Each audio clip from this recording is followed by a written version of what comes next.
This is Audible. Tantor Audio, a division of Recorded Books, presents Overwatch by Logan Riles, narrated by Gary Bennett. 1. Cape May, New Jersey. Jersey was cold. The first breath of impending winter blew down off the North Atlantic, whistling softly between the pilings and over the coarse sand of Cape May's South Beach. Reed stood at the waterline, feeling every icy breath of wind as it whipped around the collar of his wetsuit. But he didn't shiver. He stood perfectly still, and with a pair of binoculars, he surveyed the mouth of the Delaware Bay.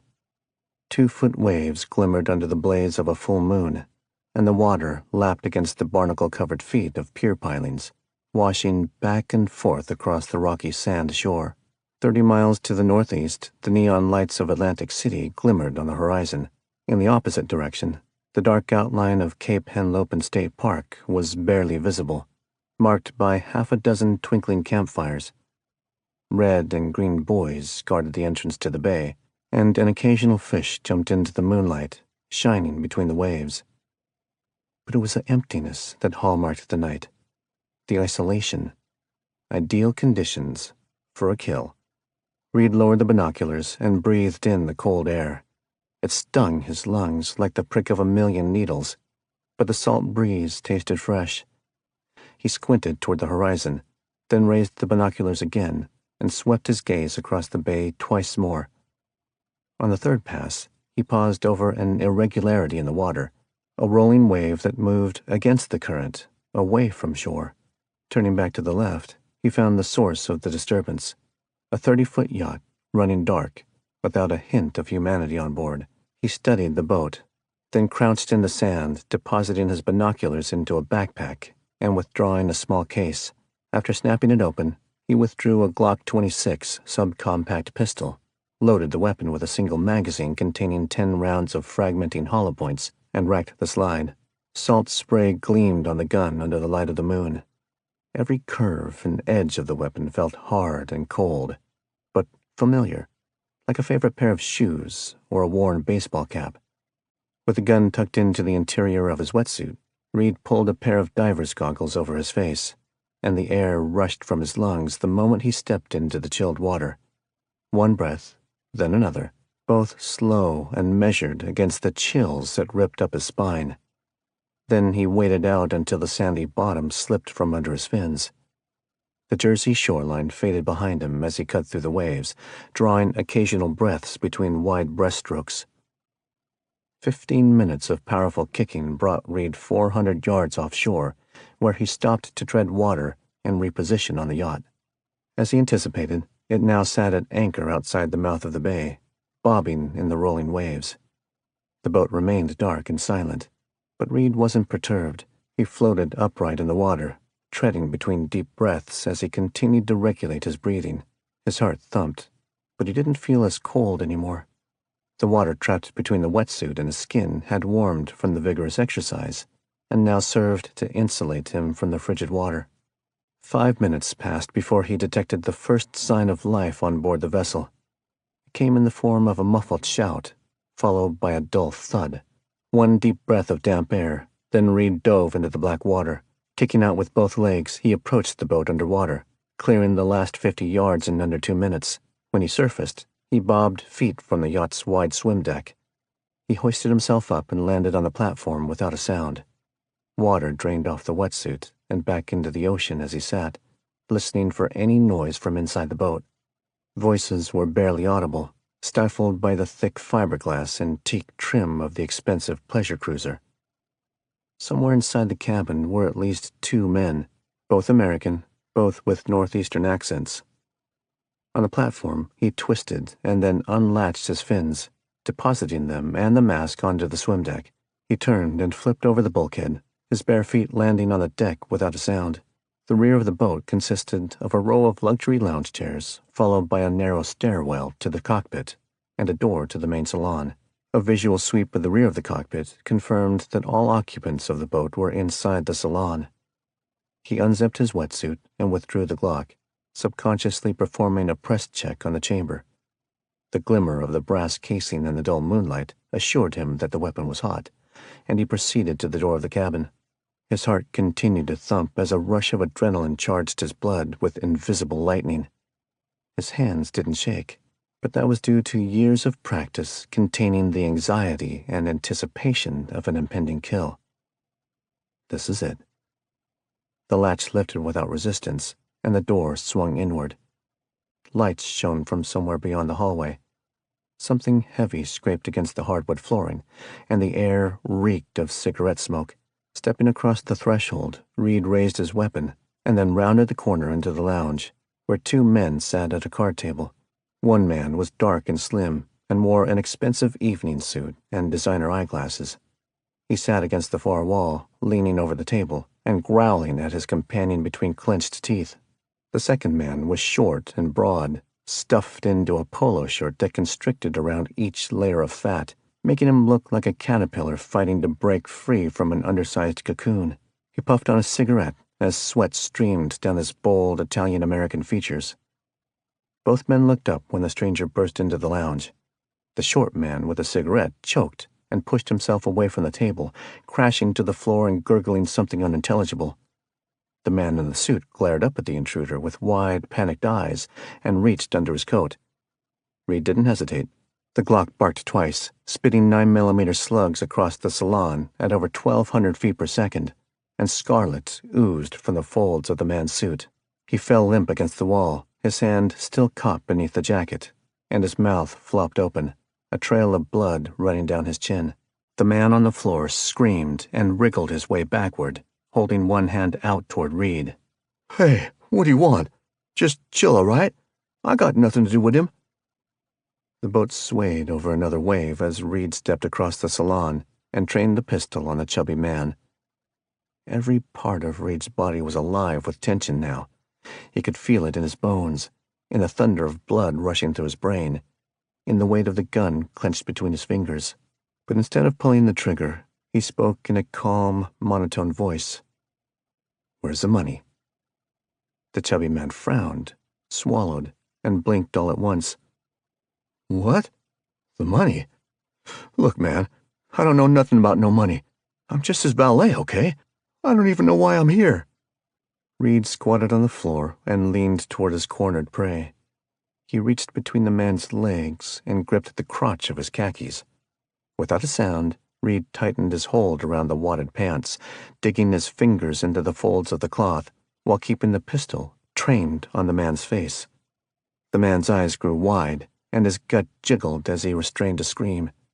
Tears streamed down his face. "Man, please, let me go." Reed pressed the barrel of the gun against his victim's left eye socket and laid his finger against the trigger. At the same moment, he clenched with his left hand and twisted. Last chance. Where's the money?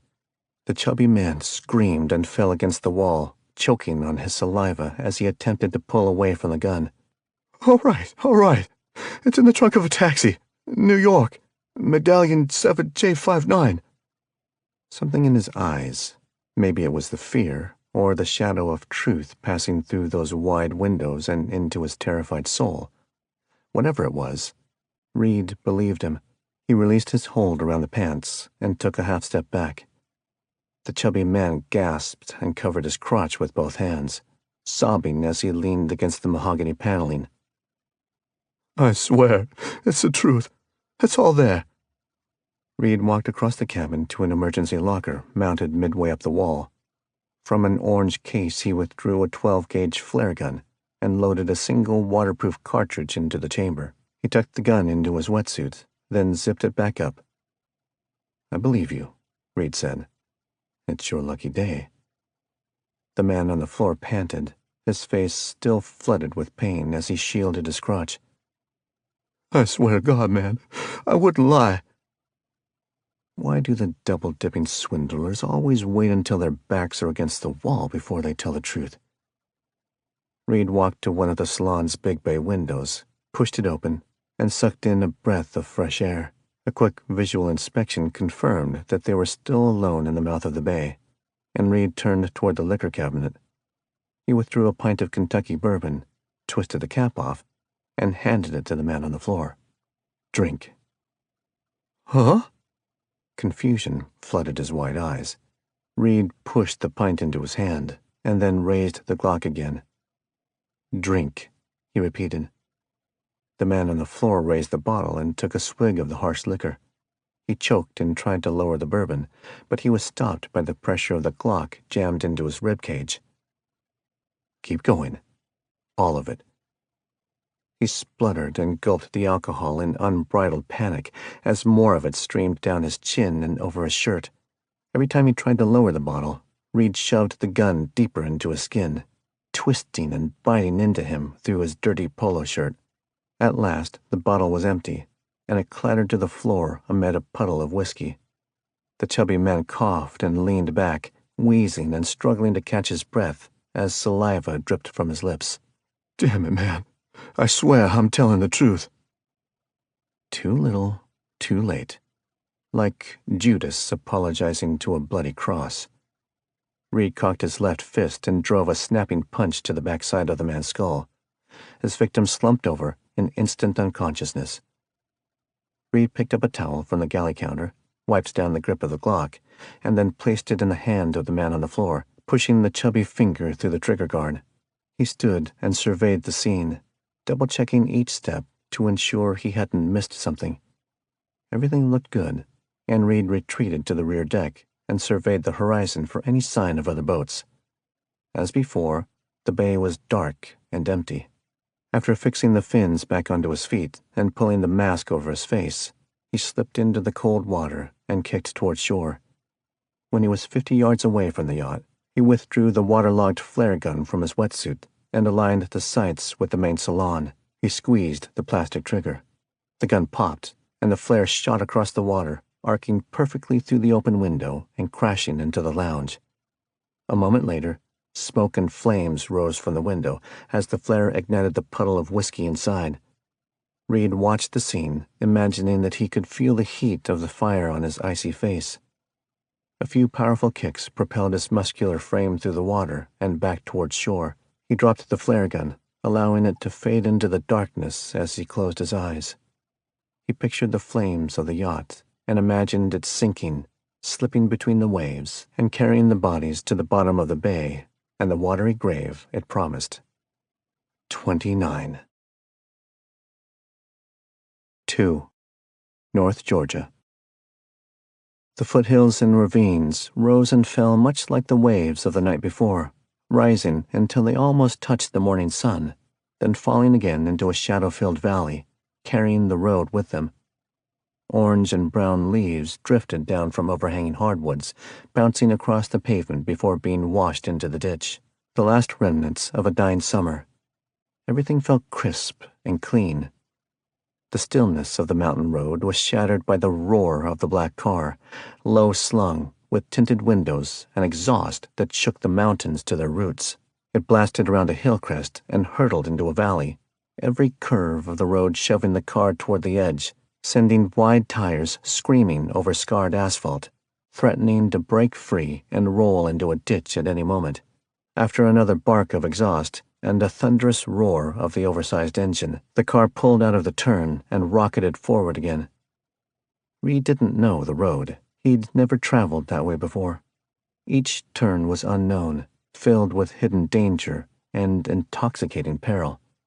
He slammed the Camaro into fourth gear and dumped the clutch. The leather-wrapped steering wheel was damp in his hands, slipping between his fingers as he allowed the car to self-correct out of another turn. Wind ripped through the open windows, flooding the car with the mixed scents of autumn flowers and burning gasoline. It was the kind of smell dreams were made of. Downshift back to third, ride the brake and turn to the left. Pull out, half throttle, just in time to break a slide and prevent the car from spinning into a ravine. The mountains clapped and shook as the exhaust backfired, a sound like a gunshot ripping through the trees. Reed sucked in a lungful of crisp air and relaxed off the throttle, allowing the car to glide to a natural halt at a stop sign. He closed his eyes and listened to the rumble of the V8, the way the exhaust snarled, even at idle. It was like music, but better than any orchestra the world had ever heard. It was a voice that awoke the deepest parts of his soul, whispering to his heart sweeter than any lover ever could. Freedom, captured in an engine block. Reed leaned back in the tight racing seat and slid on his sunglasses, then turned to the left and merged onto a 4-lane highway. A green sign towered next to the roadway, painted with reflective letters. Atlanta, 127 miles. The roar of the motor receded to a muted rumble as Reed rolled up the windows and ran one hand through his close-cropped hair. The 4-lane road brought its own unique thrill, the peace of an American muscle car cruising an American highway. Another taste of freedom, tainted by the irrefutable truth that it was only that, a taste. The icy water and dancing flames of the night before receded into the back of his mind, but they would never fade away completely. They joined a slideshow of 28 other bloody moments over the past 3 years, moments when Reed stepped into somebody's life and snuffed it out.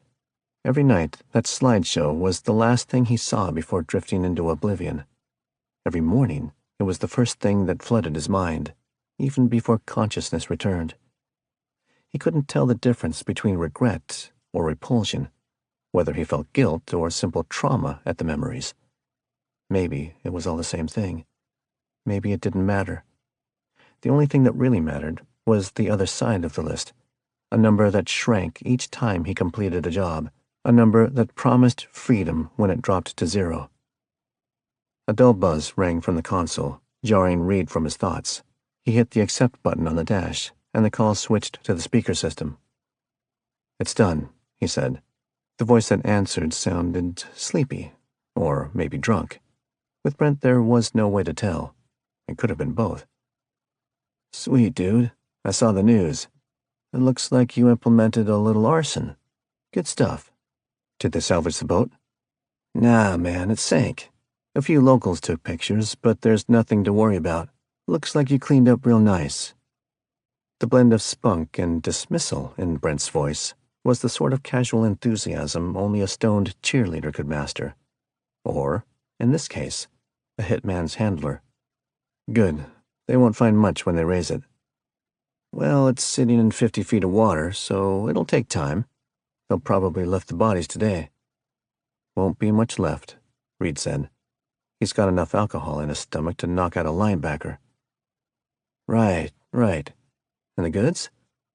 "The money is in the trunk of a taxi, New York City. I emailed you the medallion number." "You checked it out?"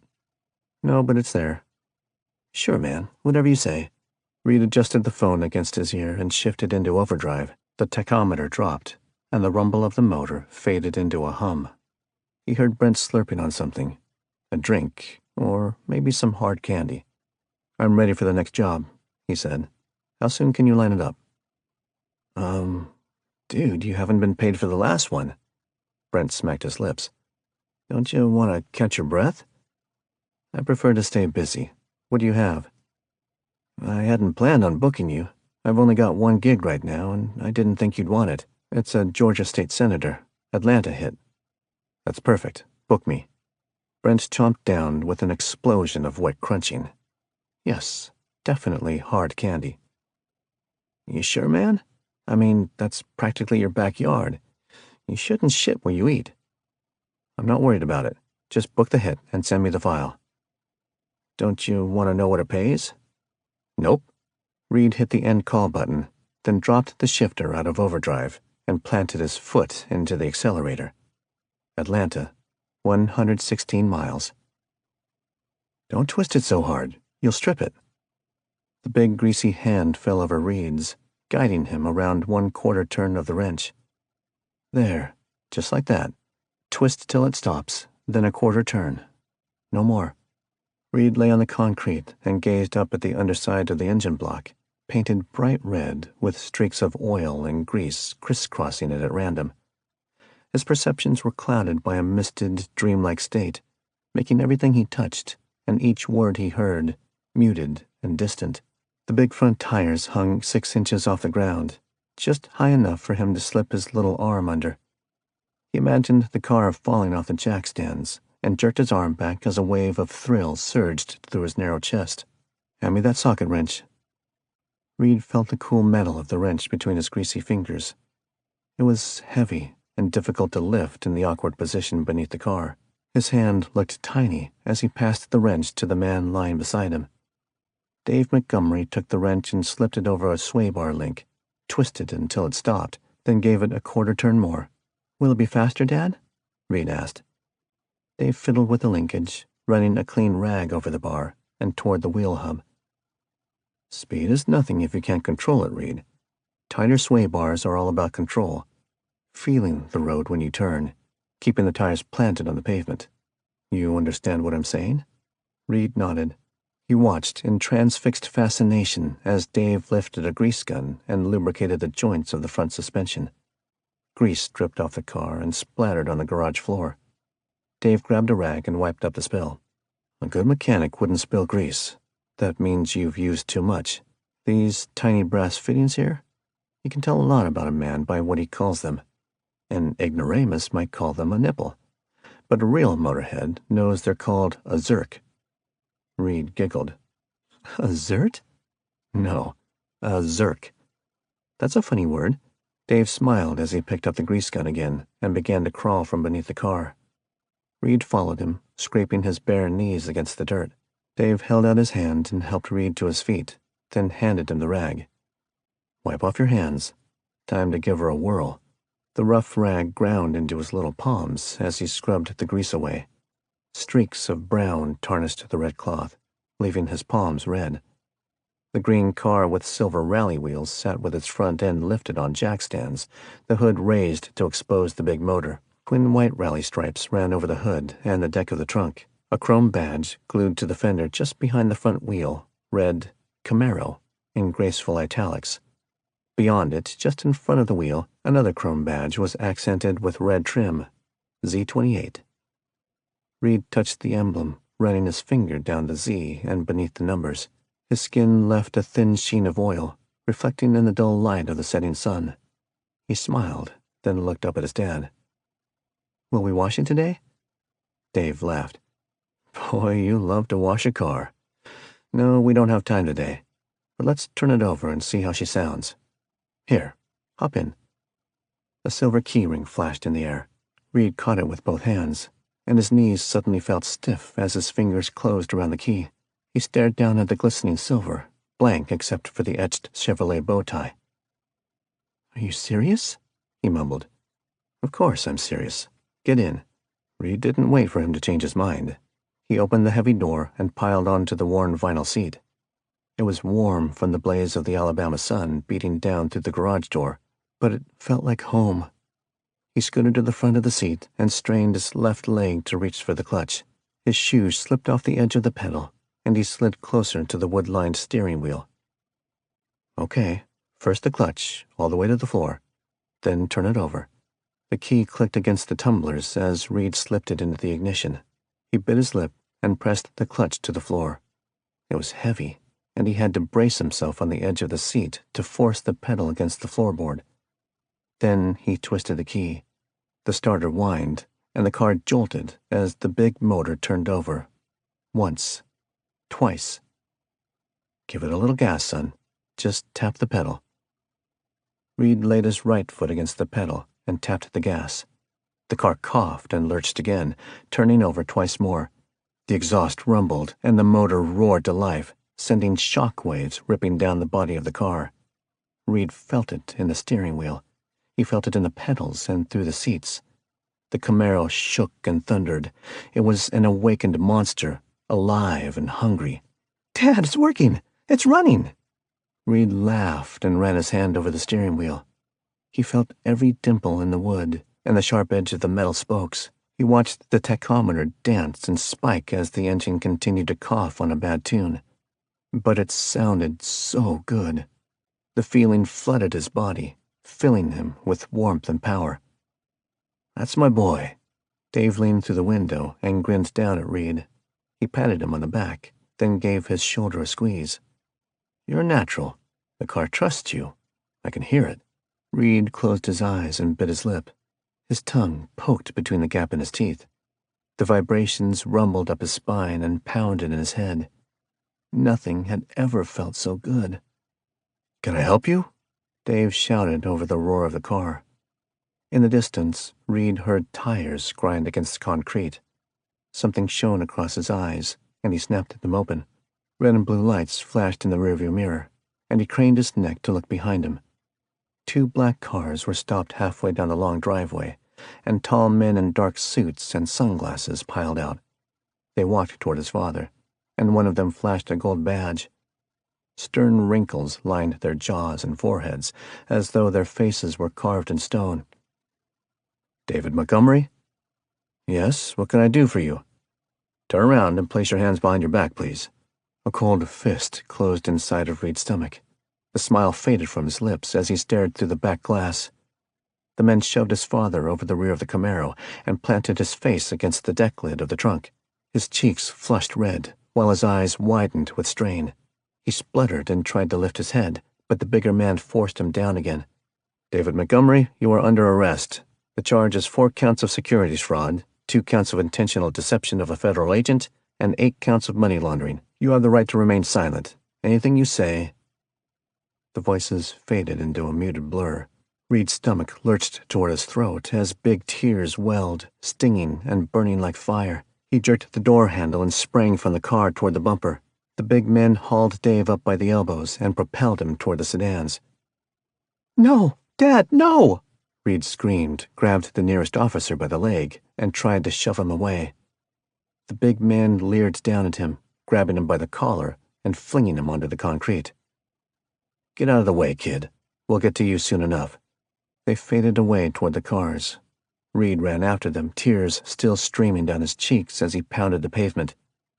But the farther he ran, the farther away they seemed, lost in the swirl of mist. Another man, tall and menacing, appeared from behind a trash can. Dressed in muted green with a giant hard-brimmed hat, he backhanded Reed across the face, hurling him to the ground. "Where the hell do you think you're going, recruit? You better fall in before I wipe my boot across your face. You haven't got the guts to be a Marine." Reed screamed and tried to crawl away. Darkness closed around him, and metal bars sprung out of the ground, blocking his way, pressing in on every side and forcing him into a corner. Still screaming, he beat against the bars and kicked with both feet, but nobody answered. The darkness was so complete he couldn't see his hands. Then he heard a smooth, British voice just behind him. Reed whirled around to see a bald man with large ears, a broad, toothy smile, and deep gray eyes leaning toward him. "Need a hand, son?" The man leaned down and offered his hand. "You're mine now." Reed lurched out of bed, snatching the loaded Sig Sauer from the nightstand beside him and jamming it toward the leering face. He gasped for air and swung the pistol around the room, searching for a target. But none of the men were there. Not the cops, not the Marine drill sergeant, not the tall British man with big ears. They had all faded into the nightmare, like every one before it. Reed dropped the gun on the covers, pressed his face into his hands, and gasped for air again. His skin prickled, and a shiver racked his torso, chilling him under the breeze of the ceiling fan. He swung his feet out of the bed and stumbled across the loft and down the steps. The interior of the cabin was still, and he gazed outside over the darkened forest. A nightlight glowed against one wall, casting shadows across the hardwood floor. Baxter lay curled up in his favorite armchair, snoring like a dragon with sleep apnea. Drool ran out of the English bulldog's flopping lips, dripping onto the floor in a slow waterfall. Reed stumbled to the refrigerator and retrieved a beer. He popped the cap off against the edge of the counter, and Baxter's ears pricked up. The old dog poked his head over the arm of the chair, snorting and lapping saliva off his lips, then stared at Reed with more than a hint of annoyance. "Sorry, boy," Reed muttered. "You know how it is. Night thirst." Baxter snorted again, then hopped down from the chair and trotted to his water bowl. He lapped up a couple swallows of water, then flopped down under the kitchen table and commenced to snoring again. Reed watched him for a moment, smiling. Nothing kept Baxter awake. He could have slept through a tornado. The smile faded from Reed's lips as the emotional fallout of the dream sank over him.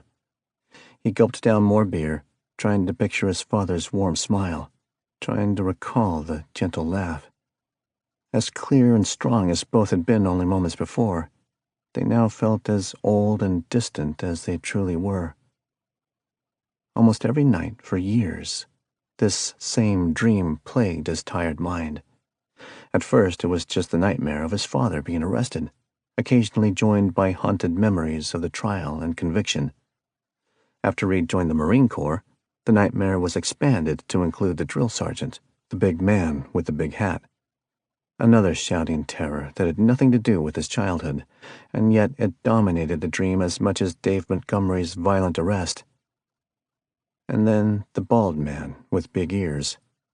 So kind and gentle. So menacing. The kingpin killer. Reed stumbled back up the stairs into the loft. He flipped the nightstand lamp on, then knelt beside the twin bed and reached beneath the overhanging sheets. His fingers closed around the hard edge of a box, wooden and cold, and he dragged it out, then sat cross-legged on the floor. Reed took another long pull of beer, flipped the latch open, and lifted the lid. Mementos lay inside, a few sheets of paper, 5 fake passports, a spare handgun, and $50,000 in cash. Reed shuffled the items aside and dug under the stack of papers. He felt the faded photograph under his fingers, recognizing it by its tattered edge, and pulled it free of the pile. Under the soft glow of the lamp, he saw the green car sitting at the edge of a lake and shining under the sun. The chrome badges affixed to the fender glistened, half covered by the family that sat in a neat line beside the car. A smiling Dave Montgomery on the right leaned next to his wife, with one arm wrapped around her shoulders. Reed sat on his lap, barely 6 years old, his legs crossed much the same as they were now. The three of them radiated in that picture in a way that no amount of sunlight could fabricate. It was calm and perfect, the way they huddled together in front of that old '69 Z28. A family together. Safe. Reed blinked back the stinging in his eyes and shoved the photo into the pile of papers. He tipped the beer bottle up and gulped down the last few pulls of fizzy alcohol. Back in the box, he retrieved a small notebook about 3 inches tall, with a rubber band holding it closed. He pulled the band off and flipped it open. His tight handwriting covered the first page in condensed notes. March 17, Nova Scotia, Canada. Paul John Greer, age 37. Terminated by asphyxiation with vehicle exhaust. Body left for police. 1 down, 29 remaining. I feel as though I died with him. He flipped a few more pages and then stopped at another entry, this one dated June 7th of the following year. Marie Flores Thomas, age 49, Panama City, Panama. Terminated by precision shot, 500 yards. Body fell into canal. Confirmation of death obtained by secondary contractor. 12 down, 18 to go. This was the first woman. Reed lifted a pencil from the box and flipped to the first blank page. He took a deep breath, then scratched a new entry onto the yellow paper. His fingers trembled, and he bore down against the pencil until it bit into the paper. October 29th, Max Chester, middle name unknown, Delaware Bay, United States.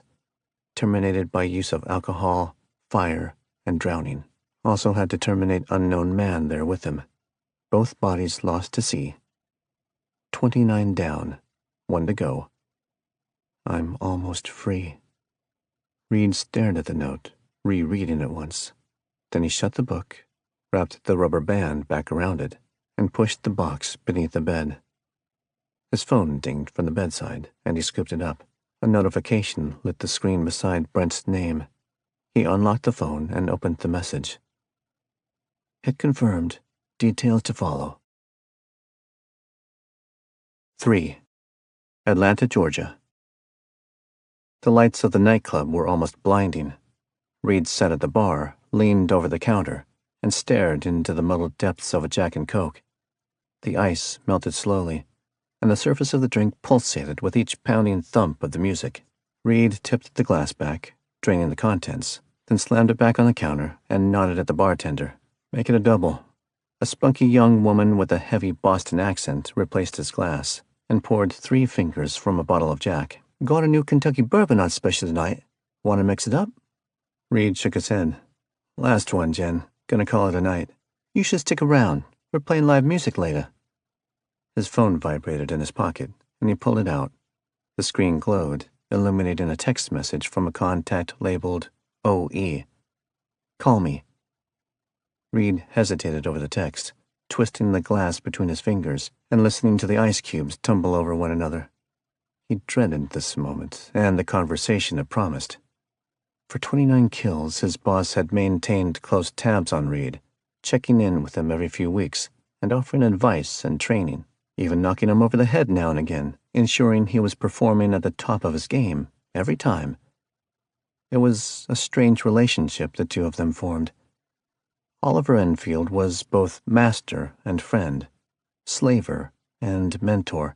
As the bodies piled up and Reed worked his way down the hit list, Oliver allowed him increased independence and allocated him larger paychecks.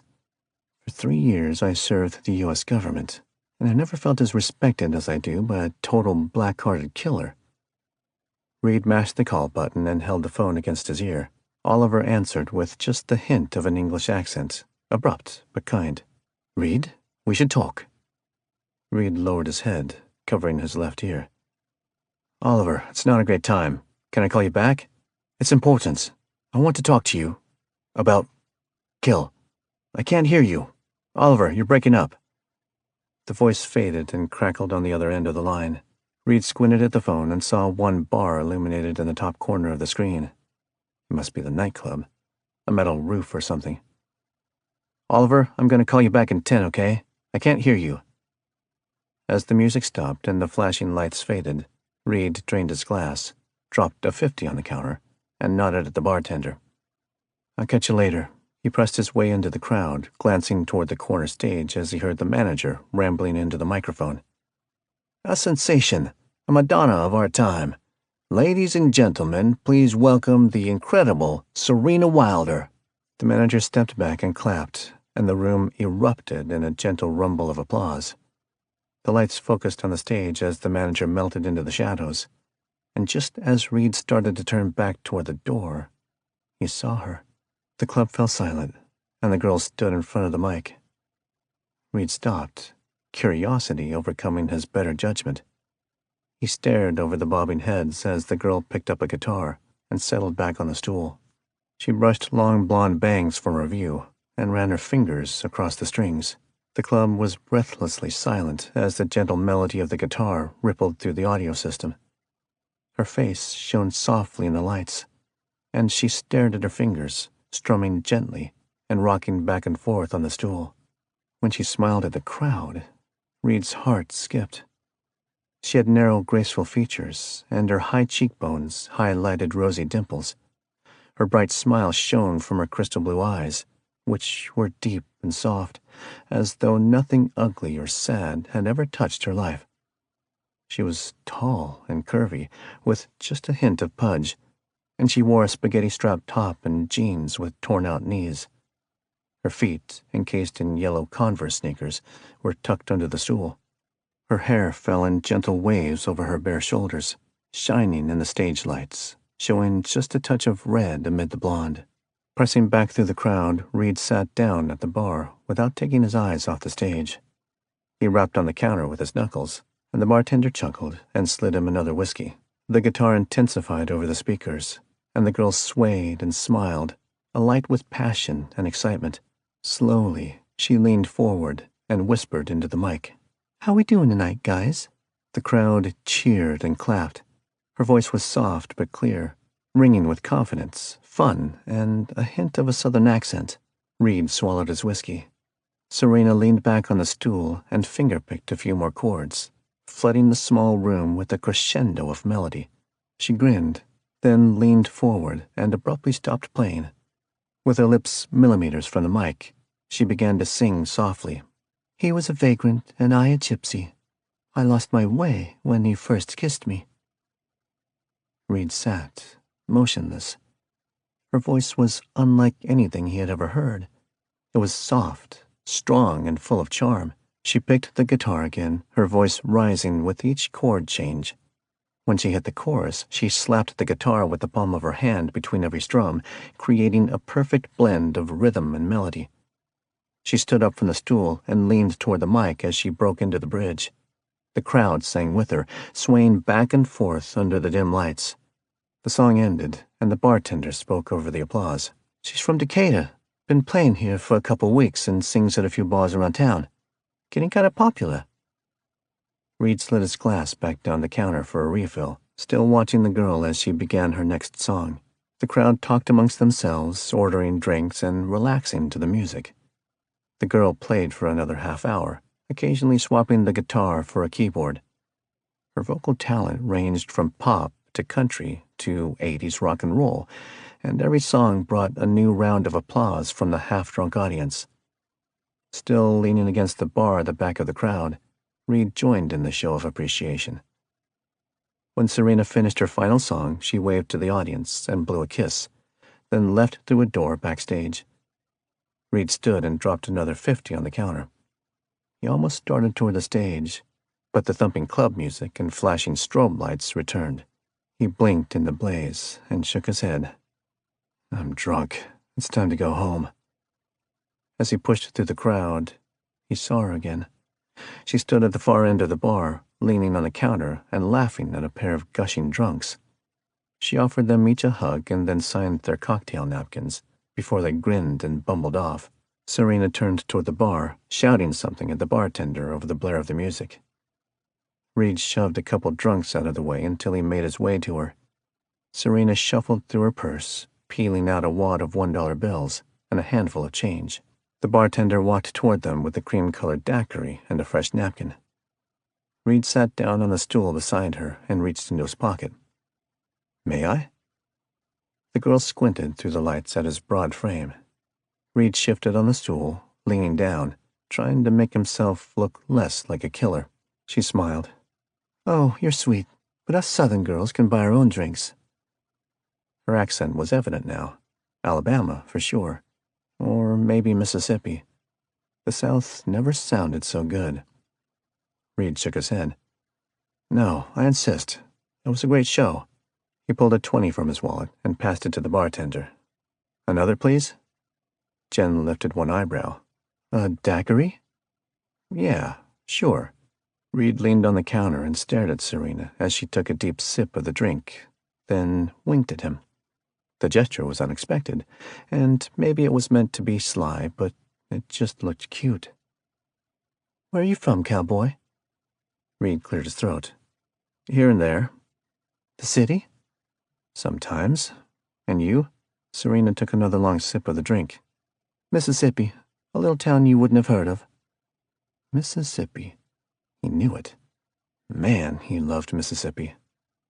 "Rebels fan?" Serena grinned. "Hell yeah, damn right." Reed felt a cold touch of glass in his hand and took a sip of the tangy drink. It was sweeter than he expected.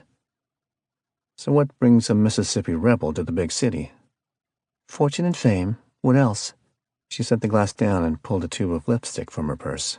With practiced ease, she applied it to her lips, then rubbed them together. Each motion was graceful and confident. He liked it. Serena dropped the lipstick back into the purse, then laid a $10 bill on the counter. "Thanks, Jen. I'll see you next week." Reed pushed the bill back toward her. "I've got the drink. Want to stay for another?" Serena laughed and winked at him. "Oh, no, cowboy. I know how that game is played. This girl buys her own drinks. Thanks anyway. You're a champ."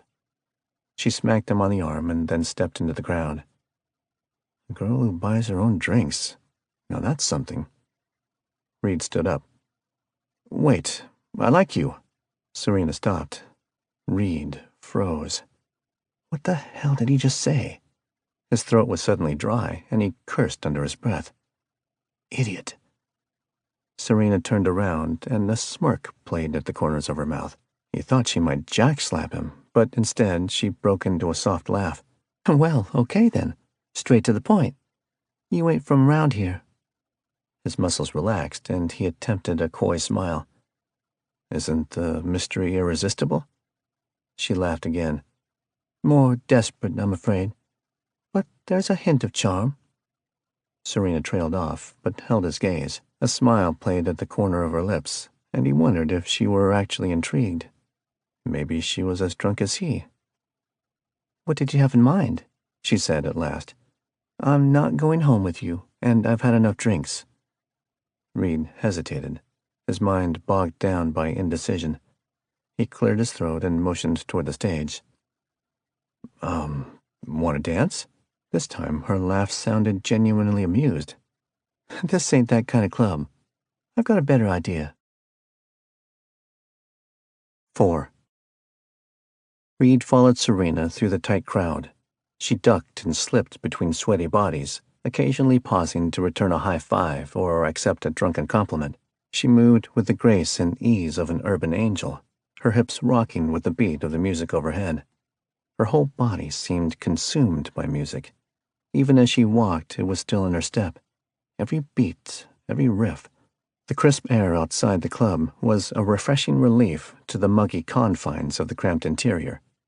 Reed drew in a long breath and put his hands in his pockets. The glow of the skyline obscured most of the stars, but Serena smiled as she stared upward. Reed just watched her, feeling an involuntary smile tug at the corner of his mouth. She looked happy, and as soon as the thought hit him, he realized what a rare thing that actually was. "I love the stars." Her comment seemed sudden and conclusive, as though she didn't expect or really want a response. Reed didn't break the moment. Instead, he looked back up at the sky and suddenly wished he could extinguish the city lights, let the heavens take over. He'd never wished for something like that before. Serena started for the parking lot. "Let's take a ride." Reed shifted on his feet, subconsciously adjusting the cig where it hung in a shoulder holster beneath his shirt. She beckoned him on. "Come on, cowboy. Don't get cold feet on me now. I want to show you something." Reed pulled his car keys from his pocket and turned toward the Camaro, but Serena shook her head and walked in the other direction. "Nope, I don't get into cars with strange men. We're taking mine." Reed followed her down the line of parked SUVs, sedans, and pickup trucks. It looked like a used car lot. "What if I don't get into cars with strange women?" he said. "Well, you're in luck. I'm not strange. Crazy, but not strange. Hop in." Reed followed her around the corner of a pickup and saw a yellow Volkswagen Beetle parked on the other side. It was old, mid-70s at least, with hints of rust around the wheel wells and one missing hubcap. The roof featured a rusted luggage rack, tilted awkwardly toward the driver's side. Mud clung to the tires, and the headlights were misted over with age and erosion. "This?" Reed couldn't hide his surprise. Serena unlocked the door and shrugged. "You can walk." Reed hurried to the passenger side and piled in, cramming his 6'4" frame into the confines of the vintage economy car. Serena landed beside him with a plop and poked the keys into the ignition. She depressed the clutch and tapped the gas pedal a couple times, then twisted the key. A dull clicking sound emanated from the rear of the car. Serena rolled her eyes. "Hold on." She pushed past him and dug around in the back seat. The sound of paper crumbling was followed by metal clanking on metal. Serena emerged with a hammer and retreated to the rear of the car. She banged around under the hood, then returned to the driver's seat and tossed the hammer into the back. "Sorry, he does that sometimes." "He?" "Oscar, my car. He's old and crusty, but he loves me." This woman is crazy. Reed lifted his hand for the door, but he didn't really intend to open it. She twisted the key, the motor coughed, and the engine roared to life.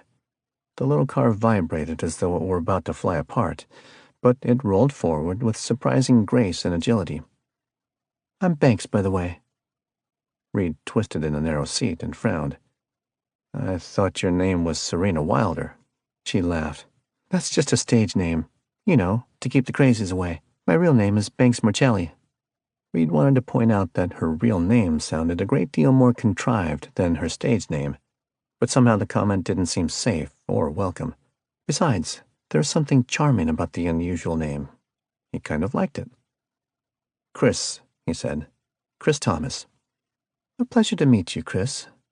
Banks shifted into third gear and turned the Beetle onto the highway. "I may still call you Cowboy. It fits your persona better." "My persona?" Yeah, leaning up on the bar with all that swagger and condescension, judging the whole universe while you sip on a Jack and Coke and hit on the bartender. Cowboy. He shot her a sideways look, wondering if she had randomly guessed his drink of choice or had observed him consuming it. Maybe Jen mentioned it. I'm not judging anyone, he said. A tinge of defensiveness rang in his voice, and he winced. He should have let it go. Banks laughed. Relax, dude. You're too serious. Roll your window down. It's stuffy in here. He turned the crank on the door panel and lowered the tiny window. Banks followed suit, and the crisp fall air whistled through the little car. It felt amazing on his neck and bare forearms. Through the window, he watched the busy streets of South Atlanta pass by in a blur. Banks drove with aggression and very little grace, grinding each gear and swerving in and out of traffic. The small car would occasionally groan, and Banks would reach forward and pat the dash, poking her bottom lip out and talking to the vehicle directly. A repressed gut instinct warned Reed that the behavior should alarm him, but he couldn't help finding it endearing. Banks seemed utterly lost in her little world, her wind-blown hair snapping back behind her ears as she careened around each turn. They pulled up next to a low-slung Monte Carlo at a red light, and the heavy beat of a rap track echoed across the intersection. Reed was surprised to see Banks turn toward the car and offer a hang-loose gesture at its occupants before she broke out into an enthusiastic attempt at rapping along with the song. It was terrible. Stifling a smile, Reed looked ahead as the Beetle groaned and bounced forward again, clearing another hill and winding into a residential section of the city. Where are we going? He asked. Banks shook her head. Don't ask questions. Just enjoy the ride. It was difficult to enjoy the ride when his head was continually slamming into the roof of the small car, but there was something enchanting about her careless flamboyance. He wondered how old she was. When he saw her on stage, he assumed she was in her early or mid-20s, but now he wondered if she might still be a teenager. Oscar bounced around another corner, then slid to a stop in a small parking lot. A MARTA sign stood between the road and a set of train tracks. It read, Oakland City Station. Banks jerked the parking brake, then hopped out of the car. Come on, cowboy. Reed pried himself out of the cabin and waited as Banks dug through the front trunk of the car. She emerged a few seconds later with a small case on backpack straps. She slung it over her shoulder, and they jogged across the street to the station. Reed bought a MARTA card while Banks leaned against the wall, humming and gazing up at the stars. The train arrived a few minutes later, and Banks hopped on board. Reed hurried to follow, sliding in as the doors smacked shut behind him. The computerized voice of the pre-recorded MARTA announcer rang through the car. This train is bound for the Doraville station. The train started forward with a rush, and Reed started to sit, but Banks grinned and shook her head. No, here, stand in the middle. Now press your feet together. All the way. Yeah, like that. Now, bend with the train. As the momentum of the car climbed, Reed struggled to keep his balance. Banks giggled and swayed with the building G-force, her sneakers remaining planted on the dirty gray floor. Come on, cowboy, ride the Bronco. Reed couldn't resist a laugh. He stumbled backward and grabbed at the overhead rail. The train stopped at the next station, and Banks urged him to try again. Once more the car launched forward, and once more Reed stood in the middle of the floor with his feet planted together. As the momentum built, he leaned back and focused on maintaining his balance. Lights flashed past the windows, and the wheels clicked on the track underneath. Reed slipped and landed in the middle of the car. Banks laughed and leaned against the wall. Damn, son, you've got the balance of a rolling stone. Reed shrugged and grinned. His face was hot, and he grabbed the overhead rail. Why did his legs feel so stiff and awkward? He watched Banks as she slouched into a seat and pulled out her phone. Stations flashed past as her fingers clicked on the screen. The light from the phone reflected in her eyes, making her whole face glow. Kicked back in the dingy mass transit seat, she looked as content with life as anyone he'd ever met. The announcer rang overhead. The next station is Lindbergh Center. Banks jumped up and shoved the phone into her pocket. The train screeched to a halt. As the door slid open, she grabbed his hand. He hesitated and looked down. Her fingers were delicate, wrapped around his, but her grip was stronger than he anticipated. She pulled his arm, laughing again. "Come on, this is it." They ducked through the door and onto the platform. Reed stumbled to keep up, and she led him across the street toward a 5-story parking deck. He hesitated. A distant voice in the back of his head nagged him not to wander into a dark parking garage with a stranger. What could Banks possibly want to show him? Was this a setup? Had he misread everything about the pretty blonde? He gritted his teeth and silenced the voice. He hated feeling cynical and seeing the devil around every corner. This moment was perfect, and he wouldn't ruin it with his practiced paranoia. Banks pulled him into the garage. "Come on, trust me." She slipped past the ticket booth at the entrance of the first level and walked to the elevator. Punching the top-floor button, she slumped against the wall and winked at him again. "I don't get it," Reed said with a chuckle. "Wait for it." The elevator stopped at the top floor, and the doors rolled open. Reed stepped out onto the broad, open-air level and shoved his hands into his pockets. He followed Banks toward the edge of the garage, drinking in deep breaths of the cold air as he watched her hips sway with each step. Even though the only sound in the sharp night air was the squeak of the departing train, Banks still walked as though she was in the middle of a thundering concert. "Here, look." Banks stopped at the waist-high wall that ran around the perimeter of the garage. Spread out before them, the Atlanta skyline shone beneath the clear black horizon. Each building stood in independent majesty, towering over the sleepy city, glowing champions of the night. The twin peaks of 191 Peachtree Tower glowed in amber glory from the powerful beacon lights nestled at its top. A few blocks away, the cylindrical glass mass of the Westin Peachtree Plaza rose 800 feet above street level, glimmering in the light of the other towers as guests slept quietly within its darkened rooms. The soft glow of the skyline calmed Reed's nerves.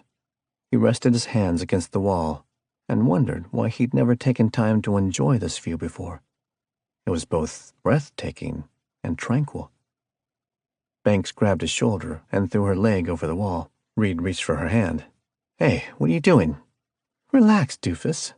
She laughed and smacked his arm. "If I were going to jump, it wouldn't be off a parking garage."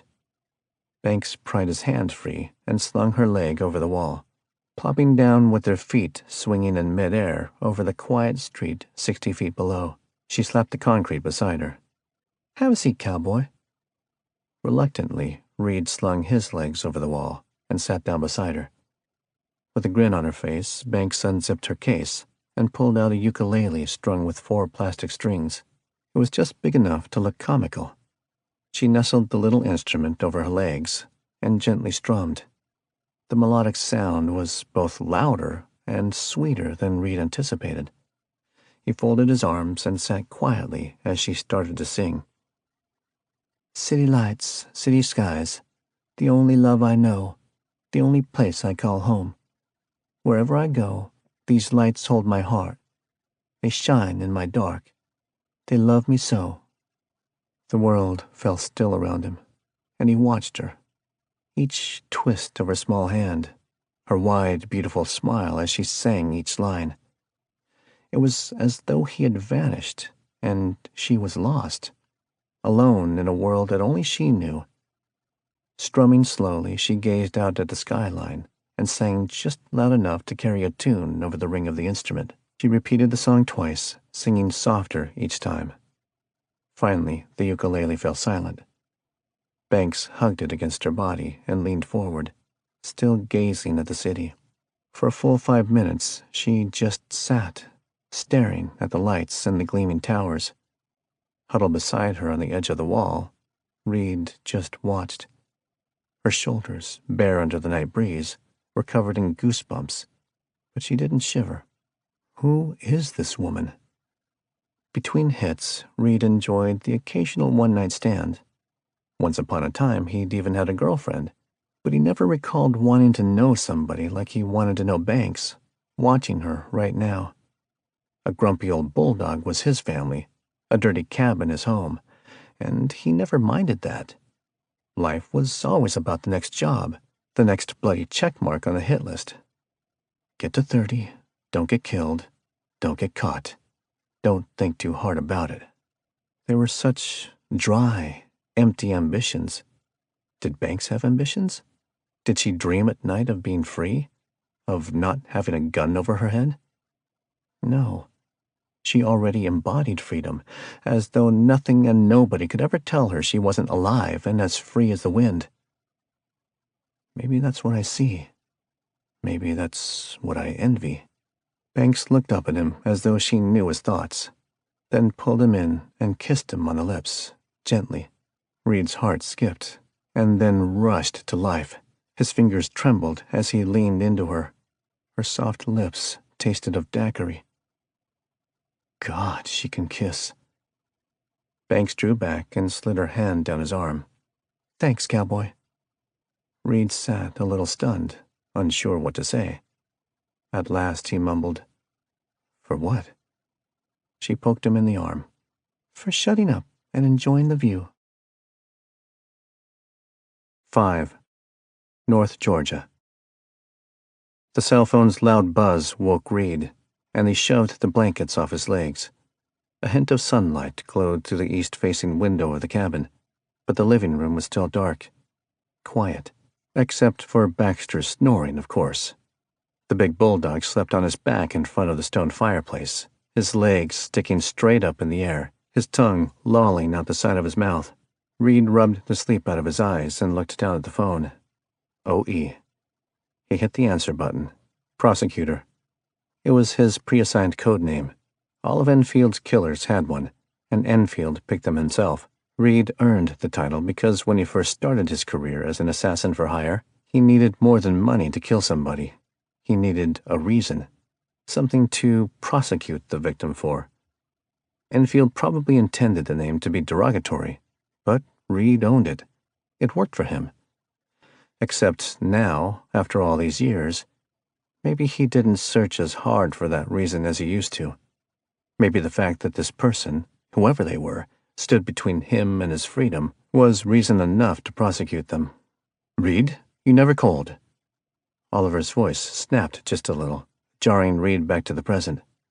The older man's tone carried a mixture of annoyance and indifference, and Reed's stomach twisted, a hot lump welling up in his throat. There was no avoiding it now. I was occupied.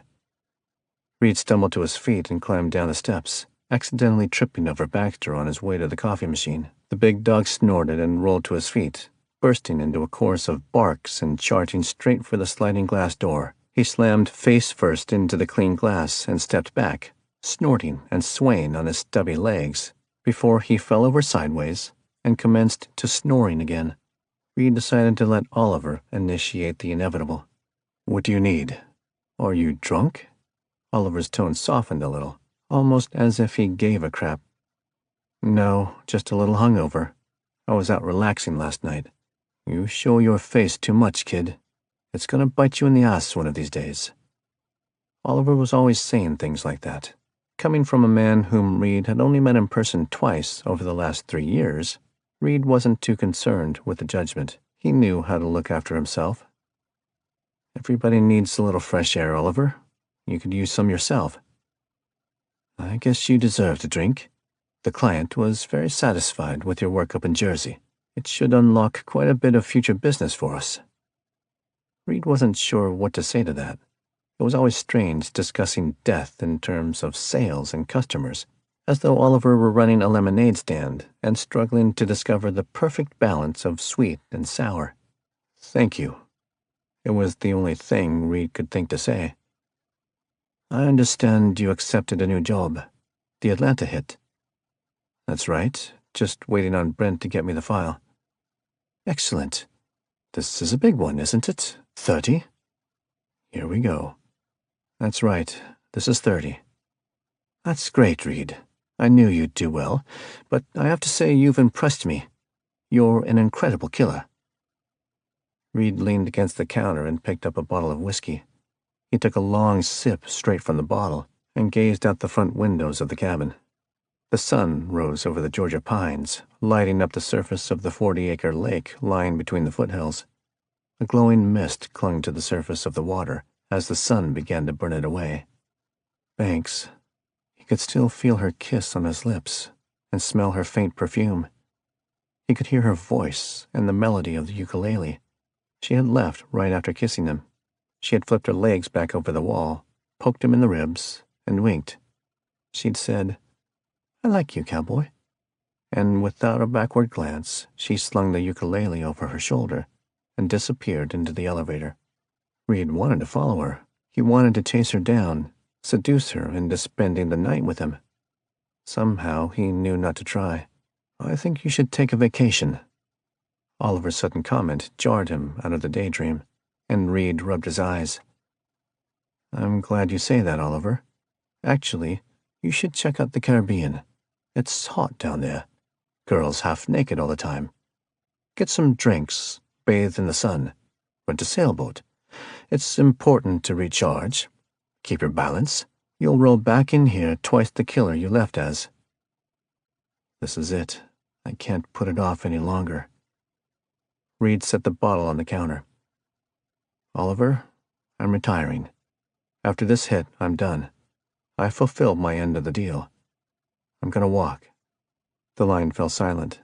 The hot lump returned to Reed's throat, and he shoved a cup under the spout of the coffee machine, watching while it filled.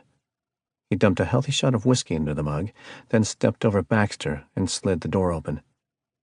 When Oliver finally spoke, his tone was subdued and soft. He almost sounded tired. "I'm disappointed, Reed." The wicker rocking chair next to the door had seen better days.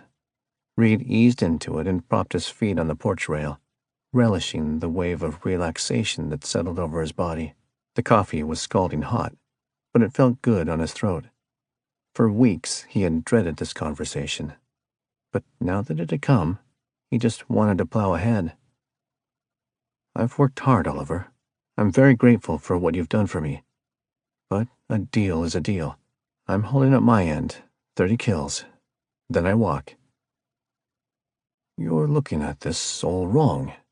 Your contract was never meant to be terminal. Of course, you're free after 30. But you've got a good thing going here. Your salary doubles now, and there are opportunities for advancement. You could run this company. You're that good. Don't walk away when you're just warming up." Just warming up. Reed tried not to internalize that statement, tried not to overthink the fact that this man had interpreted his bloody slew of 29 kills as a warm-up for a greater, more catastrophic spree. He forced himself to sip the coffee, staring at the lake. Then he leaned forward and set the cup on the wicker table beside him. "It's not something I'm willing to discuss. You saved my life, gave me a second chance. I'll never forget that. But I'm finished after this job. I don't want a career." Oliver spoke in a dull monotone. "Are you sure about that, Reed?" "Yes, absolutely." His boss sighed. "You're a stubborn one, I'll give you that. I'm gonna be damn sad to see you go." A tinge of remorse loosened the knot in Reed's stomach. This was the twisted, messed up part. He couldn't make himself view Oliver as evil. Objectively, his boss was the definition of evil, a man who made his living off the mass murders of others, a kingpin killer. And yet he had been there, when nobody else was, when Reed was facing death himself, alone, at the end of his rope. Oliver had been there. "I'm very grateful for everything, Oliver. You've been good to me. It's just my time." "If you're sure." "I'm sure." Oliver's voice snapped back to a confident, commanding tone. "All right, then. Let me know when you're done. I'll kick you a bonus for all the hard work." Reed tapped the end call button and finished the coffee. Baxter snorted from the other side of the open door, then stumbled out onto the porch for his usual scratch between the ears. He groaned and leaned against the wicker legs of the chair. Reed wondered if Oliver was anything like the old bulldog, tired, grouchy, and losing his edge.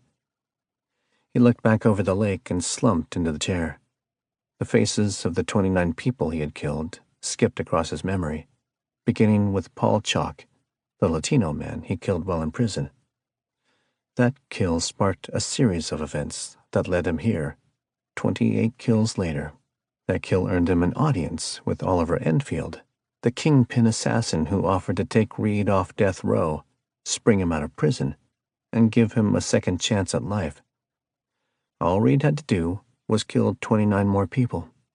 Reed closed his eyes, and for the millionth time in his life, he wondered where it all went wrong. Was it when he joined the gangs of South Los Angeles as a teenager? Was that the first misstep?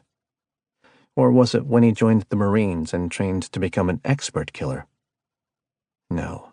Being a Marine pulled him out of the ugly streets of South L.A. So, what then? He rested his head in his hands, letting his mind drift back to years before death row and prison, and all the brutal realities of being a professional assassin, all the way back to that fateful night in Iraq. He still remembered the way the rifle felt in his hand, the soft kick of the weapon as each bullet left the chamber, the way the man crumpled at the end of his gun, bleeding out in the sand. That was the moment. Iraq was when everything changed. Reed looked up, his eyes burning in the light of the rising sun. His body ached, and his brain throbbed. Every thought, every movement was a special sort of micro-agony. And yet, I would do it again. I would gun them down without a second thought. Reed rubbed his eyes and set down the cup, then patted Baxter on the ribcage. As soon as I finish in Atlanta, we're going to hit the road. I figure we can make Kansas City in a day. And then it's all wide open highway to California. I've got enough cash set back for us to live on for years. We'll open up that garage and tinker with cars. Maybe find you a bitch. Baxter snorted. Oh, come on, Reed said. You know what I mean. A female dog. The bulldog snorted again and waddled back into the house, leaving Reed alone on the porch. He lifted the phone back to his ear and heard it ring 3 times before the voicemail kicked in. Brent, it's Reed. Hurry up with that kill file. Thanks. Back in the cabin, Reed retrieved the bottle of Jack and settled onto the low stool in front of his laptop on the kitchen table. With a few clicks on his keyboard, he navigated to Facebook. He never used it for personal applications, but maintained a couple fake profiles for research purposes, usually to investigate his next target. Clicking over the search field, he typed Banks Morcelli and hit the return key. The results were slim and mostly consisted of business pages for various community banks around the country. No personal profiles matched the beautiful blonde from the night before. Reed took another sip of Jack and stared at the screen. He snapped his fingers and returned to the search bar. Maybe her last name was like Gucci. The CH sound was made with 2 C's. Reed typed Banks Morcelli into the search field again and drummed his fingers on the table. The internet connection this far off the beaten path was shoddy at best. A short listing of personal profiles joined the lineup of community banks. Reed scanned them, then allowed his mind to drift back through the haze of whiskey to the night before. He thought about her wide smile and bright blue eyes. None of the pictures on his screen matched the memory. Reed shut the laptop and stumbled to the kitchen, where he heated a skillet over the stove and opened a can of dog food. A clump of the food spilled onto the kitchen floor, and Baxter leered at it. Reed sighed and deposited the remainder of the food into the bulldog's bowl. Sorry, boy. Kinda hungover this morning. After Baxter shoved his face deep into his breakfast, Reed returned to the skillet and cracked a couple eggs over the iron. As they began to bubble, he thought again about Banks's goofy, half-sly wink. Her stupid Volkswagen. Reed reached for his phone, then stopped himself. No. This was silly. He didn't have time for this. He had a job to do. The last job. There was no room for emotion right now. If he hadn't been so drunk the night before, he never would have engaged with the singer, no matter how badly he wanted to. It was a pointless, reckless self-exposure, the kind of thing that got assassins killed. Reed flipped the eggs onto a plate and dropped 3 strips of bacon into the pan. Baxter appeared out of nowhere, sniffing and snorting. Reed smirked at him and tossed him a piece of raw bacon. The dog slurped it down like spaghetti, then collapsed onto the kitchen rug and began to snore again. Reed stared down at his pet. She would like you, he mused. He wondered what Banks would say to the dog, imagined how she would scratch him behind the ears and plop down on the floor beside him, pull out the ukulele, maybe sing a song about fat, grouchy dogs. Reed wondered where she lived, if she had a boyfriend, if she really was from Mississippi, or if she was just passing through. Maybe she would head to Nashville or New York, keep singing, and become famous. Maybe he'd never see her again. Reed dialed his phone, and a flat, toneless voice answered on the other end. Winter. Reed didn't know if it was a man or a woman on the other end of the line.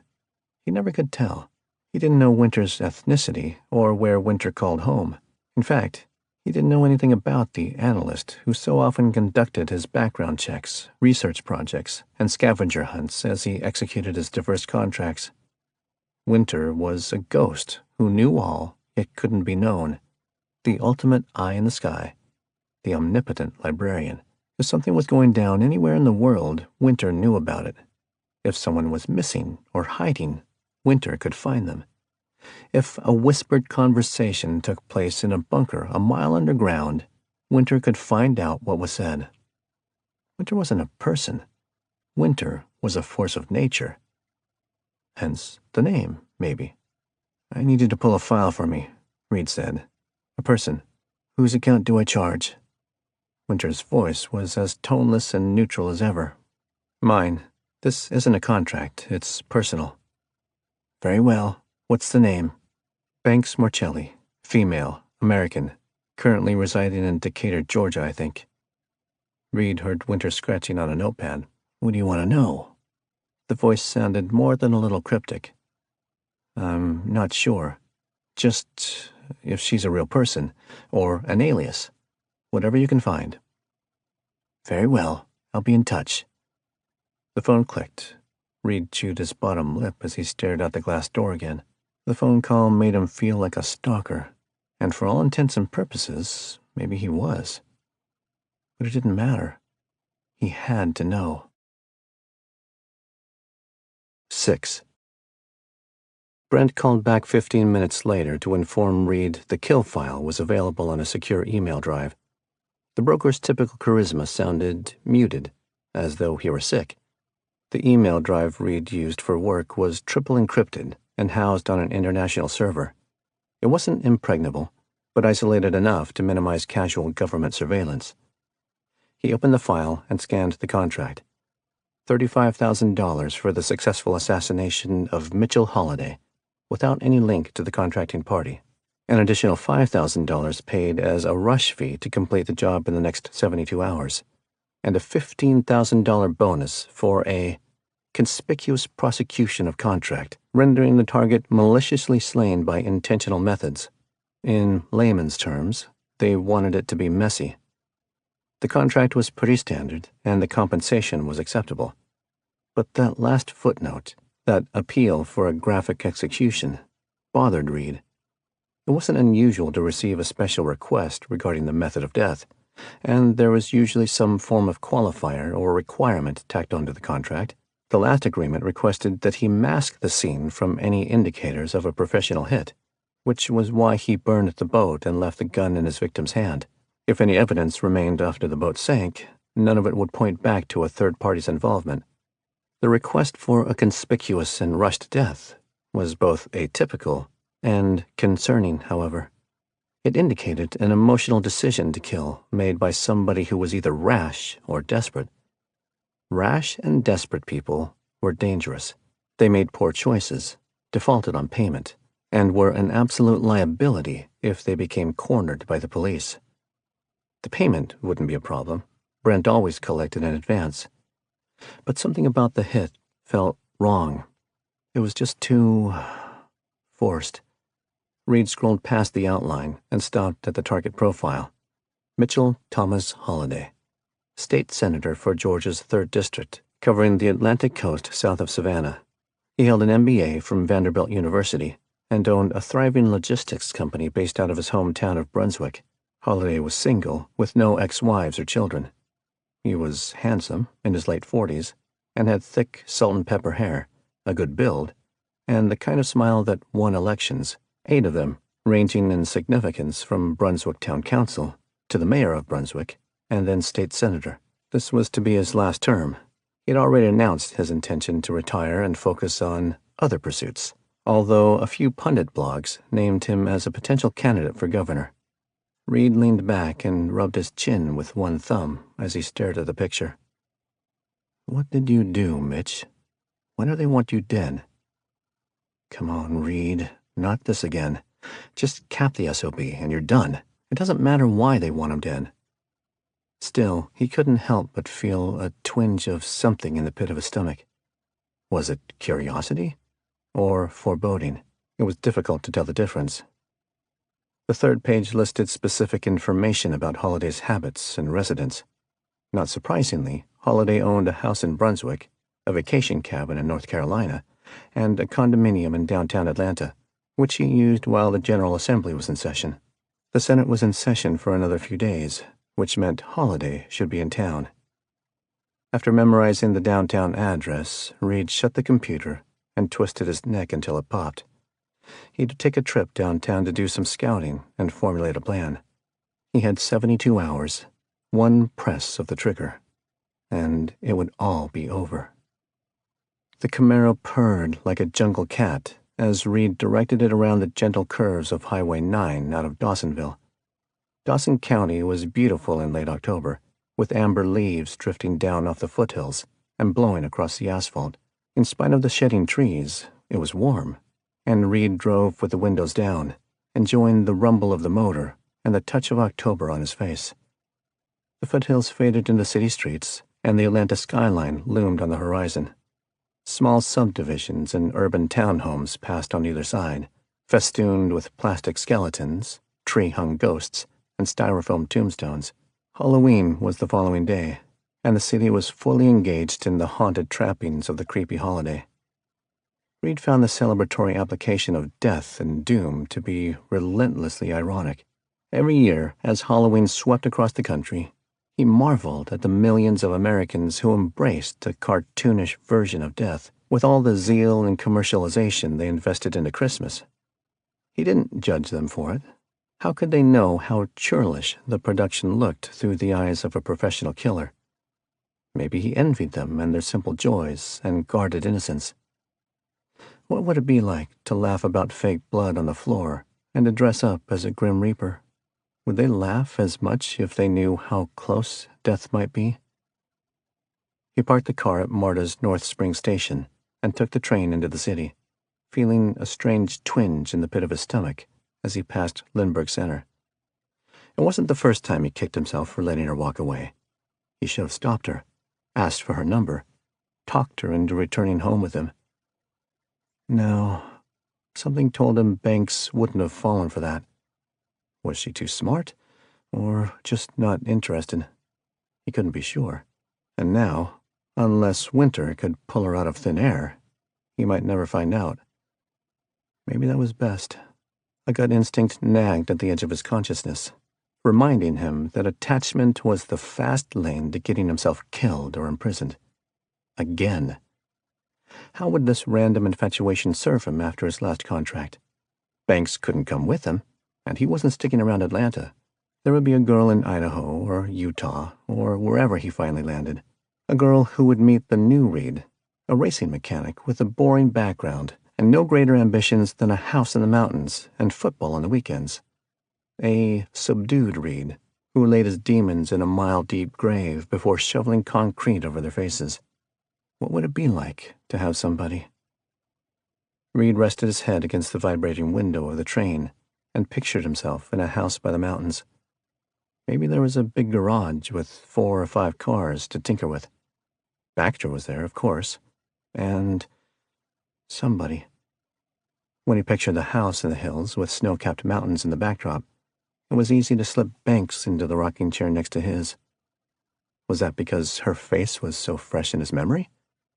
She wasn't the first woman he'd felt sparks with. There had been one other, years before. She was a professional car thief, and they met by sheer chance in the midst of a hit. The whirlwind romance that followed over the next 6 weeks was overwhelming, but from the outset, Reed knew it wasn't the sort of thing Forever and Always was made of. Kelly was spontaneous, reckless, and exciting, but she wasn't the type of woman he could picture in the rocking chair. He couldn't imagine her scratching Baxter's ears or strumming a guitar as the sun set. Could he picture Banks in that chair? Did it matter? Get yourself together, Reed. This girl is stuck in your head. Reed shook away the thoughts of Banks and departed the train at the Arts Center station. He didn't have time for daydreams. What was that old chestnut his mother used to preach at? 7. It was a short jog to the IKEA. Reed approached the building from the north side and then turned to get a bearing on the high-rise. It stood in clear view, with no obstructing trees or buildings. He glanced around the perimeter of the IKEA, checking for cameras, security guards, or foot traffic. The parking lot held a smattering of pickup trucks and minivans, but no police, no golf cart security, and no rent-a-cop on a Segway. When he made it to the rear of the building, Reed scanned the loading dock for any surveillance. The alley was quiet and littered with stray paper trash and puddles of oily runoff water. Past the loading dock, along the rear of the store, a dumpster overflowed with cardboard boxes, and directly next to it, an access ladder for the roof clung to the side of the building, its lowest rung hanging 10 feet off the ground. Reed hoisted himself onto the dumpster, and as his shoe squished against the damp edge, he slipped and then dug his fingers into the cold steel to keep from falling. He slowly rose to his feet, taking care to maintain his balance this time, and focused on the ladder. It was mounted to the wall 4 feet away and about a foot up. After bracing himself against the block wall of the building, he jumped, reaching out with both arms for the bottom rung.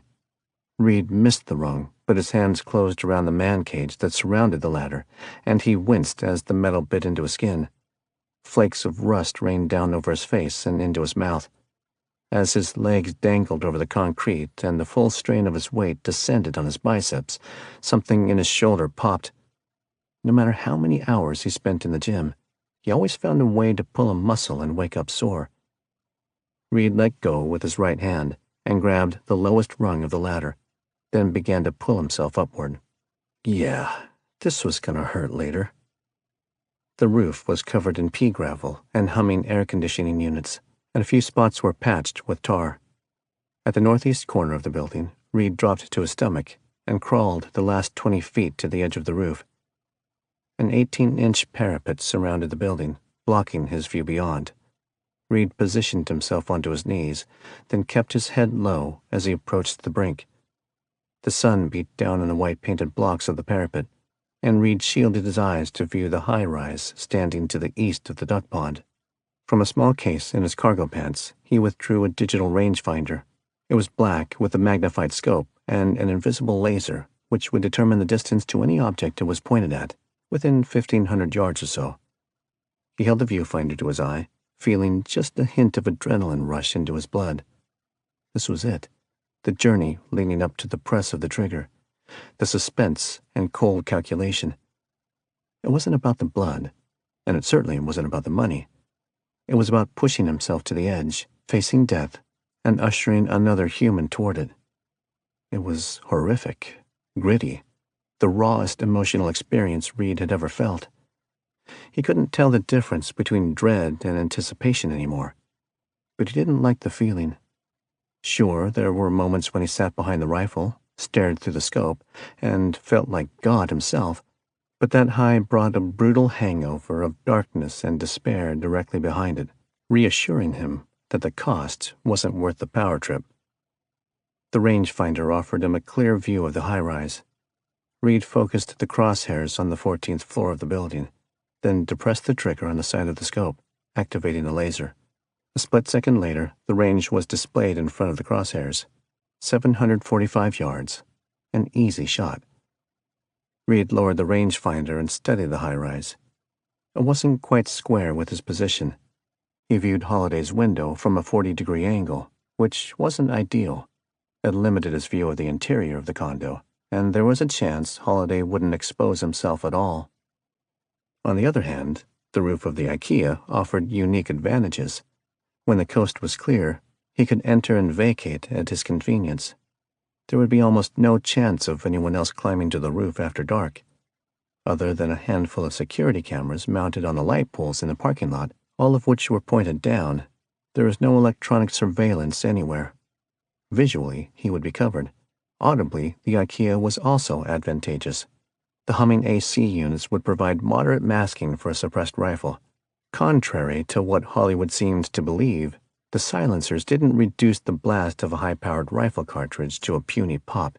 Even with a state-of-the-art suppression canister, the rifle would still make substantial noise. The AC units, along with the vehicles in the parking lot, would help.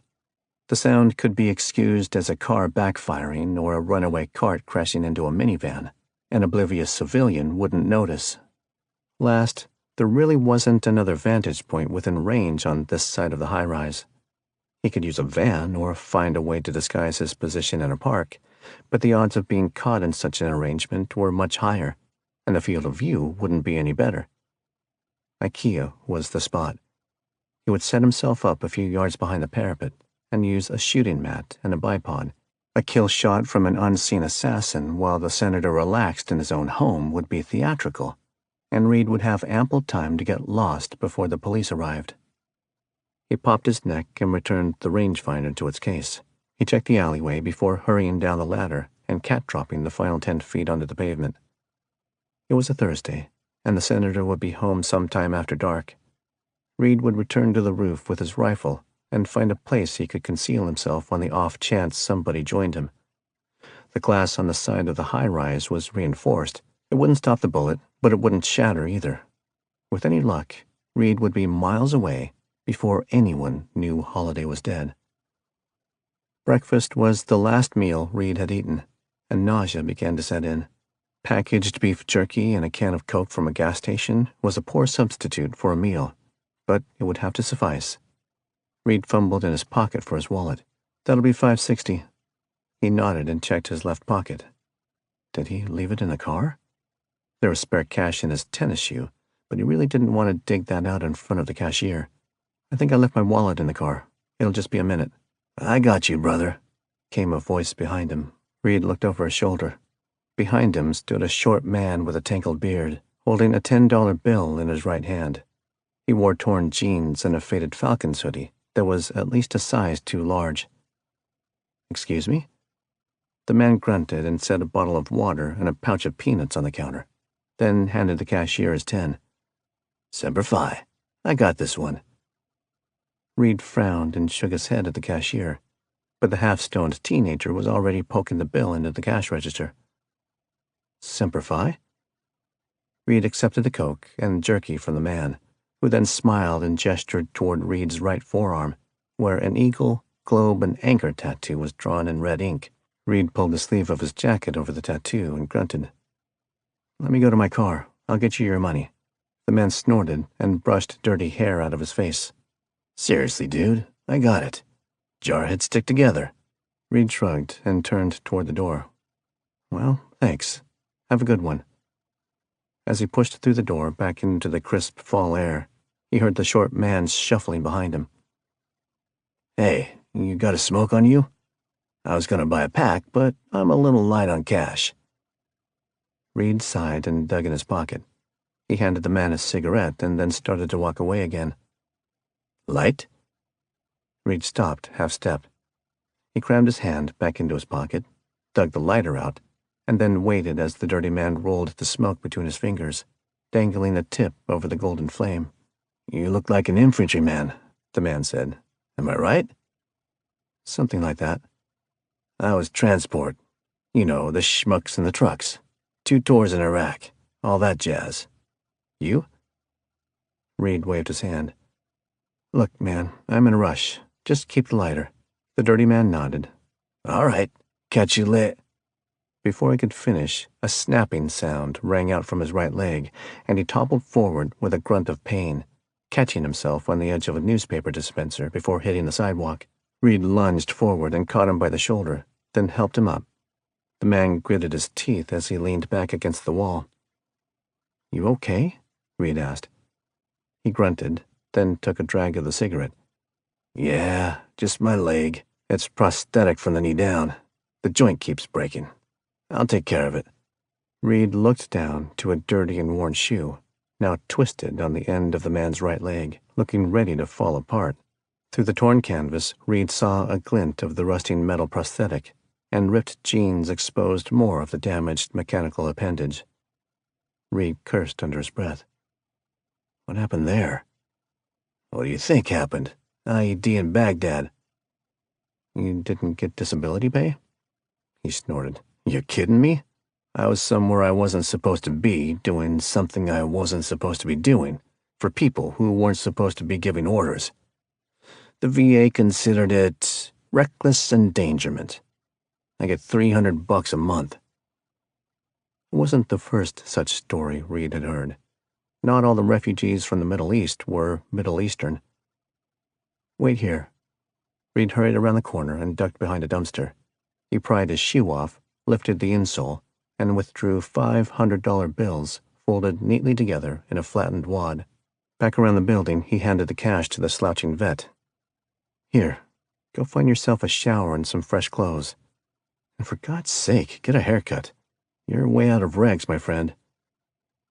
The vet glowered at the money for a long moment, then slowly reached out his right hand.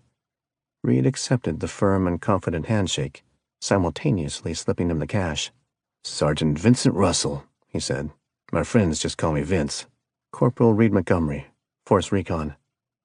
Vince raised an eyebrow. Force Recon? No kidding. Reckon your retirement is a hell of a lot better than mine. Not when you retire in handcuffs. Reed's voice was flat, emotionless. Vince crammed the bills into his pocket. Well then, I guess that's two things we have in common. Two things? Reed cocked his head. Vince jutted his chin toward Reed's untucked shirt and wrinkled jacket. Yeah, you're also out of regs. Regs are overrated, aren't they? Reed smirked. Roll easy, Sergeant. 8. North Georgia. Winter's report waited in Reed's inbox when he returned to the cabin. The single email was labeled with nothing but a capital W in the subject line, and in spite of his resolve to leave Banks behind, fresh anticipation and a million questions flooded his mind. Had Winter found her? Who was she? Was anything she told him true?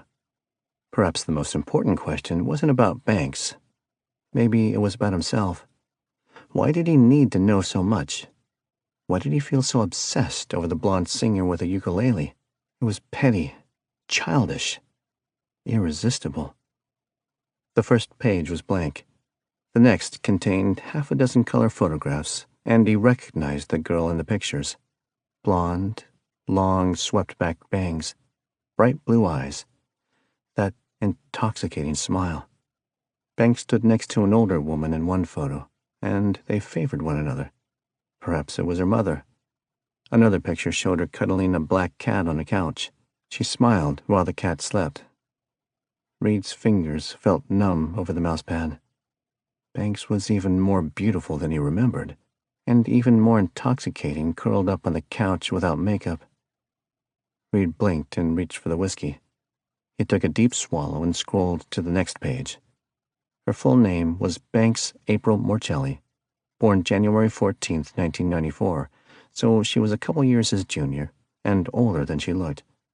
He was relieved that she wasn't 19. Her home address was an apartment in Decatur, where she lived alone. A 1972 Super Beetle was registered in her name, with 3 unpaid parking tickets linked to the plate number. Her phone number and email address were both listed, but under the social media tab, Winter had typed, "No accounts found." She's a performer. Why would a performer not have social media accounts? As he scrolled down a little farther, he learned Banks was employed at a coffee shop in Buckhead. She graduated high school from a public school in rural Mississippi and dropped out of college at Ole Miss. Her passport expired 4 years ago, and before Decatur, her last known residence was another apartment in Memphis, where she lived for 3 months. The next page was labeled Financials. Reed scanned the tiny notations. Banks held a checking account with a regional bank, and it was overdrawn $240. She had over $4,000 in unpaid medical bills and collections. Her power bill was past due, and she hadn't filed taxes in 2 years. Beneath the financial tab were specifics on her medical record, including 2 hospitalizations in the previous 12 months. Prescriptions were written for various heavy-duty antibiotics. She had Lyme disease and no medical insurance. Winter's reconnaissance was, as always, highly detailed. Reed wasn't sure what he was looking for when he requested the file, but he wasn't expecting the graphically clear picture that was painted before him. A girl on her own, barely scraping by, and struggling with significant medical conditions. No apparent friends or family to lean on, and no career or place to call home. He hadn't seen any of that the night before. He would have never guessed her to be broke and alone, let alone chronically sick. She seemed so happy and colorful, as though nothing in the world could dim her glow. That made her all the more irresistible. Walk away, Reed. Nothing in this file changes reality. This isn't the time or the woman. Walk away, now. Reed pushed away the commanding voice in his head and unlocked his phone. It rang once before a friendly female voice answered. Lasco Financial? The summer is hot, but at least it won't rain. There could be earthquakes, she answered without hesitation. Sure, but I have insurance. Thank you, sir. How may I direct your call? Get me Thomas Lancaster, please. May I ask who's calling? Reed Montgomery, account ID 4871994. One moment, please. A familiar voice with just a hint of Cajun warble answered the line. Good afternoon, Reed. How are you today? Thomas Lancaster was the senior banker for Lasco Financial, an independent corporation that housed a network of banking services to support the needs of the criminal underworld. The word on the street was that Lasco was headquartered in New Orleans, but nobody actually knew for sure. Every time Reed's call was routed through their maze-like connection service, it was eventually matched with a new area code in a new city. Today it was area code 775, Reno, Nevada, which was further proof that the company was as ghostly as the people it served. While the money itself was doubtlessly stored in an assortment of Swiss, Grand Cayman, and Third World banks, Lasco provided the daily conveniences that enabled contract criminals to exchange payments, invest in the stock market, and hide their illegal wealth. It was an orchestrated masterpiece designed to circumvent federal oversight by framing itself as a financial concierge service for elite businessmen. Reed wasn't exactly sure how it worked, and he didn't really care. Hello, Thomas. Another day in paradise. Could you pull my balance, please? Sure. Liquid assets? Just a checking is fine. Reed heard the click of a computer keyboard. You have $1,222,408.42 available. Outstanding. I guess a payment came in?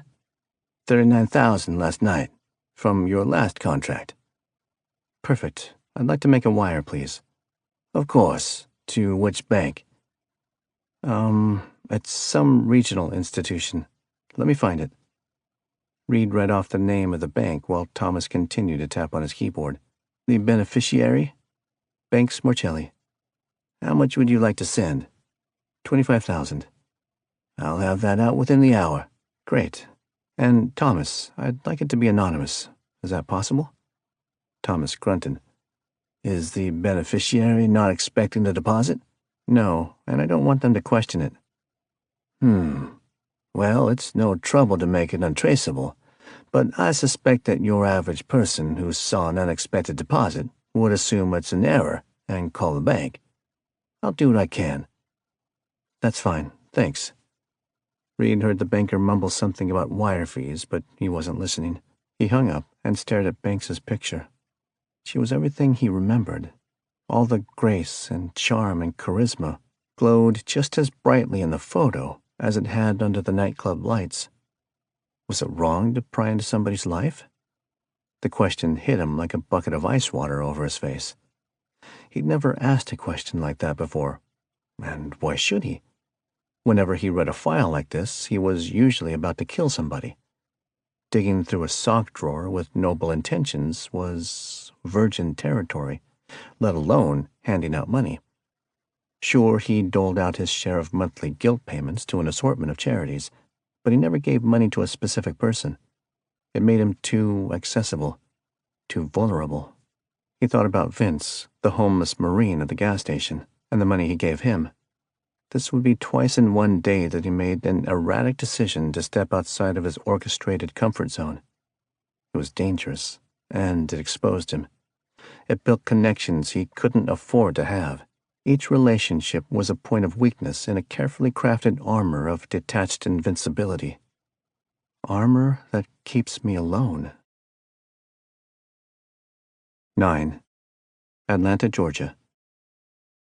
The sky was dark and cloudless. The parking lot of the IKEA emptied slowly, and Reed waited 200 yards away in the Camaro, watching every person who left the building. He had arrived 3 hours before and surveyed the parking lot, surrounding streets and passing cars, watching every face, every police cruiser, and searching for any red flags in the quiet urban landscape. Reed was uncomfortable with pulling off a kill so quickly. He didn't feel prepared. He didn't know the terrain and moving parts well enough. A week of surveillance would have put his mind at ease. Chill out, Reed. It's just another job. An easy one. The last one. Reed left the Camaro across the street from the rear of the IKEA, parked in an empty lot with no security cameras or nearby structures. He shouldered a canvas bag and walked back into the alleyway behind the store. The shadows under the moon melded with his black pullover and cargo pants, helping him to blend into the alley and fade from view. He had learned long ago that the key to sneaking around in a public civilian environment was not to sneak. Find out where the people are, do your best to avoid them. Act casual, and dodge any professional security or surveillance devices. The rest tended to take care of itself. Reed stuck his arm through the bag's shoulder strap, then repeated his jump from the dumpster to catch the bottom rung of the ladder. 5 seconds later, he slid over the parapet and dropped onto the gravel below. The roof was dark and still hummed with the rhythmic purring of the air conditioners. Even with the chill outside, the interior of the store would quickly become stuffy without the steady ventilation from the AC units. Reed had counted on that. He squatted on the roof next to the ladder and listened. The Atlanta skyline glimmered, and his stomach twisted as he remembered the last time he enjoyed that view. It was less than 24 hours before, but it felt like days. Gravel crunched under his boots as he ran toward the edge of the roof. The air was thick and heavy, and his clothes clung to his body, glued by a thin layer of sweat. The moonlight that illuminated the roof outlined a handful of air conditioner units. They purred in the darkness like sleeping cats, providing just enough noise to mask the scrape of his knees against the gravel as he knelt at the edge of the roof. He set a small digital anemometer on the parapet, then drew a deep breath of damp Georgia air. It tasted like city smog. The anemometer swiveled on its mount until it faced the wind, and the little blades whirred to the hum of the air conditioning units. Reed crawled back to the bag. After unrolling the shooting mat across the roof, his hands moved in a practiced blur as he withdrew the rifle and locked the barrel into the receiver. He knew every part of the weapon better than he knew himself. The polymer magazine was loaded with 20 rounds of .308. The smooth aluminum trigger guard curled around the stainless steel 3-pound competition trigger. Known as a 1,000-yard rifle due to its average effective range, Reed knew the weapon was capable of slightly more. But tonight, he needed less than 800. Reed pulled the lens caps off either end of the scope and twisted the power switch. His vision blurred momentarily against the red glow of the crosshairs. He settled down behind the rifle and lifted it into his shoulder, enjoying the familiar touch of the stock against his cheek. For the first time since leaving the car, he allowed himself to relax.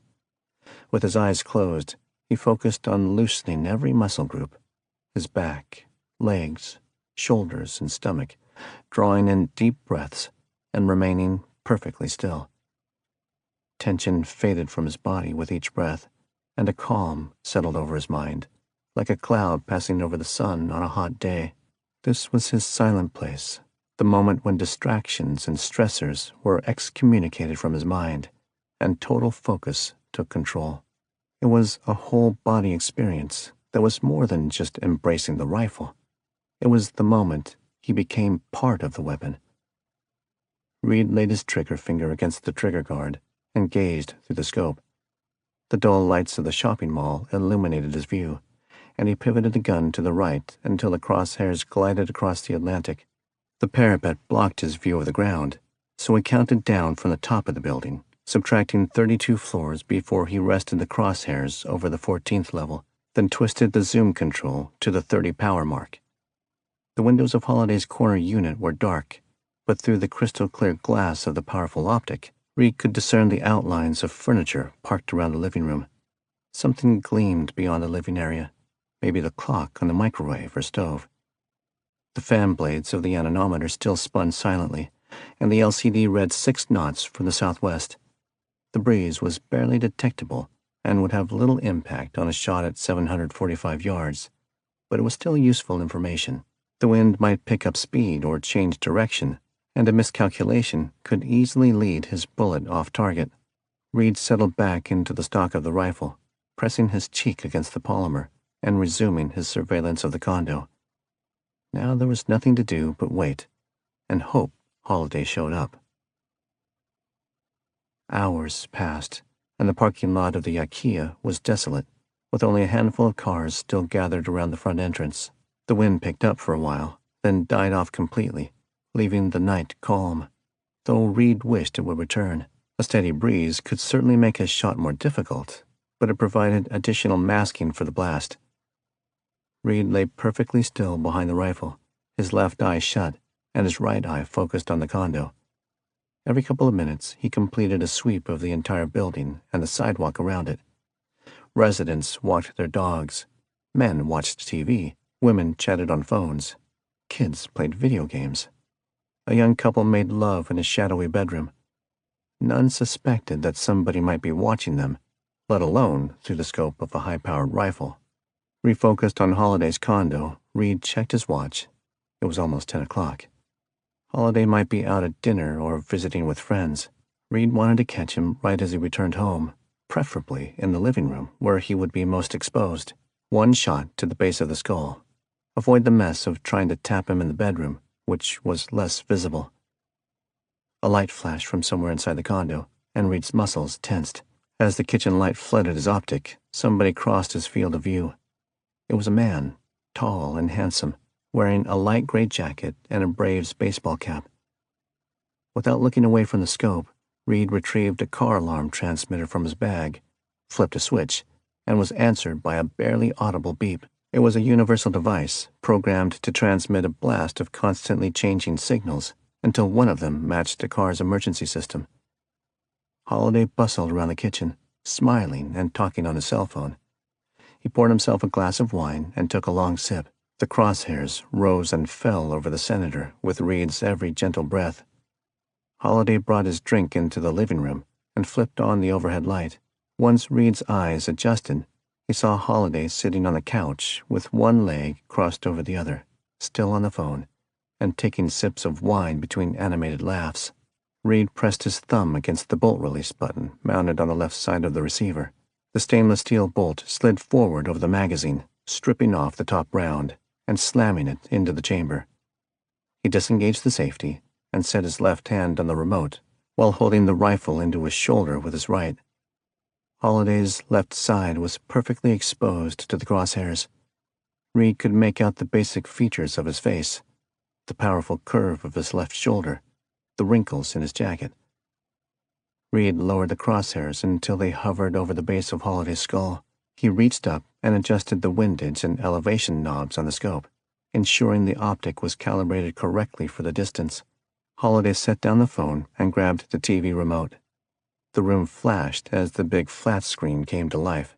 Reed wrapped his hand around the grip of the rifle, rested his finger against the trigger guard, then reached down and pressed a button on the transmitter. The device beeped again, and 4 seconds passed. Then the parking lot below erupted with the blaring of a car horn. Reed pressed his face against the stock of the rifle, and laid his finger against the trigger. He counted silently and matched the beat of the car horn with the tempo of his mind. He would fire on the third blast. His finger tightened around the trigger, and the crosshairs fell still over Holliday's neck as Reed drew in a half-breath and held it. His world outside the scope blurred from existence, failing to matter anymore. Only the target mattered, and the inevitable moment when that target would crash to the floor. The horn blared. Once. Twice. Holliday turned toward the door and smiled. Reed felt the muscles in his chest tense. Something was wrong. He could feel it in the way Holliday's shoulders rose and his eyes flashed. Was somebody there?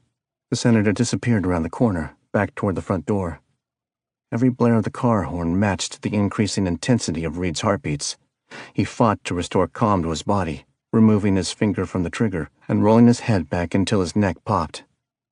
As the seconds ticked by, his urge to surrender to the tension grew.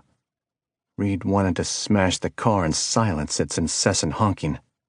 When Holliday reappeared in the kitchen, Reed pressed his cheek against the stock and laid his finger back on the trigger.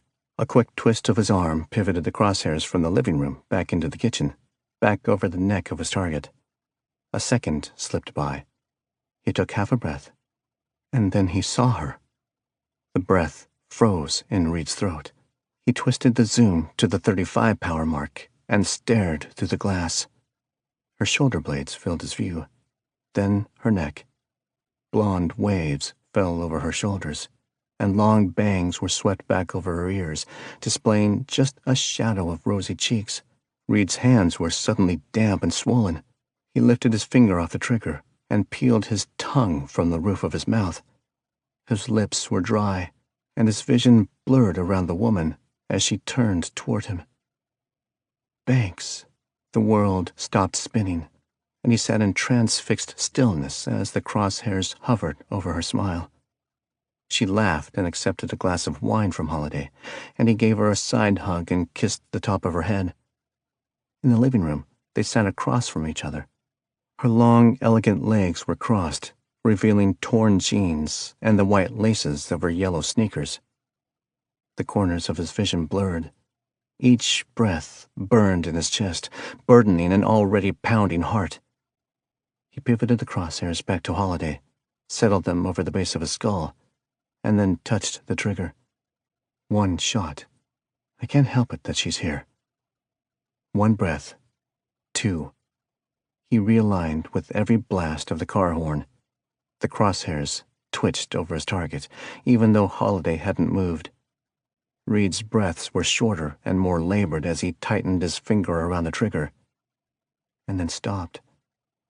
He shoved the rifle away from his shoulder and rolled onto his back, covering his face with both hands. Shit! He lay on the roof. Whoever owned the SUV silenced the emergency alarm, and the parking lot fell quiet again.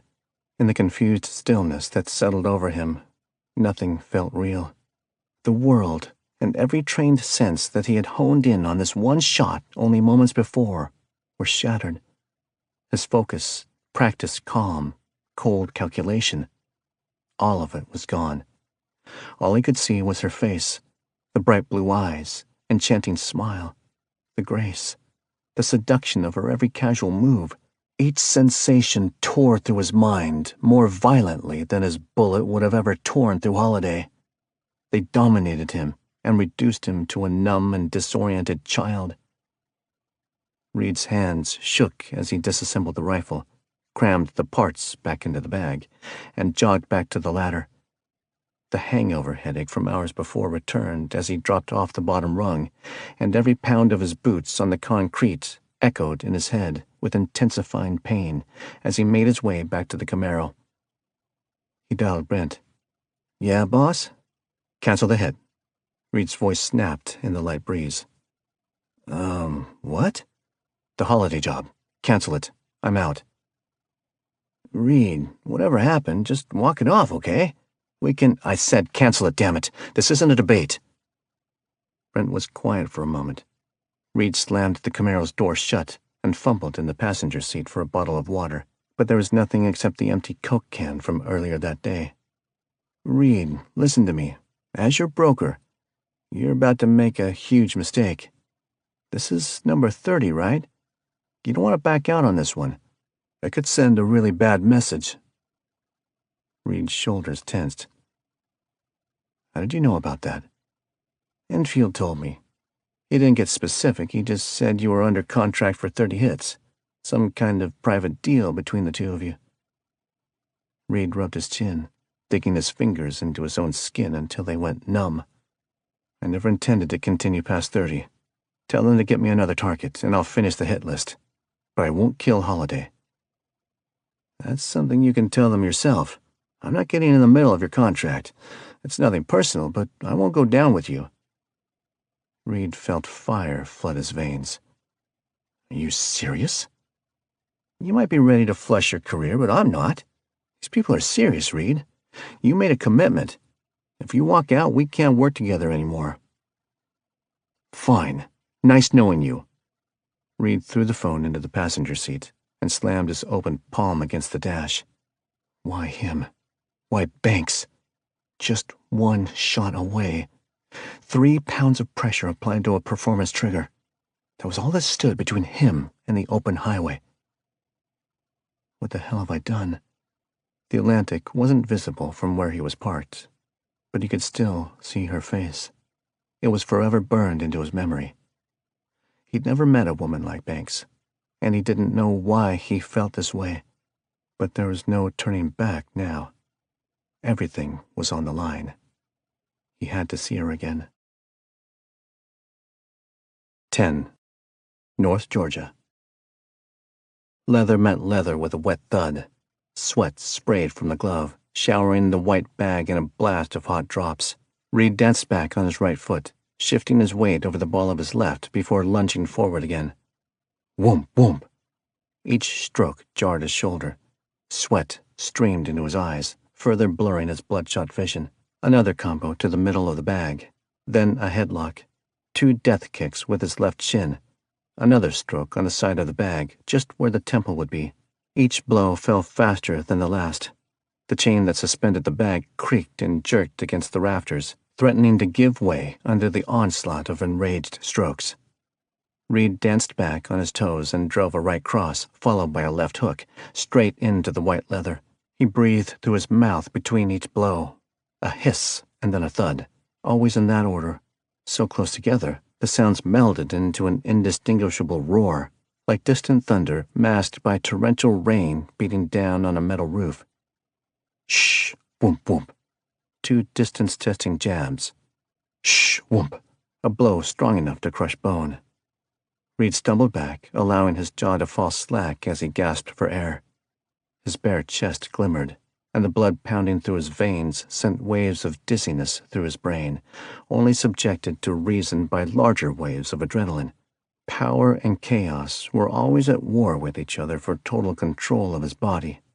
The light bulb mounted on the cabin wall shone over the back porch. As the bag continued to swing and creak, Reed collapsed against the rail. The night wasn't warm, not for an October night, but after half an hour of incessant pounding, he would have sweated in a snowstorm. Baxter, bear me. Reed peeled off the gloves and tossed them onto a nearby table. The back door hung open. Toenails clicked against hardwood, followed by the scuffling, snorting sound of the bulldog sinking his teeth into the tow rope attached to the refrigerator door.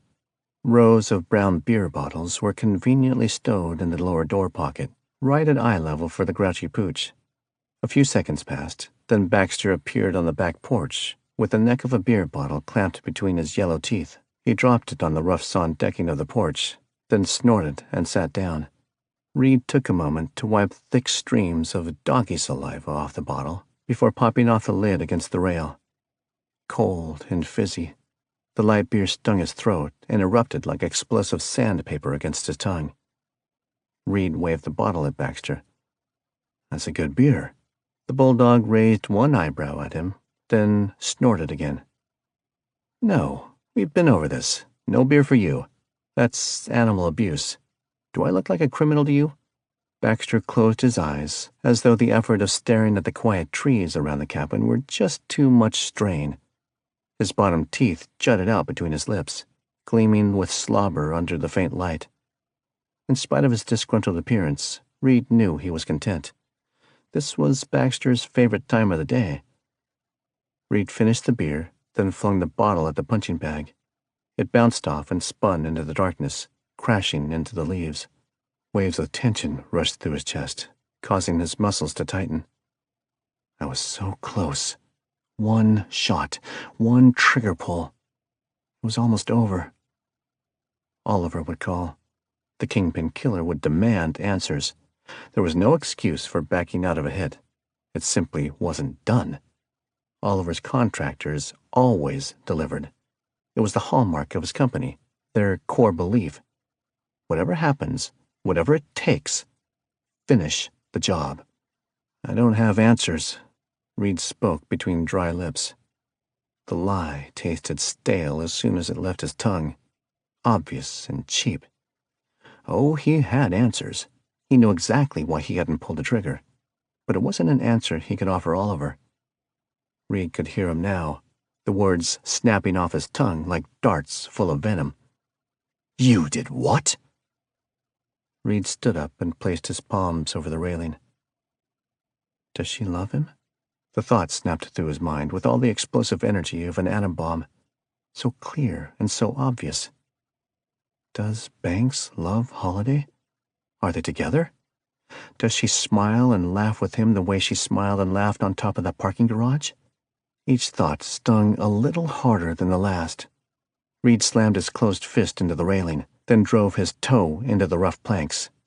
Pain shot up his foot as blood dripped from a busted toenail. What's wrong with me? Why do I care? Why didn't I just pull the damn trigger? Once again, he saw her gliding across the kitchen, holding the wine glass between her delicate fingers. He saw the way her socks twisted when she spun over the expensive tile, and the flash in her eyes when she hugged Holiday. Was that love? Was that love in her eyes? Reed shouted and drove another punch into the rail, then glared at Baxter. The dog lifted his head and stared up at Reed with concern and uncertainty. 3 years. 3 years I've been working this job. One trigger pull away from the end and I flip out over some damn girl? No, don't worry. I'll get it done. There's over 20 hours left. It's just the jitters. We've seen this before. Reed paced the porch, running his fingers through his dripping hair. Each footfall echoed in his tired brain like the roll of a drum, regulating his breathing and helping him to focus. He couldn't return to the IKEA. There was too much risk in appearing there for a third time. He needed a new strategy, another place to strike Holiday. There was still time to formulate a secondary plan, but first he would need to rest. Oliver wouldn't call as long as there was still time on the kill clock. Those precious hours could be leveraged to clean this mess up, complete the job, collect the paycheck, and pack up shop, just like he planned. He'd drive far, far away from bloody Atlanta and all the bad memories it contained. Banks' beautiful face crossed his mind and derailed his train of thought, sending it careening down a new path in the time it took him to blink. Her laugh, so bright and happy, was enough to light the darkest corner of hell. She feels like home. The thought shattered the cloud of confusion around his mind, as though it were made of ice. She feels like home.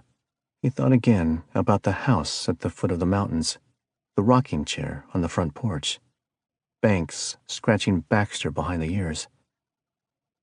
Home is the one thing I've never had, the only thing I want when this carnage is finally over. Reed jerked the phone out of his pocket and dialed. Winter, why didn't you tell me about her relationship with Holiday? Reed shot out the question before Winter had a chance to draw a breath. Excuse me? Senator Holiday. Reed smacked his palm against the railing. You didn't tell me they were involved. The line was silent. Reed didn't know if he had caught Winter off guard, or if Winter was simply giving him time to stop shouting. First of all, Winter spoke in a measured monotone, they aren't involved. He's her godfather. And second, This information was notated on page 6 of the report. Perhaps you didn't read the entire file." Reed's mind spun, and he blinked through tired eyes. "Godfather? What the hell are you talking about?" Winter paused again. Now Reed was almost sure the delay was meant to rebuke him. "Senator Holliday was close friends with Miss Morcelli's father. They were frat brothers at Vanderbilt. The details are in the file." Reed lowered the phone and stared into the trees, reviewing the memories one at a time. The way Holliday smiled when she entered the room, how he hugged her from the side and kissed her on the head, his casual demeanor as he handed her the wine. No, they weren't together, but they were clearly close, in a father-daughter way. Or, in this case, a godfather way. Holliday was a safe place for Banks, a kind, loyal friend. And I was going to kill him. Reed jammed the phone against his ear. "Who ordered the hit?" Once again, silence hung on the line. But this time Reed wasn't having it. "I know you know. Who ordered the hit?" "This is 30, isn't it?" The sudden question sent an icy chill down Reed's spine. He pressed the phone against his cheek and wrapped his fingers around the railing. "What?" "This is your 30th kill.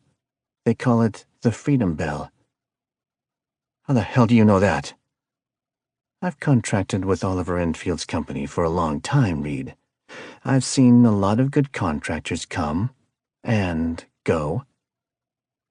Tension shot down his arms as he dug his fingers into the wood.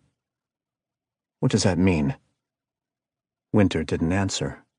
The silence was so thick, Reed felt as though Winter was sitting beside him. "Who ordered the hit?" he shouted into the phone. When Winter replied, the monotone was gone and replaced with a hint of menace. "Watch your back, Reed. Freedom has a nasty bite." The line clicked off. Reed's hands shook as he pried the phone away from his ear and stared at the blank screen. Winter had never broken character before and never expressed interest in him as a killer. Winter had never expressed a warning. The breach in behavior sent a sting ripping down Reed's back, an army of fire ants digging into his skin. Who ordered the hit? Reed snapped his fingers at Baxter and walked back into the house. Everything about this contract felt different and wrong.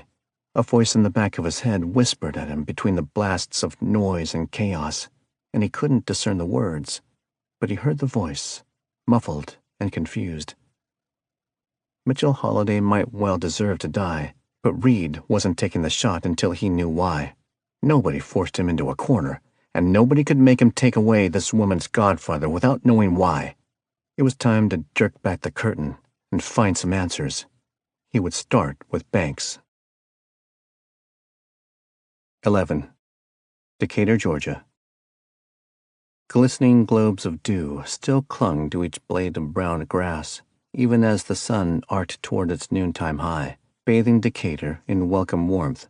The cough rumble of the Camaro felt as blasphemous to the peace of the morning as a raunchy laugh in a graveyard, and Reed switched the car off and sat in silence as he surveyed the duplex, tired and old with peeling paint. Bits of sun-baked shingles lay in the flower bed at random. Plastic jack-o'-lanterns guarded the entrance, their crooked smiles leering at Reed as if they knew why he had come, but they just didn't give a damn. A stray tabby cat bounced across the porch and around the house, chasing the butterfly between the bushes. But there were no people, no laughing children or bustling adults. The neighborhood, which consisted entirely of battered duplexes and brick apartment homes, was as cold and unfriendly as a war zone. Decay and despair, and too little of everything. A couple of teenagers wandered out of a side street, bouncing a basketball and talking in subdued mumbles. Reed waited for them to pass within easy earshot of the car. Then he whistled. "Hey, you guys know a blonde girl who lives here?" They stopped and stared at him as though he were an invader, armed to the teeth and ready to burn down what was left of their battered homes. So then, Banks wasn't home. A twinge of defeat bubbled in his stomach. Or was it just disappointment? Maybe he should go back to Atlanta and check the nightclub. But it didn't open until late afternoon. And, anyway, if Banks left home to run errands, she would most likely do that locally. One of the numerous grocery stores or farmers' markets in the area were likely destinations for a morning shopping trip. It was a good bet. He spotted the yellow Volkswagen 15 minutes later, parked in front of her bank. He left the Camaro 100 yards away in an adjoining supermarket lot and jogged toward the squat brick building. He wasn't sure what his plan was. Maybe he would pretend he was at the bank on personal business, make it out to be coincidence. Then ask her out to lunch and talk to her, find out about Holiday, figure out what the hell was going on. His thoughts trailed off as he passed the Beetle. He stopped and stared at the rusty antique, remembering the clatter of the underpowered engine, the squeak of the suspension at every turn, the way Banks drove with reckless abandon, as though she were the only person on the road, the perpetual smile on her face, and the way the wind tossed her hair. The front door of the bank slammed shut as a customer walked out. Reed looked back at the Beetle, then walked toward the door. The bank was cold and sterile, and gaudy marketing covered the walls. Glass offices lined the perimeter of a crowded waiting area. A line of a dozen impatient customers stood in front of the counter, and the tellers looked distant and detached, as though they were present in body alone. It was such a stark contrast to the five-star banking experience Reed was accustomed to through Lasco Financial. The building was more like a title loan office than a bank. "I don't know where it came from. It's not my money. That's the problem." Reed immediately recognized the thick Southern accent laden with emotion and frustration. Banks, with their back turned toward him, sat in one of the glass offices to his right. An overweight man with a thinning hairline and cheap glasses sat behind the desk, a look of exhaustion covering his chalky features. "Ma'am, I realize you're upset. If you calm down, I'm sure we can figure this out." "There's nothing to figure out. There's $25,000 in my account that doesn't belong to me. Take it out, please." Well, it's not that simple." Banks rubbed her temples. "Why not?" "Well, first of all, that would leave you overdrawn. You were overdrawn when the wire posted to your account." "I'm aware of that. I'll pay you in a couple days. It's been a rough week, okay? In the meantime, take the money out of my account. You guys should be more careful where you stick money." The banker looked ready to shoot himself. "Ma'am, I already told you, we don't stick money in people's accounts. The wire was made payable directly to you, with your account number notated. We credit it to your account accordingly." "Well, I don't want it." Banks smacked the desk with her palm. The banker sat forward, rubbing his eyes with a shaky right hand. "Miss Morcelli, it's unfathomable to me that a person in your position would be so opposed." "My position? And just what is my position exactly?" A tinge of indignation edged into her voice. The banker backpedaled. "That's not what I meant. I'm just saying that I'm a broke-ass overdrafter. That's it. Close my account. I'm not dealing with this. I don't need anybody's help." Reed stood still by the door, transfixed by the scene unfolding in front of him. He wasn't sure how he expected Banks to respond when 25 grand appeared in her account out of nowhere. Stupidly, he assumed she would be grateful and apply the windfall toward her medical debt. He now realized how arrogant and belittling that assumption had been, but he was still taken aback by her vehement refusal to accept or even entertain a handout. It was fiercely independent, aggressively proud, ridiculously attractive. An annoyed voice grabbed his attention. "Can I help you, sir?" A short woman wearing a crooked name badge leered at him. She looked utterly done with life. Reed realized he was standing in the middle of the lobby with his hands in his pockets. "No, I'm good," he said, as he rushed back outside. He was a fool for assuming Banks would simply take the money. More than that, he was an asshole for tracking her down. She was independent and didn't want to be babied, which explained why she was the goddaughter of a millionaire and still drove a rattletrap of a car and was in debt up to her ears. She didn't want the help. She had it covered. More than that, She didn't have time to fix his problems. Holiday was his problem, and roping Banks into the middle of this mess wouldn't be fair to her. He would have to find the answers he needed without exposing her to whatever menace ordered the hit. Before he could start the engine of the Camaro, his phone vibrated in his pocket. The dark screen read, "Unknown." Reed hesitated, then hit the answer button and said nothing while he waited for the caller to speak first. "You screwed up, Montgomery." The voice was computerized, like that of an automated answering machine. "Who is this?" "Somebody who doesn't like being let down, Reed. Somebody who feels very let down by your failure to assassinate Senator Holiday." A rush of warmth flooded Reed's cheeks, and his heart rate accelerated. The sounds and distractions of the supermarket parking lot vanished around him. "Look, smartass, I never fail, and I don't deal with anyone over the phone. You got a problem, call my broker." "I'm afraid your broker is quite indisposed at the moment." "What?" Reed's voice was drowned out by a blood-curdling scream. Agony flooded the phone, echoing as though it came from an amphitheater. Reed jerked the phone away from his ear as he caught his breath. The screams continued, ringing as though they were voiced straight from hell. Pleas for mercy were mixed with dull groans and shrill shrieks, all fused into one horrific chorus. The air inside the Camaro was suddenly thick and sticky, as though Reed were breathing through a straw. He held the phone against his knee, muting the hellish voice of death. Moments felt like hours, until at last the screams faded and the computerized tone took over. "I sent you pictures. You have 12 hours to finish the job. Don't test me." Reed swallowed back the dryness in his mouth and punched the steering wheel. Before he could respond, the caller hung up, leaving the screen vacant. A moment later, the first text appeared. Reed's fingers felt thick and heavy as he unlocked his phone. The ghastly image that greeted him sent waves of nausea ripping through his stomach. Brent. He lay on a concrete floor, tied between wooden posts, his face twisted into a death scream. Shreds of skin and flesh decorated the floor beside him, exposing an empty stomach cavity. He was disemboweled, gutted from throat to groin. Blinding rage replaced nausea, and Reed jammed the car into gear and dumped the clutch. The rear tires screamed against the pavement, screeching over the howl of the engine as the rear end of the vehicle swung outward. The rubber caught, and the Camaro rocketed forward out of the parking lot and back onto the highway. Back toward Atlanta. 12.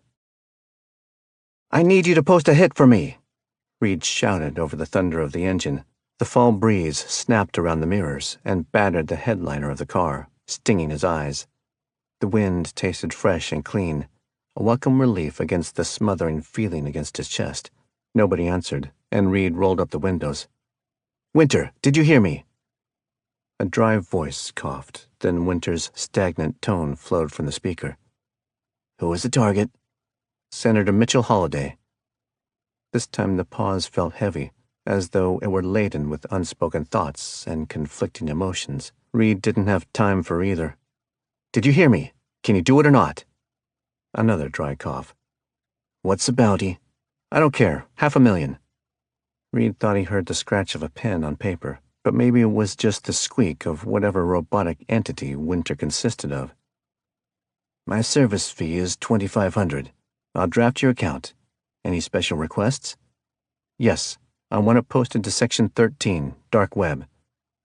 The pen tapped on the notepad. Reed could hear each slow click. "Are you aware that Section 13 has been compromised by the FBI?" "I am. Posted anonymously. Ignore anyone who's dumb enough to respond." "Very well. The listing will be live in 20 minutes. Nausea returned to the pit of Reed's stomach, boiling like a jar of sour vegetable oil. Every muscle in his body was tense. He downshifted into fourth and blew past a semi-truck. The nervousness growing in the back of his mind washed over him in waves. It was something a little worse than shock, and a little less than panic. Brent was dead, slaughtered like a pig. It was a blatant attack on his own doorstep by a defiant challenger. Nothing like this had ever happened before. Reed wasn't particularly attached to Brent, or to anyone he worked with, but Brent was the partner he spoke to most often. He knew Brent had blonde hair and loved mint ice cream and video games. The chatty broker was from Detroit and had a mother he sent checks to every month in a nursing home. She thought he worked for a military history museum in Rome. She had no idea her son was neck-deep in the mire of organized crime, and she would never know what fate befell him. He would simply vanish, gone without a trace, snuffed out like any one of Reed's victims. The thought brought renewed rage into Reed's soul. No, he didn't care about Brent, not personally, but a line had been crossed, a line that couldn't be ignored. The contract had now spilled far, far beyond the realms of acceptable business practices, even for the criminal underworld. There was a debt to pay, and a statement to make. You don't shit on Reed Montgomery's doorstep and walk away breathing. Reed snatched up his phone and speed-dialed the first contact, focusing on calming his nerves and backing away from a precipice of uncontrolled, rampaging madness. The answering machine picked up and greeted him with a single-word message. Enfield. Then the beep. Oliver. The word snapped like a gunshot, and Reed forced himself to take another breath before continuing. We need to talk immediately. Call me back as soon as you get this. Reed rolled the windows down again and sucked in a lungful of air, which helped restore control over his body. He checked the clock on the dash and counted backward to the phone call with Winter. He'd give it another hour, and then he would cancel the hit. 13. Senator Mitchell Holliday, known to his friends and foes alike as Fighting Mitch, was feeling the wear of civil service. He sat behind the broad oak desk in his congressional office and set his reading glasses on the table. His back hurt. His neck hurt. He had a headache. And his damn knee was acting up again. The plush leather of his office chair squeaked as Holliday leaned back. He didn't drink at the office. Not anymore, anyway. But a bourbon, smooth and strong, would have really taken the edge off. He laid his hands on the arms of the chair and sat perfectly still, letting the stress and strain seep out of him. His knee burned like fire, and he straightened his leg, attempting to relieve the strain. It was an old football injury. Holliday played for Grand Republic Preparatory School in Savannah as a running back. That was where Fighting Mitch was born. Given a chance, he always chose to run the ball straight through the defensive line instead of around. He was a sensation. Local sports commentators called him NFL talent, the pride of South Georgia. Right up to the moment the 280-pound senior from Athens crashed into his shoulder and slammed him to the ground, leaving his foot caught in the soft mud. When his knee exploded, it snuffed out all ambitions of a football career in a split second. Grand Republic was losing that night, down 21 points with an Athens quarterback who had their number. But when Holliday hit the mud, vengeful fire that could have won them a Super Bowl erupted through his team. He could still hear his quarterback, Danny McKnight, shouting at the offensive line moments before the snap. He could see the explosion of glistening rainwater as shoulder pads and helmets crashed together. And then, with only seconds left on the clock, he could hear the roar of the crowd as the ball flipped between the uprights. It was the biggest upset of the season. Holliday would never forget that night. He refused medical care until the end of the game, at which point his teammates carried him off the field on their shoulders as Danny screamed and threw his helmet into the air. Grand Republic's quarterback went on to serve in the National Guard, deployed for Desert Storm, where he was blown in half by a landmine. Holliday wasn't there, but he heard that blast in his nightmares. He imagined Danny lying in the mud, his blue eyes wide and empty, as if to say, "Where are you, Mitch? Why aren't you here to carry me off the field?" Real life was so much colder than football. Upsets were never as simple as a field goal. The chair groaned again as Holliday sat up. He lifted a cigarette from the desk drawer and flicked his thumb against a polished Zippo lighter. Icy waves of menthol filled his lungs, Loosening his muscles and easing the tension on his strained nerves, he leaned back and dragged another cloud of smoke from the cigarette. It burned and soothed all at the same time. In the temporary relaxation of the nicotine, he could still see Danny pumping his fist in the air and grinning at the crowd.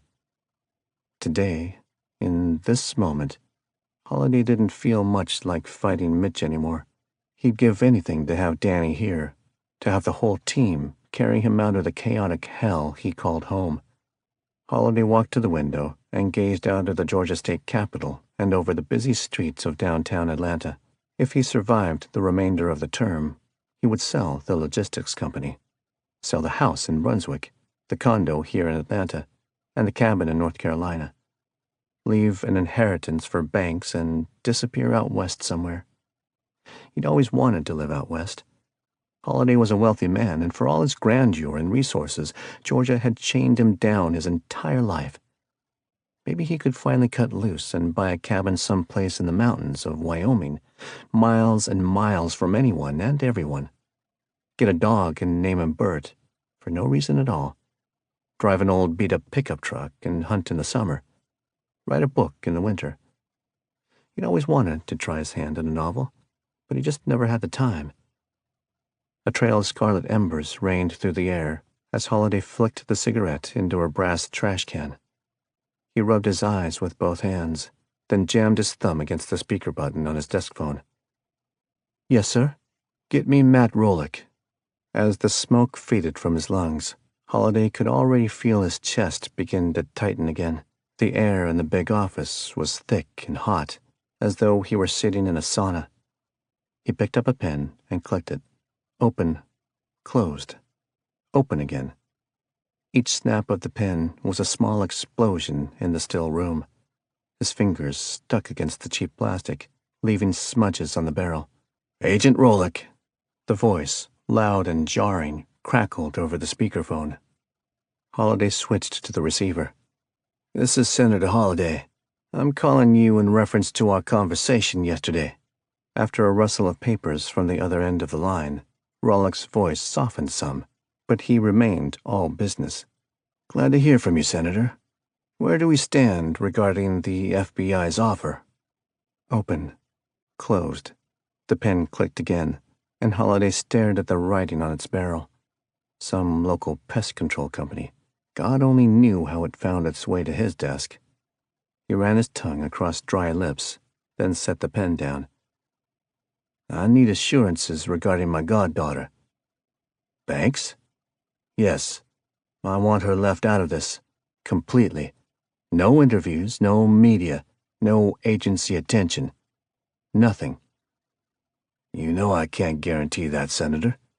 Then you don't have a deal. I'll burn in hell before I watch her dragged through this mess. If you don't cooperate, you may very well get your wish.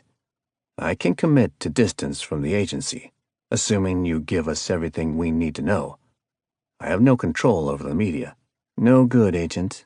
I've made it clear from day one that Banks will not be involved." "She isn't involved. I don't see the problem." "It's her father. I want the agency's commitment that they won't turn this into a smear campaign, and that the media will be left out of it."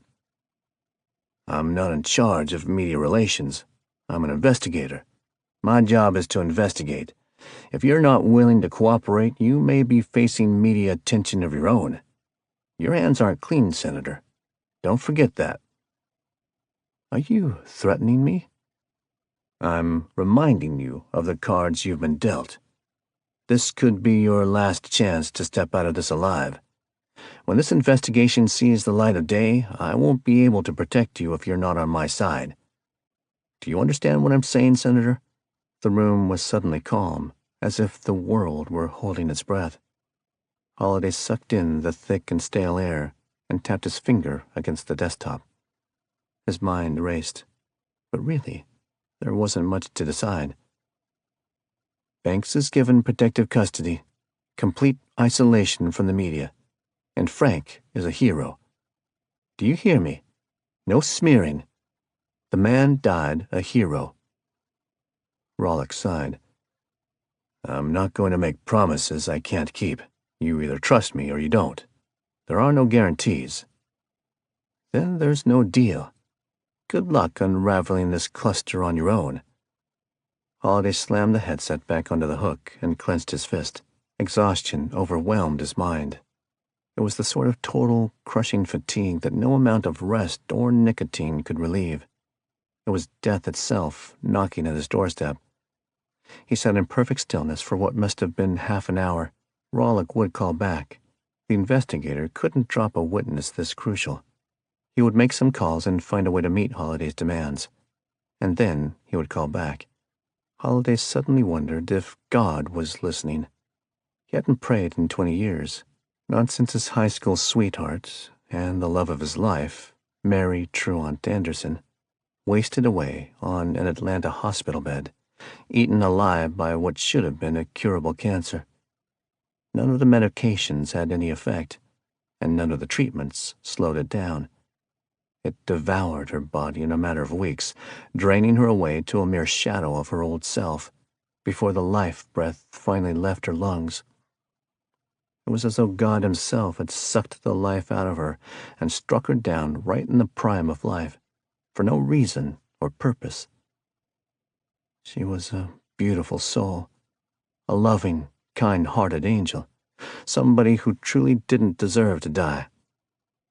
If God wouldn't listen to prayers for somebody as beautiful as Mary, there's no way he would hear prayers for somebody as battered and war-torn as Mitchell Holiday. There was blood on these hands. The intercom buzzed, jarring Holiday back to the present. "Senator, there's men here from the FBI. They want—" "Wait! You can't go in there!"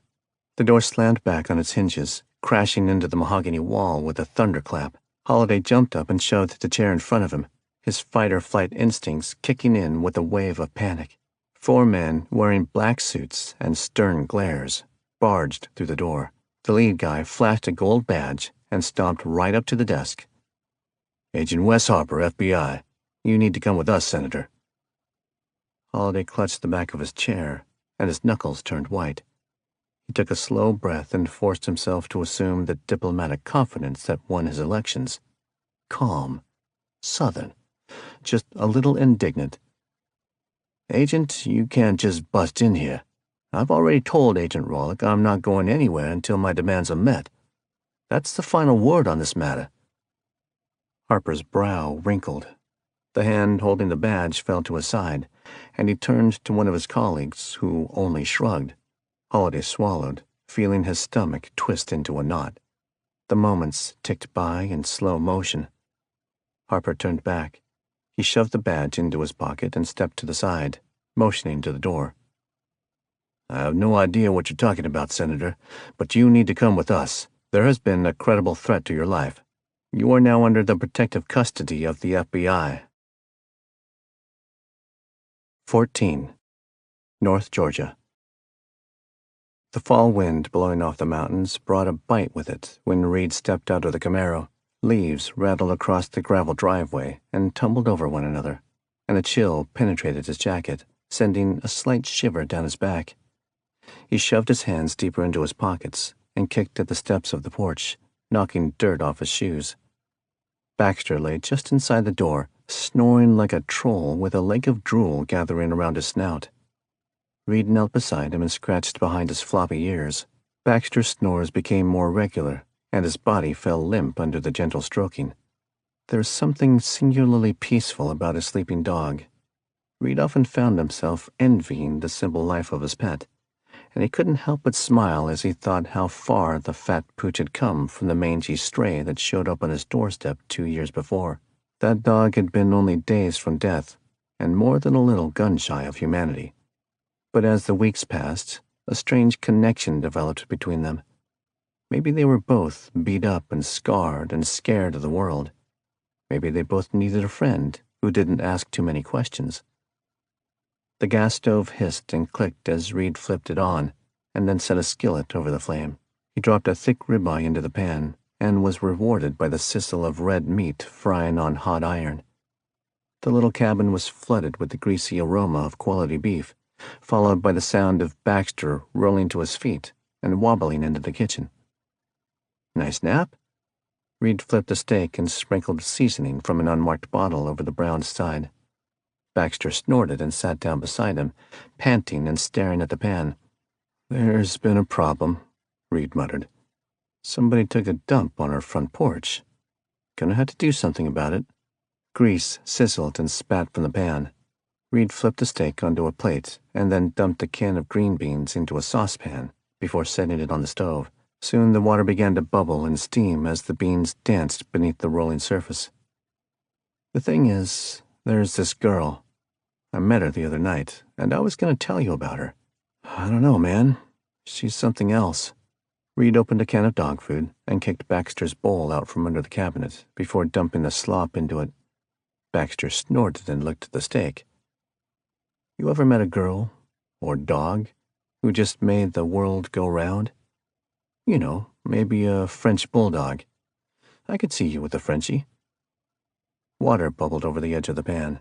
Reed lifted it off the stove and dumped the water into the sink before emptying the beans onto the plate. An icy cold German lager from the fridge completed the menu. Reed sat at the table and wiped the grease off a fork and knife from his dinner the night before. The first bite of steak tasted perfect, tender and red, with just a trace of blood oozing from the center. "I don't know, man. Right now there are more pressing issues. Somebody took out Brent, and I'm not sure what to do about it. What would you do?" Baxter sat beside the table with his head tilted to one side and his lower teeth jutting out over his lip. Drool dripped down the side of his face. Reed cut a piece of ribeye from the edge of the steak and dropped it over his nose. Baxter wolfed it down in one swallow and returned to his previous pose. Reed took a bite of green beans and waved his fork at the dog. "This is my steak. You want steak, you get a job. I've had about enough of your freeloading. You don't even sweep the damn porch." The old bulldog woofed spit over Reed's leg, and then wandered back into the kitchen and contented himself with slurping up the bowl of dog food. Reed pulled the phone out of his pocket. He tried calling Oliver, and once more was sent to voicemail. It was unlike his boss not to answer, and even more out of character for him to not call back. Oliver remained highly connected to his organization. Even though his contractors operated with a certain level of anonymity, Oliver kept close tabs on their activities and needs. His unexpected distance was disconcerting. The last bite of steak, washed down with a swallow of beer, made a perfect finale to a delicious meal. Reed set the plate on the floor for Baxter to lick clean, then relocated to his desk and powered on the laptop.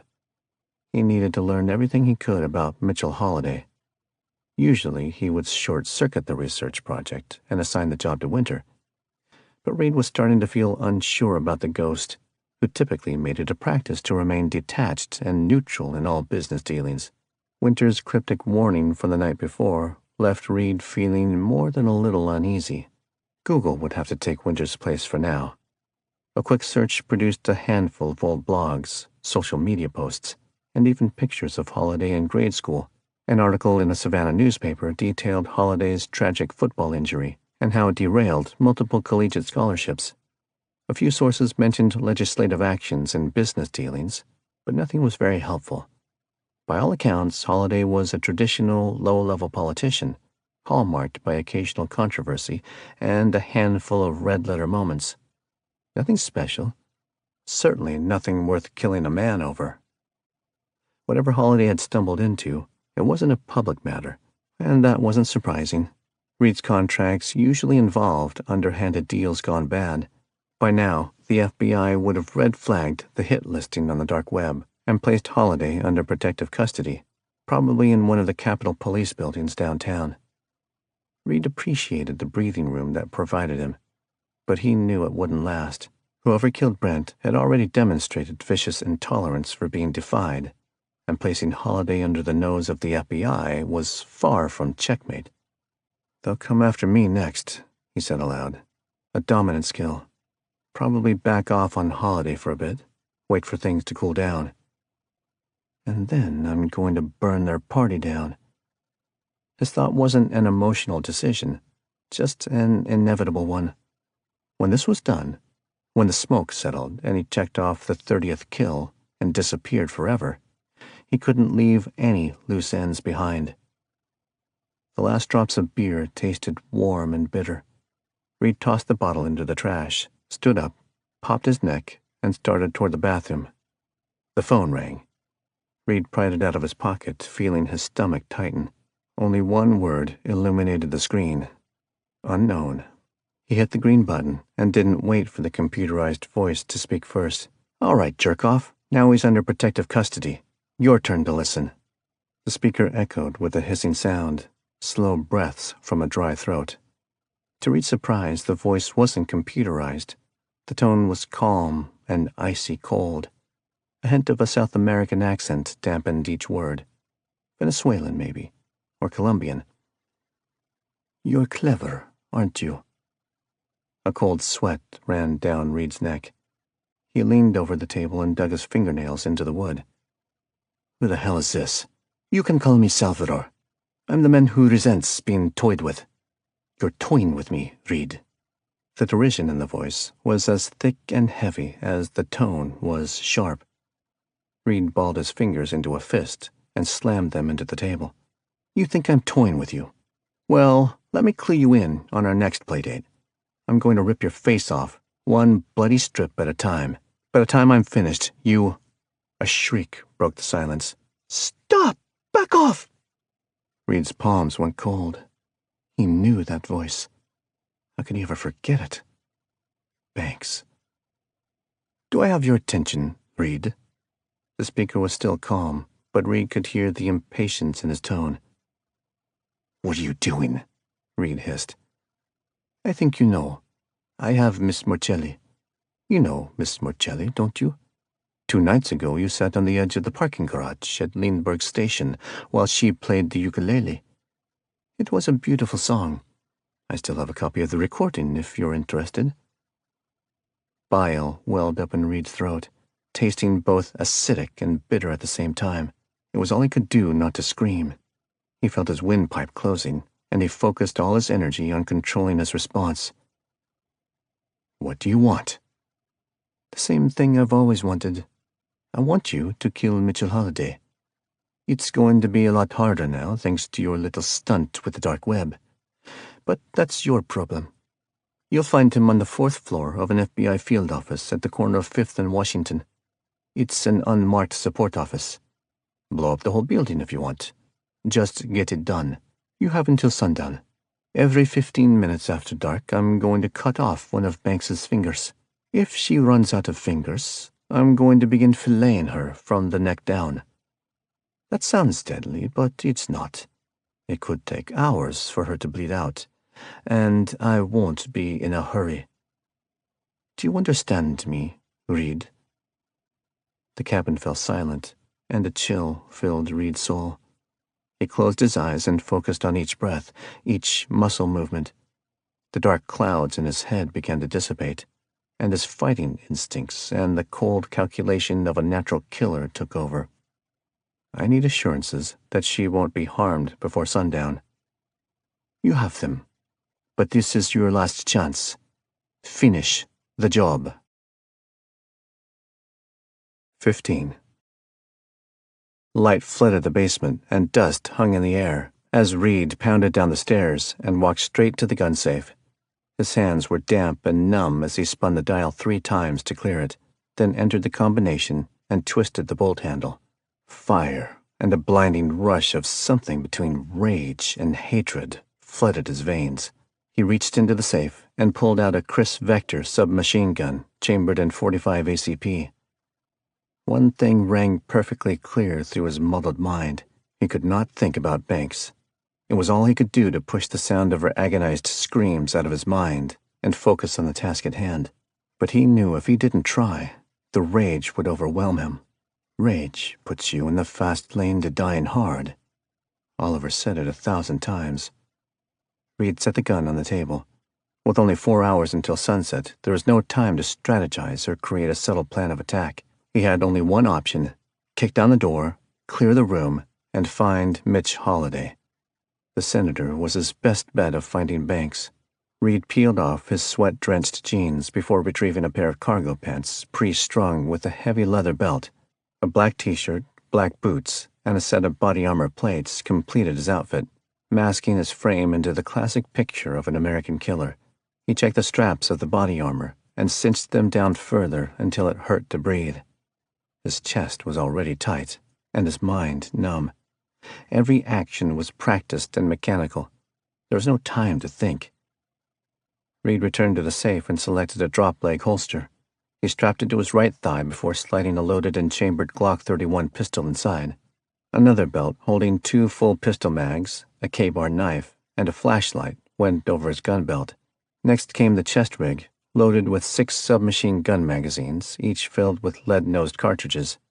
Above the magazines, Reed clipped 3 flashbangs and a smoke grenade to the chest rig. A sudden rush of blood fell from Reed's head, leaving a wave of dizziness behind it. He grabbed a shelf to steady himself, and for a moment focused on catching his breath. They took her, and it's my fault. Reed shook his head, forcing the thoughts out of his mind. Go in cold, come out cold. Emotion is for suicidal assassins. The heft of the Chris Vector felt good under his calloused hands. Reed ran up the stairs and walked past a sleeping Baxter as he approached the front door. Don't wait up. The roar of passing cars echoed through a supermarket parking lot 3 miles north of town, situated right next to the highway. Reed parked at the edge of the lot and carried his gear toward a silver SUV a few yards away. The Camaro was too impractical for the mission at hand, and he didn't want to risk having the plates photographed. The Toyota that sat by itself next to a shopping cart corral sported political stickers and the words, "Wash me," written in greasy finger smears over the back glass. It was a few years old, with a peeling clear coat and a cracked front bumper. Reed set the bags down beside the SUV and dug into the pocket of his cargo pants. He produced a folding Slim Jim and slid it between the glass and the water seal of the driver's window. A few minutes of careful manipulation with the tool were rewarded by the click of the lock. Reed opened the door and tossed his gun inside, then piled into the driver's seat. The SUV was cluttered with fast food wrappers, empty soda cans, and sales brochures for some real estate company. The stale stench of week-old French fries and sour cheese hung in the air like the ghost of drive-through past, making him cough and wrinkle his nose. Reed tried to ignore the smell and dug beneath the steering column. He flipped a knife out of his pocket and worked for a couple more minutes before the starter clicked and the engine whined to life. As Reed put the car into drive, the congealed remains of some food byproduct stuck to his hands. He wiped his palms against his pants and piloted out of the lot and back onto the highway. Cars flashed past as he accelerated into the fast lane and drove toward the east side of Atlanta. Orange lights blanketed the city as the sun began its westward journey toward the ends of the earth. The knots in his stomach tightened, and he rolled the windows down. Banks was alone, afraid, hurting. They had tortured her. He saw those big blue eyes again, so wide and deep, and he imagined them full of fear. Was it worse to know she was in pain, or worse to know he couldn't do anything to stop it? In cold, out cold. Clear your head, Reed. He took the exit onto I-285 and pressed the accelerator deeper into the floor. The Toyota had half a tank of gas. He would get to the field office, take a few minutes to survey the situation, and then pull the trigger. There weren't a lot of options. He needed Holiday alive, at least for now. Unless and until the status quo changed, Reed wanted a senator as insurance, and possibly as a source of intel. Why is Holiday still with the FBI? Why didn't they turn him over to the Capitol Police? The FBI building on the corner of Washington and 5th wasn't the Bureau's primary facility for the city. Their official field office sat on Flower Street, with a big lobby and an army of agents. He figured this building must be an off-grid secondary location used for more subtle operations. Did that mean the FBI knew why Holiday was wanted dead? Did Holiday have connections in the Bureau? No possible answer was a good one. Anger and frustration boiled in Reed's veins as he approached the field office. He was cornered and forced into a hand of cards he didn't want to play from the moment he accepted this damnable hit. Everything had spun out of control. He was a puppet on a string, being jerked around and dragged toward an inevitable demise. It would end today. He would recover Holiday, then retreat to a safe house. Sit down with the senator. Get to the bottom of this entire mess. Then negotiate for Banks's safe release. There would be time for vengeance later. Reed parked the SUV in an alleyway between a gas station and a shopping strip, 1 block from the field office. After he cut the engine off, he sat in silence and surveyed his limited view of the street at the end of the alley. He couldn't see the field office. He hoped they couldn't see him. What are you going to do, Reed? Storm the building, snatch him up, and haul ass? That's a horrible plan. You'll be gunned down. Oliver's commanding voice echoed in the back of his mind, a lesson the hardened killer had pounded into Reed's skull from day one. Always be ready to walk away. The steering wheel was rock hard under his grip, and his knuckles were white. He let go and rubbed his numb fingers. Oliver was right. The only course of action that ended in his favor was to walk away, torch the cabin, cash out some savings, steal a car and go to ground, Mexico maybe, and fade off the map, vanish like the ghost he was. He gritted his teeth. Why couldn't he walk away? He wasn't a hero, and he wasn't interested in becoming one. He made his living by pulling triggers and snapping necks. He never asked why, and he never harbored regrets. A man in his shoes didn't need honor, and he sure as hell didn't need a conscience. All he wanted was to be finished, to wash his hands and disappear forever. Reed reached for the ignition wires. Their bare copper tips gleamed in the sunlight, promising freedom and security, everything he treasured and clung to. Then he heard it faintly in the back of his mind, like the muted melody of an orchestra playing on the other side of a brick wall.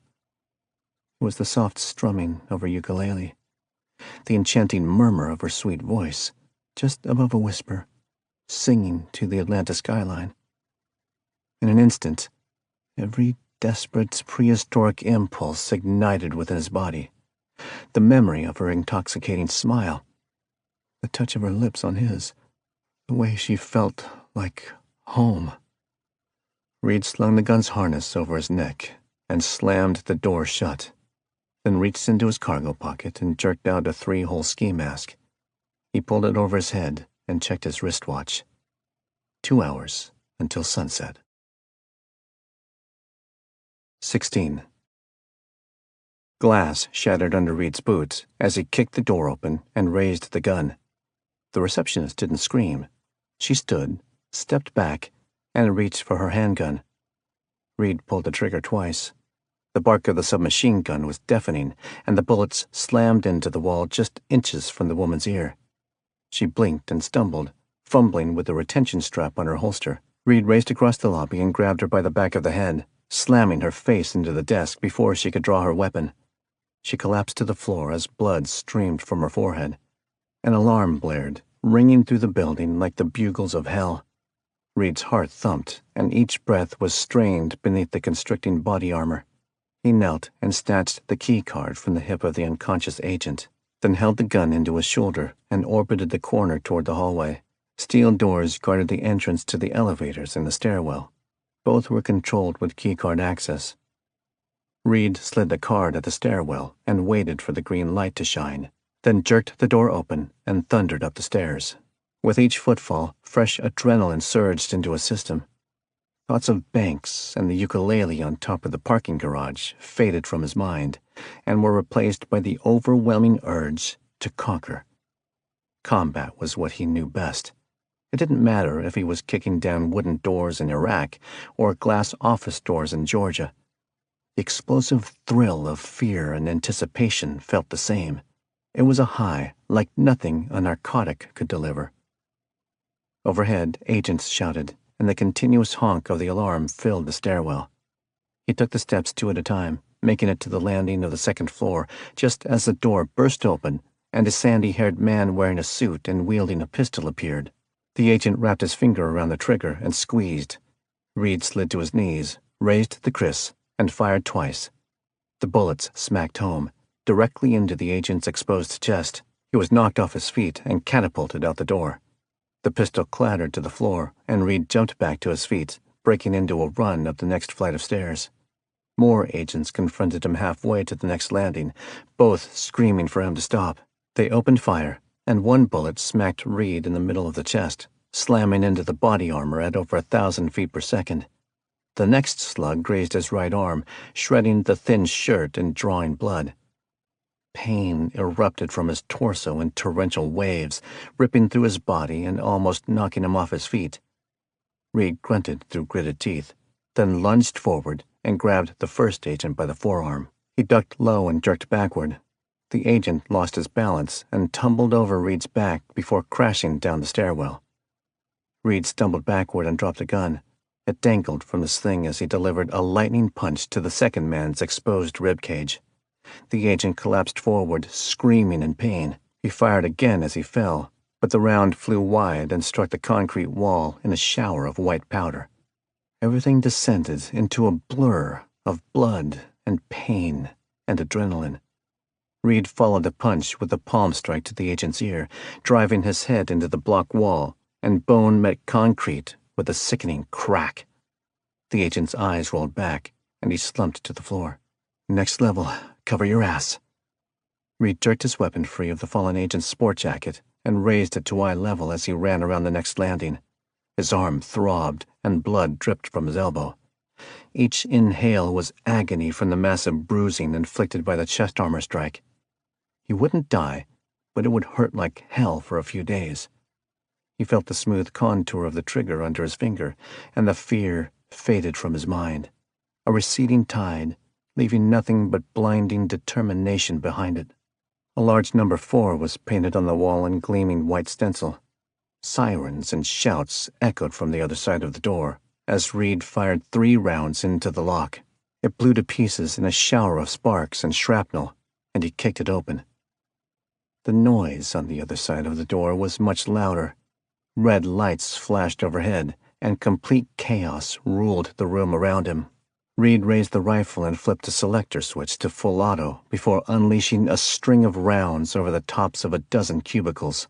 Somebody screamed over the familiar popping of a 9mm handgun. Bullets skipped against the wall nearby, and Reed slid to his knees and redirected his line of fire at a short female agent who stood 10 yards away between the cubicles. Reed trained the gun on her chest and squeezed the trigger, delivering a .255 grain lead-nosed bullet into the center mass of her Kevlar body armor. She crumpled like a rag doll. The air hung thick with gun smoke.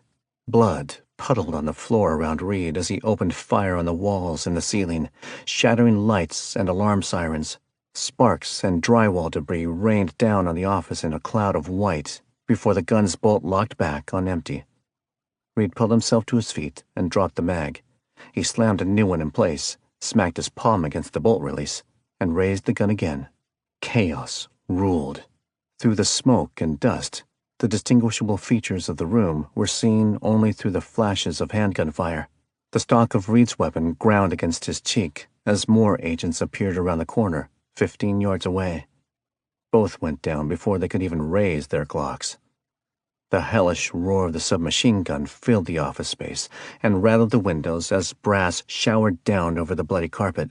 Reed broke into a run between the offices, leaping across the fallen agents and turning toward the next hallway. A heavy steel door, bolted closed, with no window or latch, blocked the way. Reed dropped the kris, allowing it to swing on its harness. Digging into his right cargo pocket, he retrieved a small wad of C4 and slapped it onto the wall beside the door. He pressed the detonator into the sticky white explosive, flipped the switch, and dove for the floor on the other side of a cubicle. The C4 discharged with a floor-shaking blast, and an avalanche of concrete, drywall, and rebar cascaded over the carpet around him. Reed felt something slam into his leg, and at first thought it was a piece of debris. Then he heard another gunshot. He groaned and rolled over. Blood coated his leg and mired the carpet, causing him to slip as he struggled to get to his feet.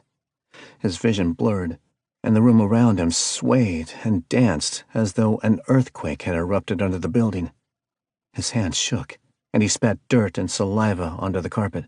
Reed fought to raise the rifle, but the sling was tangled around his arm and hung on the gun belt. He could see the shooter now, standing next to the elevator and firing from the cover of an upturned desk. Muzzle flash lit up the smoke-filled room in little orange bursts as bullets smacked the wall around him.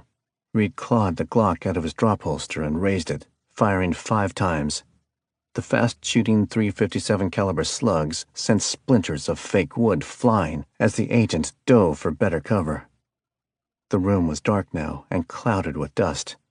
Reed coughed and holstered the handgun, jerking the Chris back to his shoulder before turning toward the hole left by the blast of the explosives. It was about 2 feet across, torn through the block as though a giant had put his fist through the wall. Lights flashed on the other side. Agents shouted, and footsteps pounded the carpeted floor.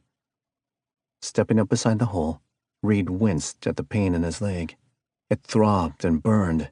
His fingers trembled with the mad rush of adrenaline and the unbridled desire to survive as he jerked a flashbang from his chest rig, pulled the pin with his teeth, and flung it through the hole. The grenade detonated with an earth-shaking blast only a moment later. Reed didn't wait. He held the Chris close to his chest and dove through the hole. On the other side of the wall, a large and linear room with stark white walls and a series of reinforced glass partitions greeted him. The floor was covered in concrete and dirt, and a small table lay on its side. People shouted from somewhere on the other side of the room. The air smelt dirty and burnt, as though he were breathing in ashes. His lungs were clogged with the filth. Reed rolled into a crouching position and raised the gun. He fired into the glass panels separating him from the far side of the building. They shattered, leaving the wire reinforcements floating in midair behind them. Glass rained down, and people continued to shout. Gunshots rang out from the far end of the building, and this time they weren't the rapid pops of a handgun. This gunfire was both faster and louder. It was from an assault rifle. More glass shattered, and pieces of foam exploded from the cubicle partitions under the raking fire of the rifle.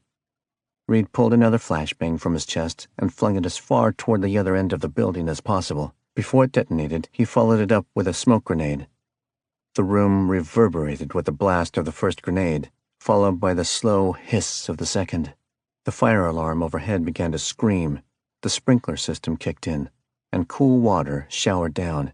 Reed jumped to his feet and ran toward the end of the hallway, where he held the rifle up to his cheek.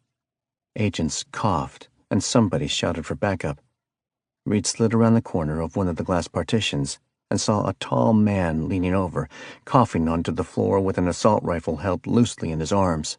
Before he could lift the weapon, Reed twisted the butt of the submachine gun in an elegant arc and slammed it into the agent's face. The man went down like a house of cards, crumpling to the floor without a sound. More gunfire rang through the room. Reed returned fire, though he couldn't see what he was aiming at through the dense smoke. Somebody shouted, and he heard the familiar thud of his bullets striking body armor. A body hit the floor. Bullets whistled past his ear. This is going sideways fast. I've got to move. The roar of a shotgun shook the walls of the narrow room. 2 rounds of the heavy buckshot struck Reed in the stomach of his body armor panel. He choked and stumbled as bile and chunks of steak spewed from his mouth. He squeezed the trigger of the Chris. The gun jerked, and then the bolt locked back on empty. Extreme pain cascaded through his body, but Reed repeated his reloading routine. Saliva dripped from his lips, and his knees wobbled under him as he staggered forward again. The smoke began to clear, and Reed saw 2 men huddled behind a copy machine. A third man lay against the wall in the corner, clutching his chest. A woman was crumpled on the floor next to another reinforced door. This time, though, the door wasn't locked. It hung open a couple of inches, and through the gap, Reed saw the frightened eyes and washed-out face of Mitchell Holliday. 17. Holliday sat in a folding chair with his hands cuffed to the tabletop, and his face spotlighted beneath the LED lights. In a millisecond, Reed noted every detail of the predicament, and his stomach fluttered. Why is Holliday handcuffed? Gunshots popped from the crowd of disoriented agents. Reed rolled behind a desk and jerked his last flashbang from his chest rig. He hurled it over the desk and covered his head. The room shook, and glass showered the dirty carpet.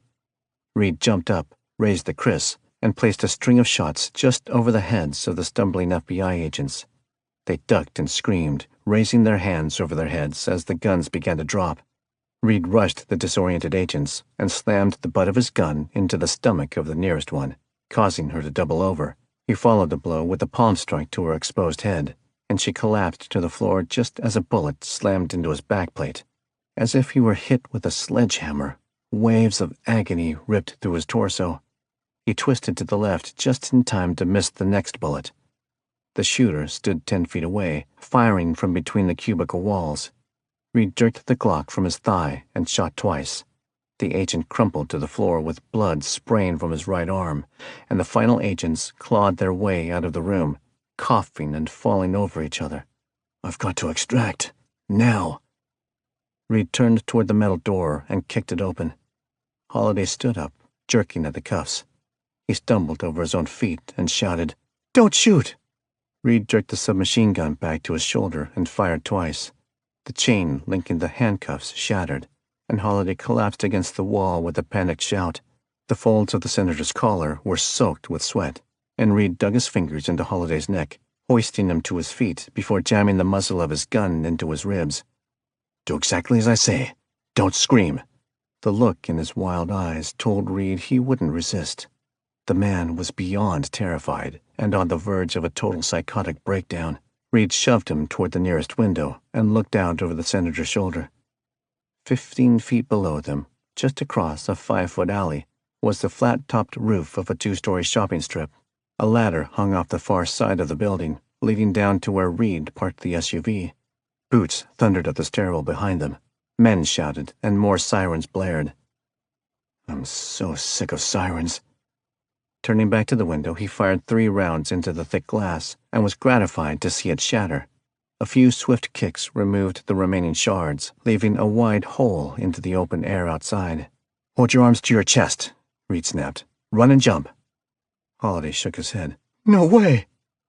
Reed pulled the trigger of the gun twice, and the laminate flooring erupted in a haze of dust next to Holiday's feet. The senator jumped and held up his hands again. "Jump! Now!" Reed shouted. Holiday hesitated, then glanced toward the stairwell and back at Reed holding the gun. The senator flung himself through the window, and Reed watched him hurtling through the air like a lame duck, arms and legs flailing, before he crashed onto the pea gravel of the flat roof. There was a snapping sound on impact, and Holiday screamed and grabbed at his knee. A flashbang detonated from the other side of the door. Reed's ears rang, and his head was light, as though it were filled with helium. He blinked back the mist of confusion, then launched himself through the window. Clear air and bright sunlight flashed past him as he fell forward, preparing himself for a parachute landing as the roof of the shopping center rocketed toward him. Gravel and dirt crunched under his shoulder, and he rolled once before hauling himself to his feet, just yards from Holiday. His head still swam, and every step was uncertain, as though he were walking on a cloud. Blood coated the gravel under Reed's boots as he stepped over Holiday and grabbed him by the collar again. "Get up! Move!" Holiday's eyes were clamped shut, as though he had decided the world couldn't hurt him if he couldn't see it. He cried out in pain at the pressure on his neck, but limped to his feet. Reed shoved him toward the ladder, continuing to shout and prod him with the submachine gun. "Move, Senator!" Holiday went down the rusty ladder first, fumbling with shaky hands and groaning with each step on his right knee. Reed followed just above him, keeping the gun pointed at his head. The ladder stopped 10 feet above the sidewalk, and Reed pressed his boot into Holiday's shoulder, forcing him to drop. Even Reed winced when Holiday landed on both feet and screamed in agony. His knee must be shattered. Torrents of pain ran through Reed's body as he fell to the street. "Let's go!" He hoisted Holiday into a semi-standing position and dragged him around the corner of the shopping mall to the SUV. Holiday's boots scraped on the ground, and the blood drained from his face, leaving him ashen white and barely conscious. Reed jerked the rear door of the Toyota open and hoisted Holiday into the back. He crashed into the cargo space with a pained groan, and Reed shoved Holiday's legs in, then lifted the butt of the gun. "I'm sorry, Senator." Another flash of fear crossed across Holliday's face, but he didn't have time to shield himself. The butt of the gun smacked him in the base of the skull, and he fell limp in the cargo space. Reed slammed the door shut and then ran to the driver's seat. His fingers trembled as he fought with the ignition wires. Fire alarms still rang from the building, and were now joined by the whine of a fire truck siren. The SUV sputtered to life, and Reed planted his foot into the accelerator. In the rearview mirror, the FBI field office was shrouded by smoke. The slow whoop of a police siren joined the fire truck. Or was it several sirens? They were closing in on his position like hounds racing after a rabbit. For all of that, no black SUVs swerved to follow him. No helicopters buzzed down on him like vultures, ready to gun him down in a shower of lead. The street ahead lay empty, providing a clear avenue of escape. Reed winced as a stabbing pain shot through his rib cage. His lips were dry, and he dug a half-empty bottle of water from the door pocket of the SUV and guzzled it down. The fresh taste washed away the dust and bile, dampening his dry throat and promising new life for his battered body. Blood loss, bruised ribs, or maybe broken ones. At least one definite bullet strike in his lower leg, plenty of strained muscles. All things considered, Reed felt lucky. The element of surprise mixed with overwhelming violence and 3 flashbangs made for a winning cocktail. He pulled the ski mask off his head and sucked in the fresh air. The SUV didn't smell half bad after the war zone behind him. He turned onto I-85, and the warmth of the sun blazed down on the back of his neck. It was strangely relaxing, in spite of the reminder that darkness was barely 90 minutes away. With a little more luck, it would be time enough. The buildings around him gradually gave way to rising hills and trees as he passed through Buckhead and turned toward Doraville. 10 minutes later, the green signs on the side of the highway advertised exits for Duluth and Lawrenceville. Reed took the ramp onto Georgia State Highway 316 and continued east. Occasional cars passed him, piloted by tired men in business suits and stressed soccer moms with frazzled hair. Nobody gave a second glance to the stolen Toyota or the killer who sat behind the wheel. As the cityscape gave way to horse fields and peach orchards, the BMWs were replaced by pickup trucks and large SUVs, but the faces remained the same, detached and uninterested. After another half hour, he turned onto a dirt road and drove a couple more miles. Pine trees and dense, dying undergrowth clogged the fields on either side of him, encroaching on the orange roadbed like the claws of nature, ready to swallow it whole. An armadillo scampered across the road, its tail dragging in the dust and sending orange clouds rising in the face of the Toyota. Birds flitted between the trees, singing songs of impending winter and nesting down for the night. The isolation was perfect, and it brought calm back to Reed's strained mind. He relaxed in his seat and loosened the body armor, which allowed him to take his first real breath in hours. It hurt like hell, but the oxygen brought welcome relief to his frayed nerves. I'm not dead, neither is Banks, and neither is Holliday. I'm regaining control. Reed turned the SUV off the road and onto a narrow trail, barely marked by shallow ruts. Branches scraped against the side of the SUV as he lurched over potholes and fallen tree limbs. Around a bend, a locked cattle gate blocked the way. Reed got out of the Toyota and pulled a key from his pocket. The rusty lock binding the gate to a half-rotten fence post squeaked and stuck, but Reed jerked it open and shoved the gate out of the way. Back in the SUV, he wound his way another half-mile into the trees. The single-wide trailer sat by itself in a clearing barely large enough to hold it. There was no driveway or parking space, no mailbox or front lawn. Faded yellow sheet metal clung to the sides of the trailer, showing traces of rust amid the dents and scratches. Pine needles and small limbs were piled high on the flat roof, and what was left of a narrow front porch leaned to one side, with a chunk of the rail missing. The battered home looked tired and broken, as if nobody had laughed or shared a beer with a friend in this place for a long, long time. Reed got out of the SUV and looked up. The sun descended into the western sky, sending stunning rays of gold, orange, and red streaming through the trees, like a continuous burst of fireworks. He opened the rear hatch and pulled Holiday out. The senator was still unconscious, with saliva draining out of his mouth. Reed checked his pulse, then slung the inert lawmaker over his shoulder and dragged him up the front steps and onto the rickety porch. The damp smell of rotting wood and musty insulation filled his nostrils, and he coughed as he shoved another key into the deadbolt. It twisted with a dry squeak.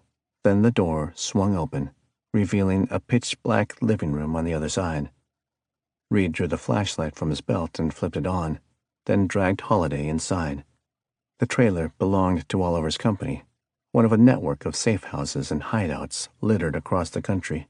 Both the trailer and the half-acre it sat on were registered in the name of a Georgia LLC, which was owned by a Kansas LLC, which was owned 50-50 by two Montana LLCs, and so on. A typical procedure for company property. Reed had never used it before, but he always kept it in the back of his mind in case there came a time when he needed to lay low close to Atlanta. A time such as this. The floor shuddered and creaked as though it might collapse as Reed dropped Holiday onto the torn linoleum. He walked into the kitchen and shuffled through the drawers, dumping plastic forks and rat poop onto the counter, until he found a wooden spoon. He drew the K-bar from his belt and whittled the end of the spoon's handle into a sharp point, about the same diameter as a .30 caliber bullet.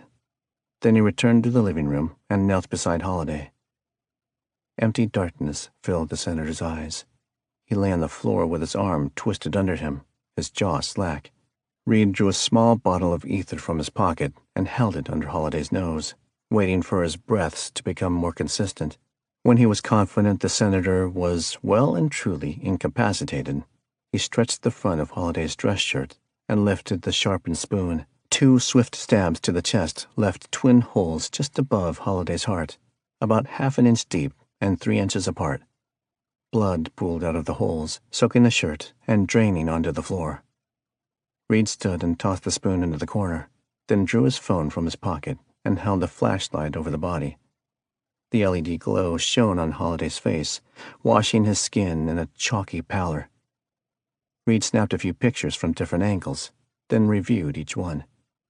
The effect was perfect. Holiday lay on the floor with 2 bullet-sized wounds streaming blood over his chest. A thick wad of stuffing from the broken armchair in the corner subdued the bleeding. Reed bound it in place with strips from Holiday's undershirt and propped his body against the wall so the blood would run downward and away from the wounds. Then he selected the unknown number from his recent callers list and sent a string of photographs, followed by one message. It's done. 18. Outside of Atlanta, Georgia. The last rays of sunlight faded through the pines. Reed stood amid the trees and lit a cigarette, enjoying the tangy flood of nicotine as it washed through his lungs, bringing fresh waves of relief along with it. The throbbing ache in his body subsided a little, and he exhaled through his nose. So many times he swore off cigarettes. So many times he enjoyed a last smoke ever. The habit started in Iraq, where booze was restricted and tobacco was cheap. That first smoke became a pack a day in less than a month. Careful restraint reduced the addiction to a pack per week, but he couldn't fully surrender the comfort of the smoldering drug. Not yet. Not until I'm home. Careful inspection of his body confirmed that he wasn't seriously injured. His chest and back were bruised, and his ears rang. The bullet strike on his leg was a graze, and quick attention with the first aid kit in his cargo pants pocket stopped the bleeding. For now, that would have to suffice. His cell phone buzzed. Unknown lit up the screen. Reed took another slow pull of smoke, then hit the green button. It's done. Where's Banks? Salvador spoke calmly, disguising a hint of venom beneath his words. Impressive work, Montgomery. I'll be honest, I wasn't sure you could pull it off. He certainly looks dead. Salvador let his voice trail off, leaving the sentence hanging. The suspicion was evident in his tone. He's dead, and you will be too if you don't hold up your end. Where's Banks? Reed's heart pounded, and he slammed his clenched fist against the nearest pine tree, but he didn't speak. This was a battle of nerves, and he wouldn't be the one to break. In your original contract, you may recall we had a stipulation for the manner of death. Reed searched his memory, trying to remember the details of that first contract. You wanted him dead within 72 hours, and he is. Right, but we also specified that the death had to be conspicuous. I just knocked down a freaking FBI stronghold, you cheap shit.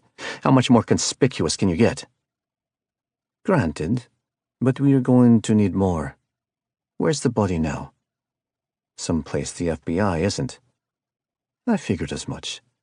We're going to need more concrete assurances of his death, along with a more public spectacle. Are you following me, Reed?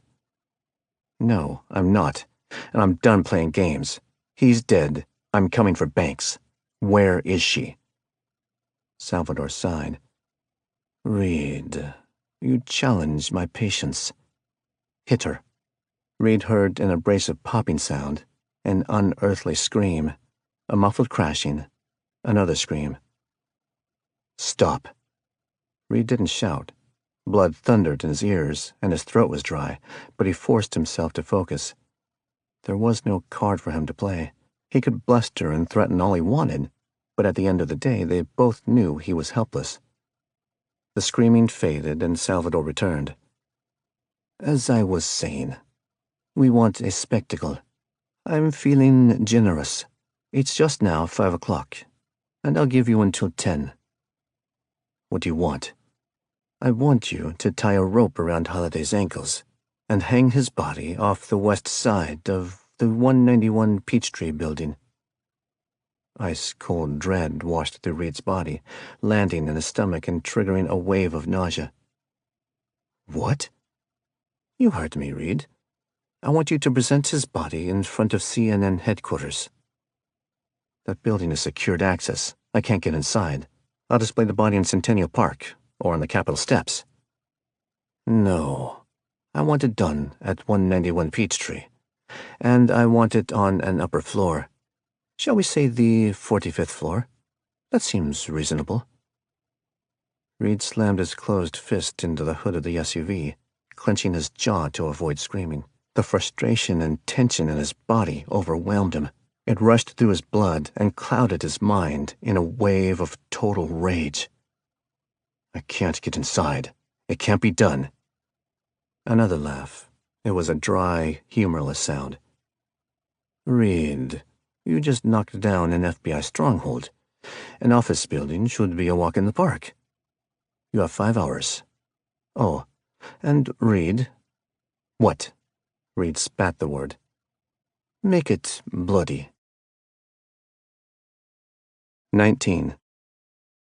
Special Agent Matthew Rawlett sat in his windowless cubicle and watched his computer screen in silence as the soundless security camera played footage in black and white with poor resolution. Parts of it were obscured by smoke, and some of the camera angles prevented him from viewing the face of the man in the ski mask. He wondered if that was intentional. Did the masked attacker purposefully dodge the cameras, or was it just his own crappy luck? Rawlett clicked the ballpoint pen in his hand and replayed the tape. His t-shirt clung to his skin, and he flipped the desk fan to a higher speed. It didn't help much. The AC unit was out again. First, he viewed the receptionist. As the glass door of the field office swung open, she had stepped back, assumed a fighting stance, and reached for her gun. There were 2 flashes from the muzzle of the submachine gun in the attacker's hands, and she went down. Then the stairwell. The cameras provided a limited view of the gunfight between the 1st and 4th floors. More gunshots, 3 agents down, and then, in what couldn't be described as anything less than a massacre, the entire 4th floor was overtaken and subdued by the one man and his gun. Rawlett punched the blinking call waiting button on his desk phone. The name flashing on the screen read, Fleet, L. Okay, I watched it, Rawlett said. What do you think? Agent Lucas Fleet's voice carried an oppressive Boston accent, mixed with the rasp of too many cigarettes. Rawlett leaned back in his chair and hooked his forearm behind his head. I think, whoever he is, he eats his green vegetables. No kidding. How many casualties? Lucas grunted. That's the crazy part. None. Say what? None. I mean, we've got some pretty banged-up agents. Lots of broken ribs, shattered eardrums, etc. A couple gunshot wounds in the shoulders and arms, but no fatalities. I don't understand. He shot at least 4 agents, center mass. Yep, but the only bullets that struck a vital area were all stopped by body armor.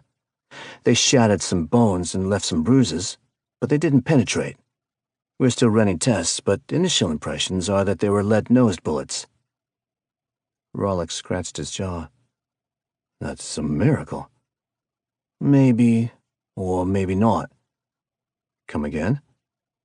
Every round was placed squarely in the center of the vests, right where the Kevlar would absorb the bulk of the shock. It's unlikely that any .45 caliber cartridge would penetrate body armor, but it's almost certain that a lead-nosed bullet wouldn't. If I'm going to war, and I'm trained well enough to take out a dozen FBI agents, I'm not loading my gun with lead-nosed bullets. Unless you didn't actually want to kill anyone. Rawlix finished the thought. Exactly. You did say there were some gunshot wounds. Yep, a few. All flesh wounds, nothing fatal.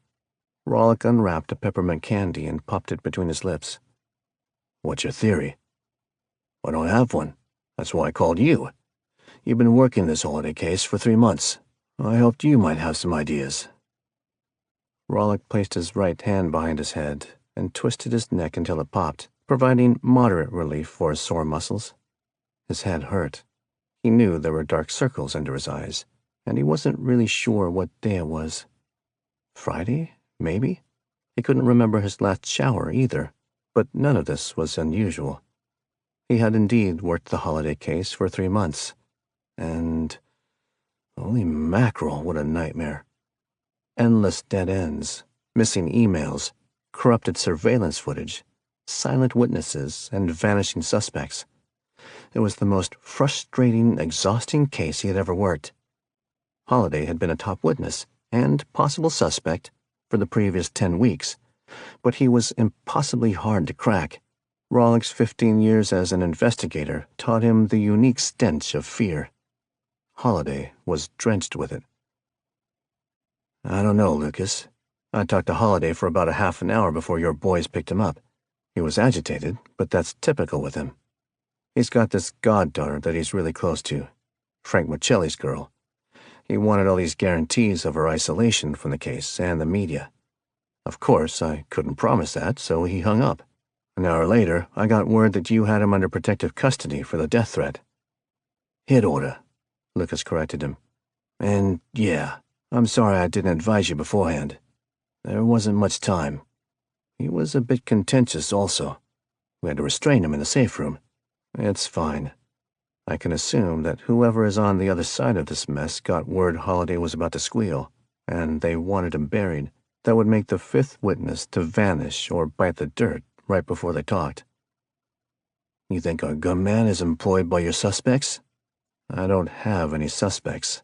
Just a series of crimes that feel linked to me, and a gut feeling that there's a bigger picture behind it all. Holliday claims he has insider knowledge about a massive conspiracy, and he also claims to have damning proof, but he won't share it until I meet his demands. This incident adds fuel to the fire, but even so, I'm not sure this gunman works for whoever Holliday wants to rat on. Why's that? Rawlix could hear Lucas grinding his thumb against a cigarette lighter. Jeez, the man never quit. Because he didn't kill him, Rawlix said. If they wanted him eliminated, it would have been easy to do. I mean, our security obviously isn't an issue. So why kidnap him? Lucas breathed out, and Rawlix imagined he could smell the sordid odor of the cigarette smoke. Seconds turned into minutes, punctuated by occasional puffs from Lucas. He must have been re-watching the security footage for the umpteenth time. Maybe they wanted to talk to Holliday first. Make sure he hadn't leaked anything. That's possible, but most of my witnesses have a habit of simply winding up dead. Still, he's a state senator. Maybe they're being more surgical this time. Lucas was quiet a moment longer, and Rawlik heard the clicking of a computer mouse. "What strikes you about him?" Lucas said. "The gunman." The security footage played on loop now, starting with the carnage in the lobby and moving to the stairwell. Rawlik studied the attacker's moves, the way he managed his weapons, his stance, dress, and tactics. They weren't the stuff of an action movie, but they were brutally effective. "Military," he said. "Yep. And look at his stance. Adjusted Weaver style, maintaining his hold on the grip of the gun when he changes mags, leaning low against the walls." "He's one of ours," Rawlik finished. "Looks that way. Not your average GI, though." "So, we have another rogue Spec Ops commando on our hands." Lucas grunted. "Yep. Okay, roll. I'll keep you posted if we make any progress. Get some shut-eye. You sound like death." The line went dead, and Rawlik leaned back and rubbed his eyes. Coming from Lucas, the prognosis was as good as a terminal illness. 20. Darkness blanketed the forest, saturating the clearing and leaving Reed alone in the cold. The air was thin but smelled heavily of pine needles.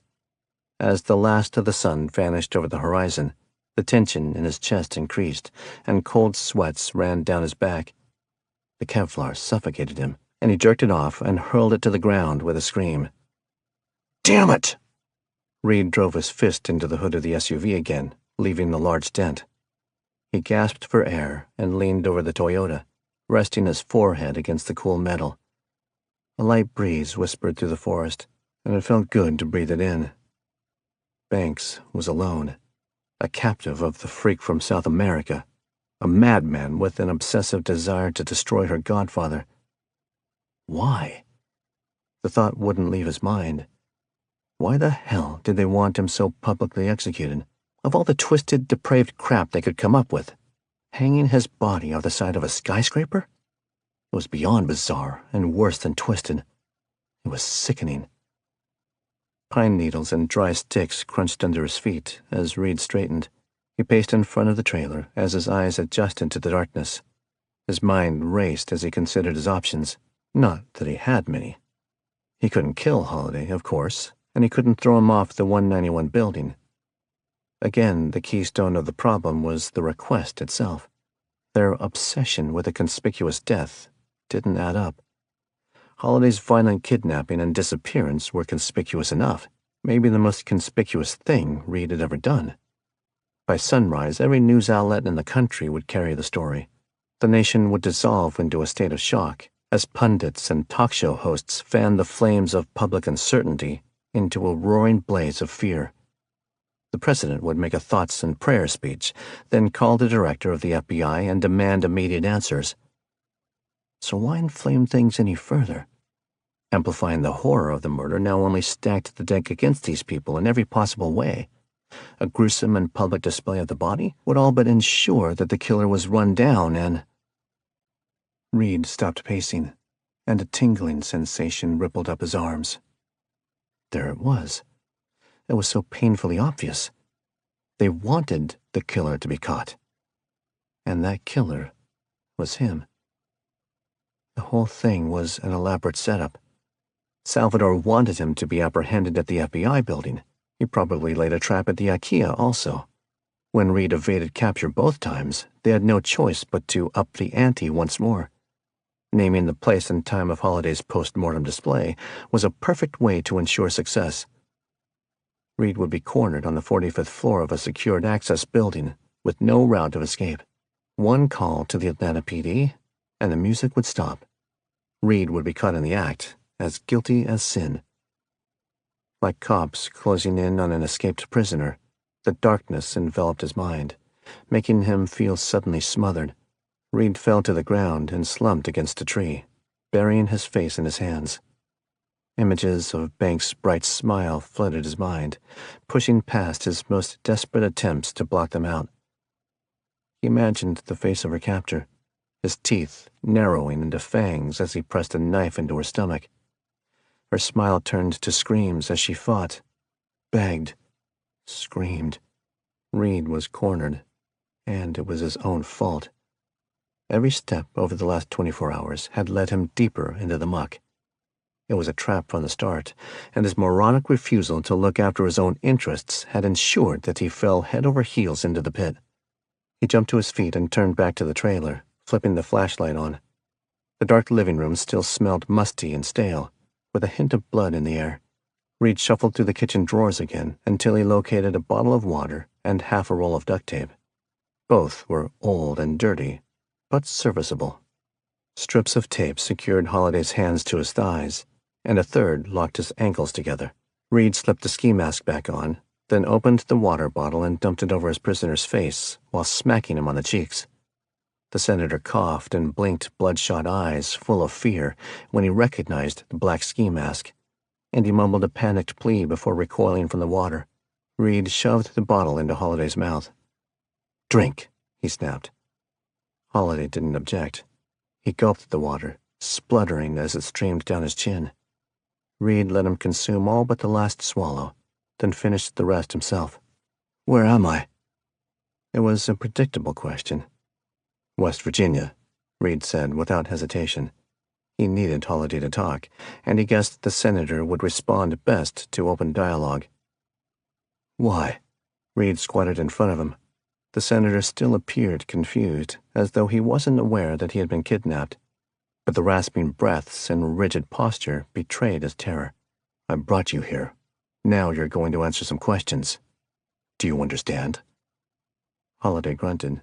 His eyes began to clear, but he still wouldn't meet Reed's gaze. "A hit was placed on your life," Reed said. "Do you understand what that means?" Something flashed across Holliday's face. Uncertainty? A distant connection, perhaps? He glared at Reed. "Who are you?" "I'm the man hired to kill you." Holliday leaned back and tried to jerk his hands free. It was a futile effort, and Reed pinned him against the wall with one hand. "Why do they want you dead, Senator?" Holliday shook his head. "I don't know. You don't want to do this." "You're right, I don't. So, answer my question. Who wants you dead?" Holliday looked away and coughed over the floor. "Look, this isn't worth it. Just walk away while you can." "Walk away from what?" "I'm not saying a damn thing." Reed cocked his right arm and dealt Holliday a quick punch to the jaw. The cracking sound of bone on bone popped through the small room. Holliday's head smacked into the fake wood paneling of the walls, and blood streamed from his lip as he cried out in pain. "Don't test me, Senator. Who ordered the hit?" Holliday spat again, spraying blood and saliva over the dingy linoleum. "How would I know? You think I have any idea how deep this goes?" "How deep what goes?" Tears mixed with blood as they dripped off Holliday's chin and splashed on his pants. He shook his head again, looked up, and started to answer, but his eyebrows furrowed, and the sobbing faded. He stared at Reed as though he were seeing him for the first time. "Did you kill Frank?" The question took Reed off guard. "Who?" "You son of a bitch. You killed him, didn't you?" Holliday spat blood in Reed's face. He began to kick out with both legs, thrashing around on the floor of the trailer. His bound feet struck Reed in the knee, and Reed stumbled back with a grunt of pain. The next kick landed in Reed's lower back, sending waves of pain ripping up his spine.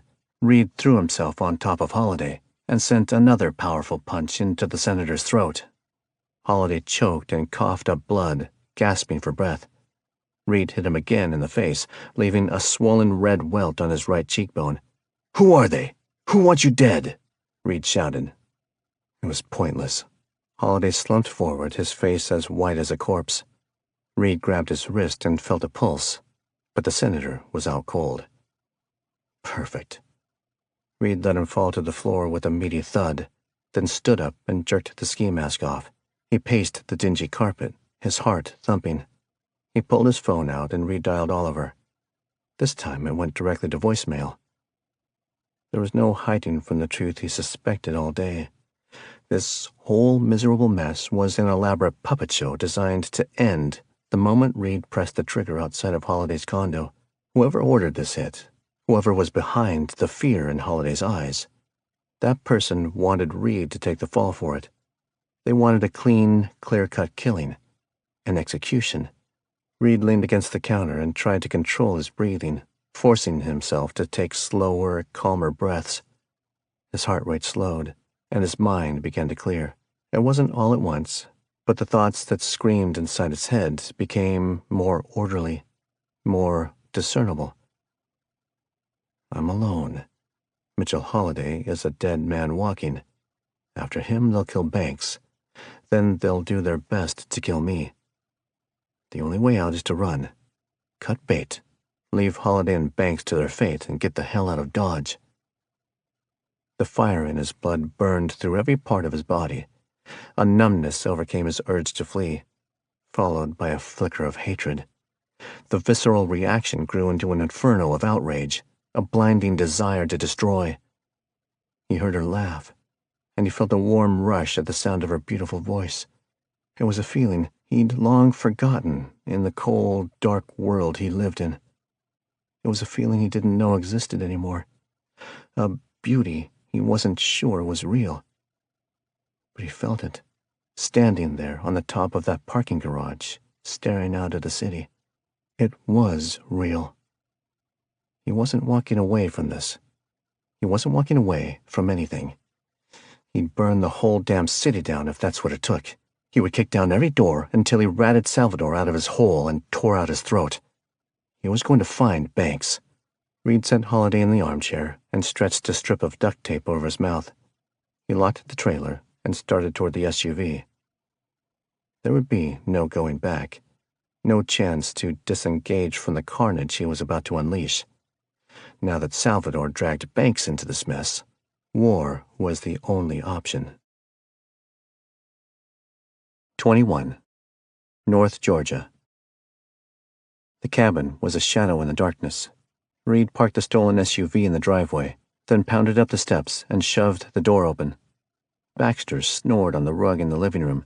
He jumped to his feet when Reed burst in and erupted in angry barks, running to the window and snarling at whatever invisible threat had awakened the monster inside his human friend. Reed jerked the drawers of his desk open and dumped a pile of books and papers on the kitchen table. He pulled a map of Atlanta from the stack and unfolded it, tracing his finger through the streets of downtown until he stopped at the intersection of Andrew Young International Boulevard and Peachtree Street. He stared at the block, his mind racing like a freight train careening off its tracks. 191 Peachtree, right in the heart of the city. His heart thumped, and he reached for the bottle of Jack sitting on the desk. After a deep swig, he looked back at the map. There has to be a way to draw them out, find a way to corner them. If he attempted to breach the 50-story skyscraper at that intersection, he would be in handcuffs with his face in the concrete as soon as he exposed the body. Maybe Salvador even had a few Atlanta cops on the payroll. Perhaps they were standing by, even now, waiting to catch a killer, attempting to hang a body off the side of an Atlanta landmark. Reed checked his watch. 6:15. This wouldn't be his first operation executed under the torment of a ticking clock, but this one felt different. The strain on his nerves wore at the corners of his focus, infringing on his ability to think outside the box. They need a spectacle. They need me cornered. So I have to corner them. Reed ran a hand through his hair. What if I do it? What if I hang Holliday off the tower? If he were unconscious, maybe. No, that was moronic. Salvador wanted Reed caught, and executing the ridiculous assignment as instructed wouldn't result in Banks's release. They would kill her. The only way for this to end would be for Reed to turn the ambush into a counter-ambush somehow. Find a way to catch the tiger by the tail and run him back to his cave. Reed took another sip of whiskey. What if he traced the call and found out where it was made? No, anybody smart enough to block the caller ID would be smart enough to avoid being traced. He had to lure the tiger out, catch him in the open. That's it. It's so simple. He didn't have to lure the tiger out. The tiger would already be out, on the prowl, waiting and watching to make sure Reed was caught. Reed had evaded capture twice, and Salvador couldn't afford to fail again. He would have men planted downtown, not on the tower, but close by, within easy viewing distance. I'll draw them out. If they think I'm escaping, they'll have no choice but to expose themselves. I'll need to see them before they see me. Someplace close. Someplace tall. Back to the map. The surrounding blocks were marked with tiny icons, indicating the towers that built the Atlanta skyline. He traced the streets around 191 Peachtree, moving out in every direction. Then his finger stopped at the intersection of Peachtree and Lucky Street. Perfect. The pine planks of the cabin floor creaked under his boots as he ran through the kitchen and into the pantry, back through the fake wall, and down the narrow steps into the basement. The single light bulb still glowed overhead, illuminating the dust that hung in the air. He snatched an empty backpack off the wall and began sweeping gear off the shelves and into the bag. A chest harness with a rappel slide, 500 feet of static climbing rope, a case holding 4 encrypted radio headsets, a lockpick kit, a bottle of water, and 3 magazines loaded with 20 rounds each of .308. The last item of his gear lay in a case on the table, the sniper rifle. It was heavy under his tired and battered grip, but the weight comforted him. It was his weapon of choice, a precise instrument of judgment. After closing the entrance to the basement, Reed whistled for Baxter. The bulldog bounded off the couch and trotted into the kitchen. His little eyes blazed with curiosity, and maybe just a hint of fighting fury, almost as if the dog were saying, "Come on, we can take him." Drool dripped from Baxter's bottom lip, and he cocked his head in confusion. Reed knelt beside him and scratched behind his ears, then rubbed him between his shoulder blades, right where he liked it. Baxter groaned and dropped his butt on the floor. "Yeah, guess you know what's going down. In case I don't come back, well, you go get that Frenchie, friend." Reed patted him on the head, then walked out the front door. The last thing he needed was a little ground support, and he had a pretty good idea of where to find it. Reed loaded the gear into the SUV and drove back into the city. It took him over an hour to fight his way through traffic and back to where he left the Camaro. After parking the SUV, he retrieved a roll of $100 bills from the Camaro's glove box and laid them in the seat of the Toyota before pressing a sticky note on top of the money. He retrieved a pen from the console and scrawled a brief note on the yellow paper. "Sorry for everything." The adrenaline from the maddened afternoon began to wear off, and the extreme pain from his injuries started to rip into his body again. His stomach and chest ached like hell from the bullet strikes on his body armor, and each breath sent a streaking pain shooting down his right side, probably from bruised ribs. The pain would be a lot worse in the morning, and his whole body would be stiff, assuming he lived that long. Reed shifted into gear and roared back onto the freeway. The Camaro shook, and the exhaust growled like all the demons of hell reciting a war chant. He loved that sound. It helped him focus on something other than the pain in his body and the strain on his mind. He loved that car. "I hope it's in one piece when this is over." The familiar hallmarks of Buckhead faded into those of Midtown. Reed exited the freeway and turned the car past the IKEA and toward an older part of town. As he passed a gas station, he stepped on the brake and lowered the windows, surveying the streets and small parks. It took him 10 minutes to find a homeless man lying on a park bench. A worn blanket was stretched over his thin body. Reed stopped the Camaro at the edge of the park and climbed out, then pulled the Panther's jacket over his shoulder holster and jogged to the bench. "Excuse me." The man sat up and waved a dirty fist at Reed. "Leave me alone. Can't a man sleep in a free country?" Reed held up one hand. "Chill. I'm just looking for Vince. Do you know him?" With narrowed eyes, the man tilted his head to one side. "Who's asking?" Reed drew out a couple 20s from his pocket and held them out. "Here, take this." "Where is he?" The homeless man curled his lip. "You think I'd rat on a brother for $40? Go to hell." He stood up and shuffled toward the park. Reed cursed and started to follow, but a crackling voice rang out from behind him. "Well, well, if it ain't Mr. Big Shot harassing an honest American down on his luck. You're way out of rags, Marine." A short, stocky man with his arms crossed stood 20 feet back. He wore a tattered Falcons hoodie, but his hair was neatly cut, and his face cleanly shaved. He didn't look older than 35, but he had dark eyes and a brutal scar that ran down his left cheek. Reed took a cautious step forward. "Vince? That you?" The stocky Marine laughed. "You said to get a haircut." Reed sighed in relief. "I've been looking for you, Sergeant." "Well, you found me. What do you want?" Vince was abrupt, but there was no aggression in his voice. Reed offered his hand, but Vince kept his arms crossed. Reed cleared his throat. "I'll get straight to the point.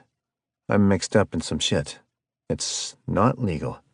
Somebody I care about is in trouble, and I need your help." Vince continued to stare, his face blank and emotionless. Reed saw the spider web of scars tracing his neck and scalp. A burn mark twisted the flesh beneath his right ear, and discoloration marred his shaved cheeks. Leftovers from the IED? Vince grunted. "Who's asking?" "A fellow Marine," Reed said. The answer seemed to satisfy Vince. He unfolded his arms and shoved his hands into the pockets of the jacket. "What do you need?" "I need a diversion. If you have some friends, I could use their help also. I'll make it worth your while." Vince let out a low whistle, and Reed looked up to see a small group of men, all dressed in shabby, torn clothes, materialize out of the darkness around him.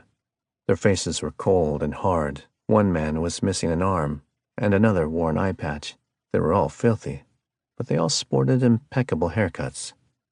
Vince waved his arm as though he were presenting Olympic medalists. "Meet the rifle squad, jarhead. Somebody need their ass kicked?" Reed indulged a small smile. "I'll take care of the ass kicking.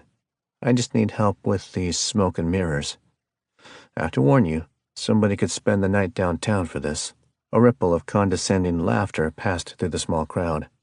"You mean a warm bed and a hot meal?" somebody said. "Fair enough. I'm just saying the police are certain to turn up." Another ripple of laughter. Reed deemed it to be a good sign and jerked his head toward Vince. The sergeant stepped a few feet away from his men, and Reed lowered his voice. "I have to make sure you understand. There could be use of deadly force." Vince motioned to the men, now standing in a circle, their hands in their pockets, while they talked quietly. "You see that kid over there?" A scrawny young man with a neck tattoo stood beneath a tree, huddled over in a threadbare sweatshirt. He laughed at a joke, but the mirth didn't make it to his empty eyes. "That's Private Becker. He's from Milwaukee, served in Iraq, and got shook up pretty bad.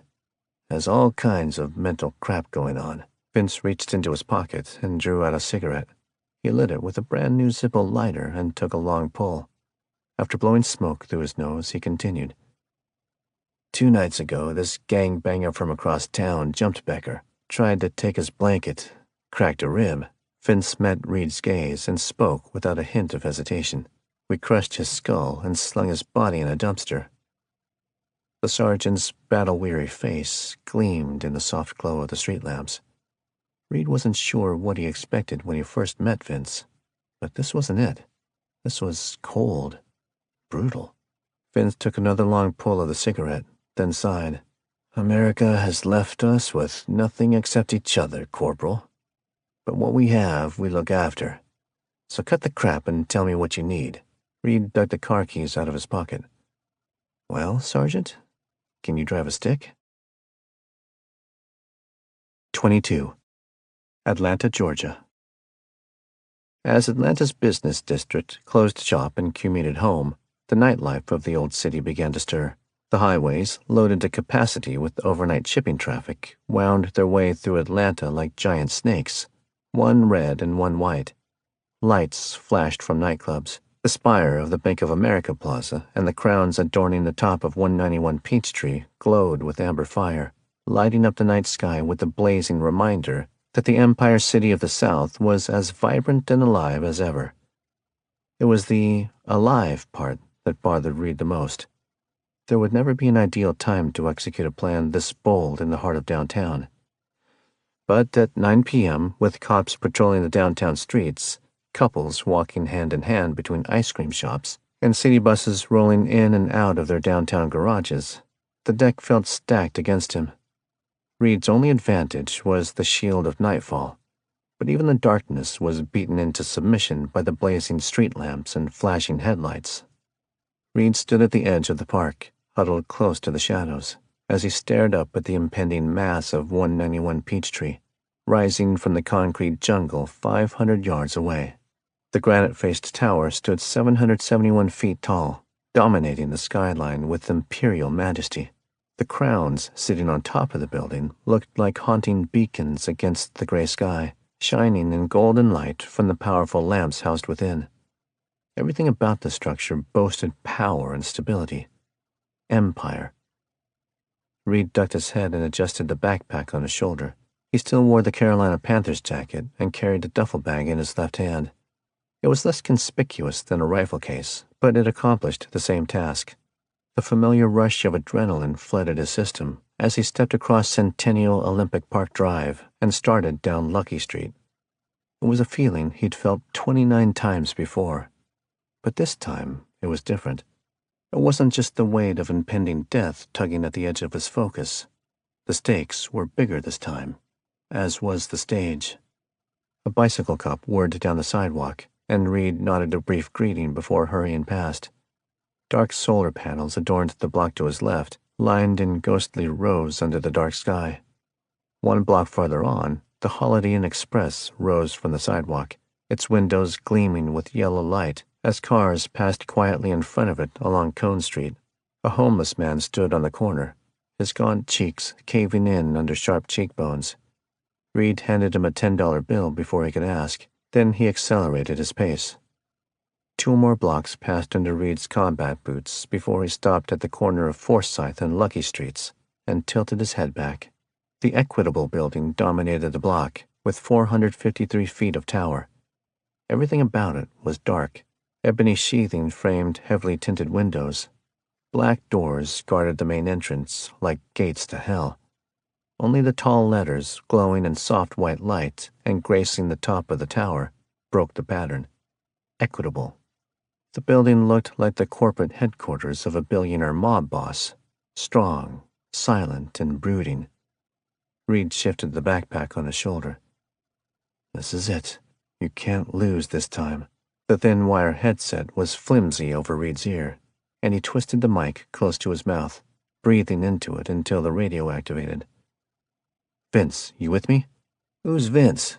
This is Falcon 1, your driver. Right, of course. And my tower team? Call them Falcon 2. Falcon 3 has a van. What about you? Prosecutor, Reed said. My call sign is Prosecutor. Roger that, Prosecutor. We're standing by. The earpiece clicked as Reed muted it. He hurried around the corner and onto the tower's service alley. Shadows danced under the street lamps as a decorative tree swayed in the night breeze. Machinery hummed from the loading dock, and a black cat scampered across the alley. But there were no people, no security. Reed moved deeper into the shadows and climbed onto the loading dock. His torso erupted in waves of pain as he pulled himself back to his feet. The injuries burned beneath the skin, sending bursts of agony into his skull. The dock wavered under his feet, and Reed leaned against the wall to steady himself. He'd suffered bruises and broken ribs before. There was little to do besides suck it up and press on. Even though the breeze dropped into the low 50s, Reed was clammy with perspiration as he approached the service door and tried the latch. It was locked, and a cheap plastic car-keyed reader with a single flashing light was mounted next to the door. Reed flipped his pocket knife out and began to pry the cover off. So, Prosecutor, Vince's voice crackled over the headset. What happened in Iraq? Reed paused over the card reader. Iraq? You said you left the Marines in handcuffs. Sounds like a hell of a story. Reed hesitated. Your point? We've got time to kill. What happened? The plastic cover snapped off, exposing a small circuit board and several multicolored wires. Reed stuck his flashlight between his teeth, and with the tip of his knife, he began removing the tiny silver screws that held the circuit board in place. Reed spoke around the flashlight. Let's just say The right thing and the legal thing aren't always the same thing, Vince grunted. So, you did the right thing, and you went to prison for it? Yeah. Reed's focus blurred for a moment. He paused over the card reader as momentary flashes of that dark night in Baghdad re-entered his mind. They were as fresh as the moment they transpired. The gunshots, the bodies on the ground, the resulting whirlwind of a court-martial, a prison sentence, the hopelessness of death row. And then Oliver, Reed's one chance at freedom. 30 kills in exchange for your freedom. Want to tell me what went down? Vince asked, jarring Reed out of his thoughts.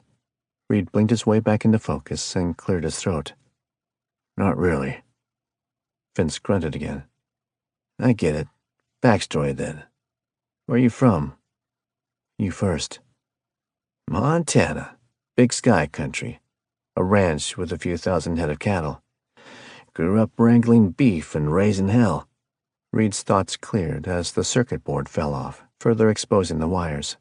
Reed slipped the blade under an orange wire and pressed his thumb over the rubber jacketing, applying just enough pressure to expose the copper wire beneath. 2 more precise twists of the knife revealed the yellow and black wires. He severed the red wire next and pressed the other 3 together across their sides. The light flashed green, and the latch clicked. You eat a lot of steak in Montana? Reed said. Best damn steak you ever stuck a fork in. I'm a ribeye man myself, but I don't mind a fillet now and again. Reed opened the door and hurried inside, holding the light at shoulder level. A hallway opened up in front of him.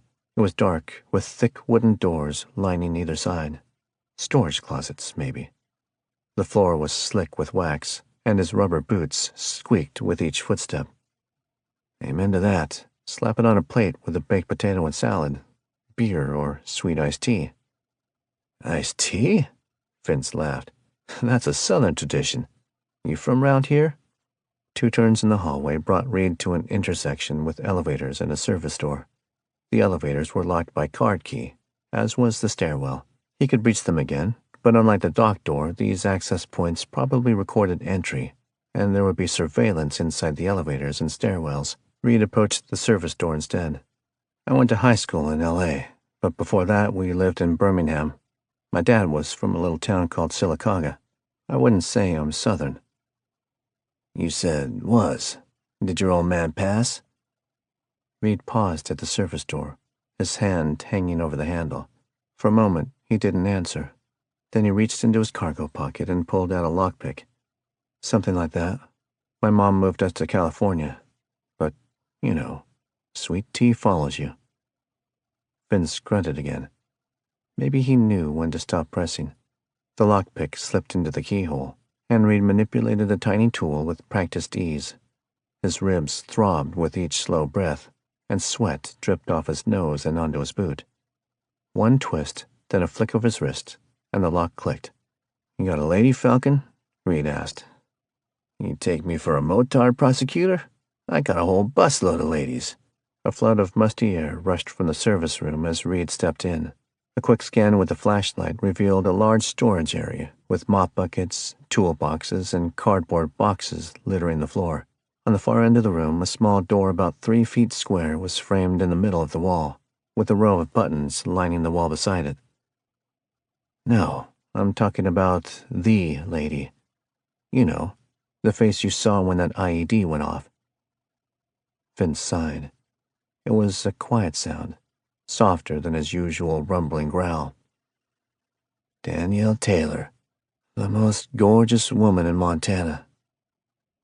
The twin doors of the service elevator squeaked and groaned. Reed smacked the button to the top floor, then tossed the duffel bag inside the car before bending over and cramming himself in alongside it. A shiver of misery ripped through his body with the motion. It was all he could do not to scream. Each shallow breath further inflamed his swollen and torn muscles. Every tiny movement was a bolt of lightning flashing through his torso, ripping and burning as it went. Brunette? Reed hissed the word through gritted teeth. The elevator groaned, then started upward with a screech of metal on metal. She was. Chemo took that. But damn, son, it couldn't take her smile. That's the smile I saw when the IED went off. Somewhere far overhead, the whine of the winch echoed down the elevator shaft. The cramped interior of the car smelled of oil and cleaning supplies, but the metal was refreshingly cool against his skin. There's always a silver lining. Did she make it? Oh, yes. Vince's words were still soft. For 3 years. Breast, lung, spine. It finally went to her brain. That's what took her. But she gave it a hell of a fight. Not many a jarhead could have held on like my Danielle. The radio fell silent, and Reed felt the stillness between them hanging over the invisible distance. It was the kind of stillness that falls between two old men sitting over a beer, too rich to be broken. You should be proud, Falcon. Damn right, prosecutor. Heaven is proud to have her. The elevator screeched to a halt. Numbness overwhelmed the sharper edges of the pain now, providing welcome relief, but reducing his ability to make precise motor movements. He would need that precision before this night was over. The green LED letters of his watch read 9:39, only 21 minutes until the deadline. His heart thumped, and he adjusted the pistol on his belt. Then he pried the doors open. A cool breeze washed over his face as he piled out of the elevator, dragging the bag behind him. Hard concrete, mixed with the grimy crunch of loose dirt, clicked against his combat boots.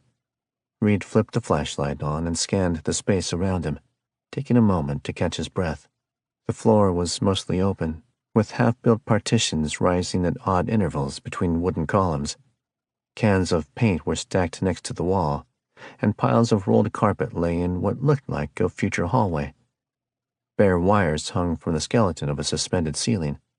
The breeze blew in from somewhere overhead, and the air was fresh, cleaner than the gasoline smell of the city streets far below. What about you, prosecutor? Whose face will you see right before this shit plan of yours explodes?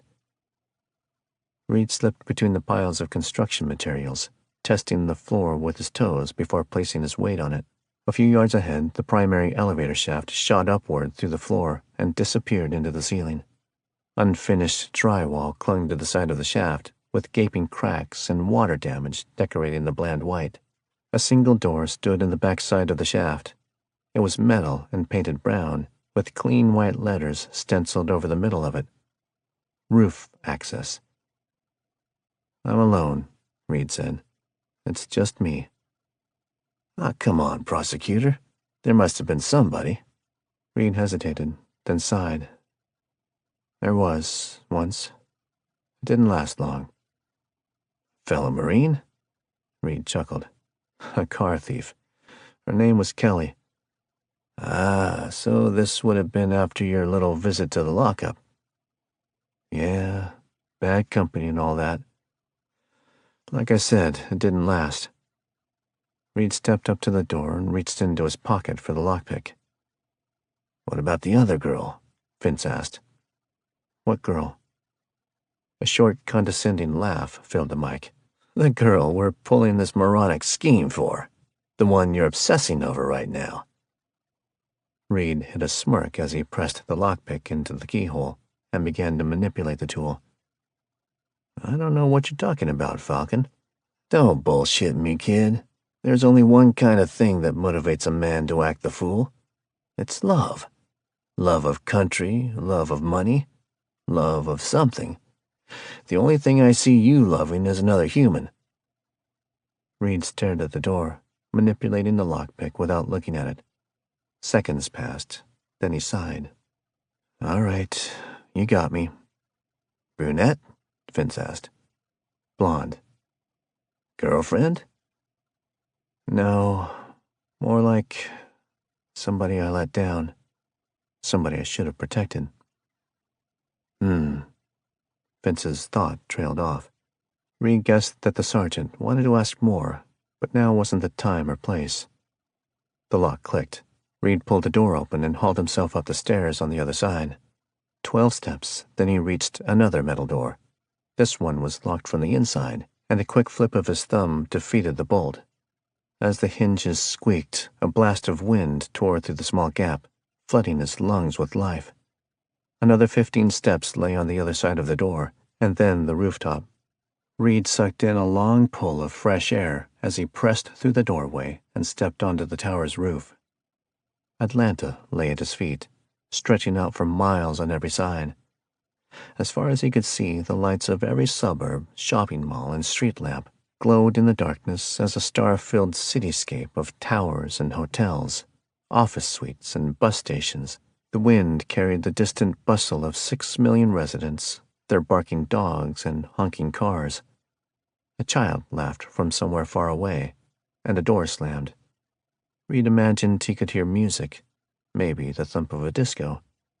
He could hear the hum of a city bus, a city alive with passion and secrets.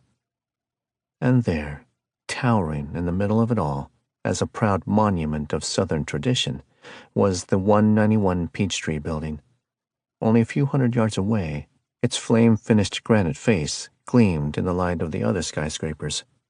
The shadow of each passing cloud flitted across the tinted windows, gracing the majestic structure with a light show of mottled yellow streetlight and white moonlight. Reed thought it was nothing short of magnificent. His head swam and his legs were wobbly as he approached the edge. If you wanted to make a statement the world would never forget, dropping a body off the side of 191 Peachtree was a good place to start. He stopped, taking a moment to clear his mind before looking down, 453 feet below him, to the cold outline of Forsyth Street. The pavement wavered, making him feel suddenly dizzy. He stepped away from the edge and closed his eyes, releasing the tension in his muscles and calming his pulse. Damn it, why couldn't this have been a ground job? Reed could take the darkness, the blood, the murky water and suffocating heat. Snakes, spiders, and snapping dogs didn't even bother him. But heights? Heights he could do without. The duffel bag thudded against the concrete rooftop. Reed pried out the rifle, snapped it together, and then flipped the lens caps off the scope and locked the bipod into place. His hands trembled with anticipation as he settled down behind the weapon and lifted the butt to his shoulder. It felt good to rest his cheek against the stock, and the cool touch of polymer against his skin was more familiar and comforting than a soft pillow. He felt powerful and in control again. Prosecutor to all channels. I have obtained Overwatch. Operation is a go. Vince's voice sounded strong and commanding. Very good. Falcon 2, this is Falcon 1. Confirm, operation is a go. You may breach the granite dildo. Reed blinked. Granite dildo? That's what we're calling it? A crackling laugh rippled over his headset. Welcome back to the Corps, prosecutor. 23. The wind bit straight through his Panther's jacket, and Reed avoided looking at the clouds, which would only reinforce the illusion that he was about to crash to the street below in a gruesome puddle of blood and gore. Instead, he focused on his position, nestling himself 5 feet from the edge of the roof. He lay on his stomach with his legs splayed behind him for extra stability. The cold concrete pressed into his rib cage, sending new waves of pain shooting down his spine. Normally, he would have packed a pad of some kind for Overwatch duty, but there hadn't been room for it. Reed flipped the scope's illumination feature on, then swept the red crosshairs across the rooftops until they came to rest on the west face of 191 Peachtree. Drawing in a long breath, he focused on relaxing each muscle group, first his toes, then the soles of his feet. He breathed through his mouth, relishing the relief of each muscle as it loosened. It brought moderate relaxation to his aching body, promising the possibility that he might not die from busted ribs after all. Each breath became deeper and slower than the last, and his heart rate slowed along with them. His entire body rested in a state of calm. Not comfort by any stretch, but control. Falcon 2, this is Prosecutor. Sitrep, over. Sup, Prosecutor? The man on the other end of the radio didn't suppress his heavy Arkansas accent. Vince introduced him as Snort, a former assistant squad leader during the Vietnam War. Snort was now pushing 70, but he moved like a man 20 years younger. We have gained entry and are preparing to stroke this shaft. Reed blinked. Come again? Vince laughed, breaking onto the radio without offering a call sign. They're gonna ride the elevator. The radio fell silent, and Reed nestled his cheek against the stock again. He looked down at his watch. The green numerals glowed at 9:52. He wanted to urge Snort to hurry the hell up, but he didn't want to deal with a storm of innuendos that would unleash. Seconds ticked by. Reed swung the crosshairs down the building and toward the east, surveying the streets. A motorcycle passed by on Ellis Street, and a couple of cars cruised in front of 191's primary entrance on Peachtree Street. The rest of the avenues were quiet. A final stillness was closing over the city, bringing with it a welcome release of tension over Reed's nerves. I know you're out there. I know you're watching. I'm gonna run your rat ass to ground. This is Falcon 2. We have reached the 45th floor. All silent so far. Setting up now. Reed continued his surveillance of the streets around the tower. He paused over every rooftop, every window, and every parking garage, any place that provided the slightest vantage point over the west face of the tower. He saw no one. No dark cars, no men with binoculars, and no snipers hiding in the shadows. One more pass, and then Reed swung the optic back to the tower and ran the crosshairs down the building. He paused at the entrance.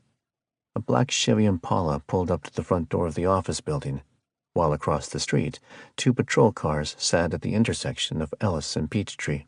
This is Prosecutor. I have 3 police vehicles in position at the main entrance, possibly a 4th bearing southbound on Andrew Young.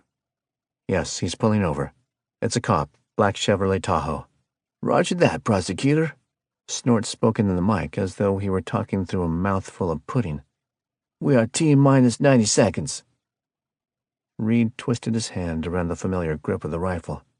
The rubberized texture rubbed against his palm, loosening his muscles and reminding him of each time he pressed that trigger, the way the weapon lurched into his shoulder, and the puff of red that flashed across his scope before the crosshairs jumped upward. Sitting 1,000 yards away and executing judgment on the guilty was the closest feeling to total power. Hey, Falcon 1, he whispered. Yeah, Corporal? That fake leg of yours can still pump a clutch, right? Vince snorted. There's no end to the things this Marine can pump. Hoorah! Falcon 2 shouted. Reed rolled his eyes. All right, just making sure, because if you scratch my car, I'll take it out of your battered jarhead ass. I'd welcome you to try, Corporal. The crosshairs settled over the 45th floor as Reed relaxed his shoulder.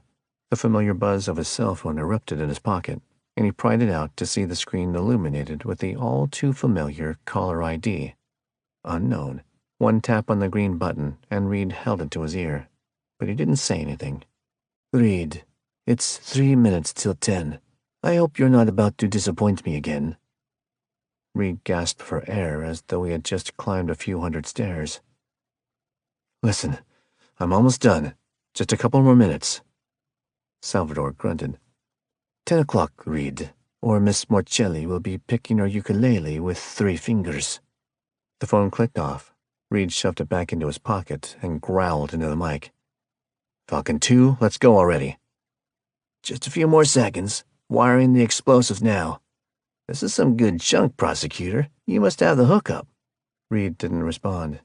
He closed his left eye and focused on the 45th floor. Behind one of the windows, he saw a shadow moving in the darkness. It was graceful and silent. Snort's men may have lost their homes, but they clearly hadn't lost their training. All right, Prosecutor. Falcon 2 is ready to rock. Falcon 1? Reed said. Falcon 1 is in position and ready to roll, Prosecutor. Reed settled his cheek into the rifle and took one more measured breath. The night fell still and silent, and all noises and distractions were blocked from his mind in this final moment before the storm. Falcon 2. Execute. A half-second passed, then a loud bang ripped through the quiet night. The window exploded beyond the crosshairs, raining down in deadly shards over the street hundreds of feet below. A body wrapped in dark clothes shot out of the window and fell through empty space, its feet tied by a rope that disappeared back inside the tower. The body soared out from the building with its arms dangling before the cord became taut, and the corpse fell back and slammed against the tower. Crimson blood gushed from the torso, streaming down the building as the arms hung limp next to the glass. Reed maximized the zoom on the rifle, focusing on the dangling body. He started at the feet, then worked his way down. The legs were covered in dark jeans. The body was wrapped in a dirty denim jacket, now saturated in crimson. Fake blood from the busted reservoir inside the chest streamed over its face. The face was white, distorted by a crushed jaw. It was a damn convincing Halloween prop. Blue lights flashed from the street below. The patrol cars parked on Ellis shot forward, rocketing to the front entrance. Officers piled out of the Impala and Tahoe, while spotlights from all four vehicles blazed over the gaping hole. Reed indulged in a brief smile, enjoying the moment of truth. It's good to be right. This is Prosecutor. I have 4 vehicles bearing down on the main entrance. 10 officers closing on your position. Move it, guys. Roger that, Prosecutor. We are pulling out. Reed grinned. He centered the crosshairs over the main entrance, and they hovered there as cops stormed the door.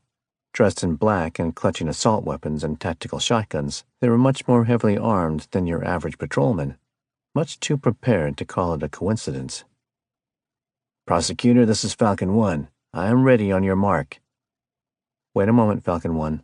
Reed looked down at his watch and waited as the seconds ticked by. 10 seconds. 30 seconds. 1 minute. He focused on each flash of the digital watch, matching the tempo of time with every pound of his heart, waiting until the moment felt right. The tower was bathed in spotlights. Another patrol car screeched over the pavement from the northeast. A bullhorn squealed, and then a voice sparked orders at the tower from somewhere amongst the vehicles. Noise and chaos reigned. It was time. All right, Falcon 1, execute. A split second passed. Reed swung the crosshairs away from the tower toward the east, and the scope settled over the parking lot that sat between Ellis Street and the Georgia Pacific Tower. Lights flashed out of the darkness, and an unearthly howl filled his ears. It was the sound of 505 American horses roaring to life. The Camaro rolled out of the parking lot, then took a gentle turn onto Peachtree Street. Reed imagined he could feel the rumble of the pavement under the uncorked exhaust, shooting up his legs and forcing his body into the rhythm of the engine. He could almost taste the oily flavor of exhaust on the air and feel the familiar leather knob of the shifter under his palm. The beast slipped down the street at a calm 20 miles per hour, its windows black and its lights dark. Reed traced its path with the scope, zooming out so he could keep the surrounding blocks in view. He bit his lip, held his breath, and then swept the surrounding streets again. His gaze caught on a glint of steel. He flipped the rifle's safety off and hissed into the mic. Falcon 1, this is Prosecutor. Haul ass. 24. Thunder ripped between the buildings and pounded off the sides of the skyscrapers as the front end of the Camaro lifted off the ground and the back tires spun against the pavement. A familiar thrill flooded Reed's brain as the car took off, rocketing down Peachtree Street toward Plaza Park. 2 more engines, higher pitched, with shrieking blasts of exhaust, screamed to life 50 yards behind the Camaro. Reed traced Peachtree Street with the crosshairs, back toward the tower, and back toward the police. This was it. 2 suited figures, bent low over Japanese sports bikes, flashed out of a darkened street. They shot through the crowd of cops without so much as a pause, then raced after the Camaro. The air was alive with the roar of the American V8 and the hellish scream of the bikes. Reed swung the rifle to the right, following the bikes as they turned into a curve where Peachtree passed the Georgia Pacific Tower. The motorcycles vanished out of sight behind the silhouette of the Residence Inn, and Reed jumped to his feet and sprinted to the far side of the Equitable Building. He slid back into a prone position behind the rifle, a couple of feet from the southern corner of the tower. Barely a second passed before the Camaro's taillights flashed across Decatur Street, crossing through the scope in a millisecond, and then they were gone again. Falcon 1, this is Prosecutor. Take a left on Wall Street, then another left on the Peachtree Center Avenue. Roger that, Prosecutor. Reed retraced the Camaro's trail until the crosshairs settled over the sports bikes. The two lean figures bent over the handlebars with the practiced grace of true athletes. He could take them out, a clean shot to the back of each helmet, and lay them down in the middle of Peachtree Street. But that wouldn't bring him any closer to Banks. Vince spun the Camaro around the corner onto Wall Street, then disappeared behind a row of buildings. The bikes followed 100 yards behind, with no hint of suspicion or hesitation marking their turns. The men in hot pursuit of the Camaro were truly convinced that Reed Montgomery sat behind the wheel and was putting pedal to the metal to make his escape. The intersection of Wall Street and Peachtree Center loomed ahead of the Camaro. 100 yards. Then 50. The car jolted and almost slid into the sidewalk as Vince negotiated a turn. Reed held his breath, then saw the back tires bite concrete and break the slide at the last moment. "Falcon 3, Reed whispered. "You ready?" "I'm all yours, prosecutor." Reed laid his finger on the trigger. The first bike flashed into view, crossing the intersection of Peachtree Center and Gilmer Street, right in front of Hurt Park. Reed drew half a breath, the crosshairs froze, and he pressed the trigger. The front tire of the lead motorcycle exploded. Reed pivoted the crosshairs to the right and pressed the trigger again.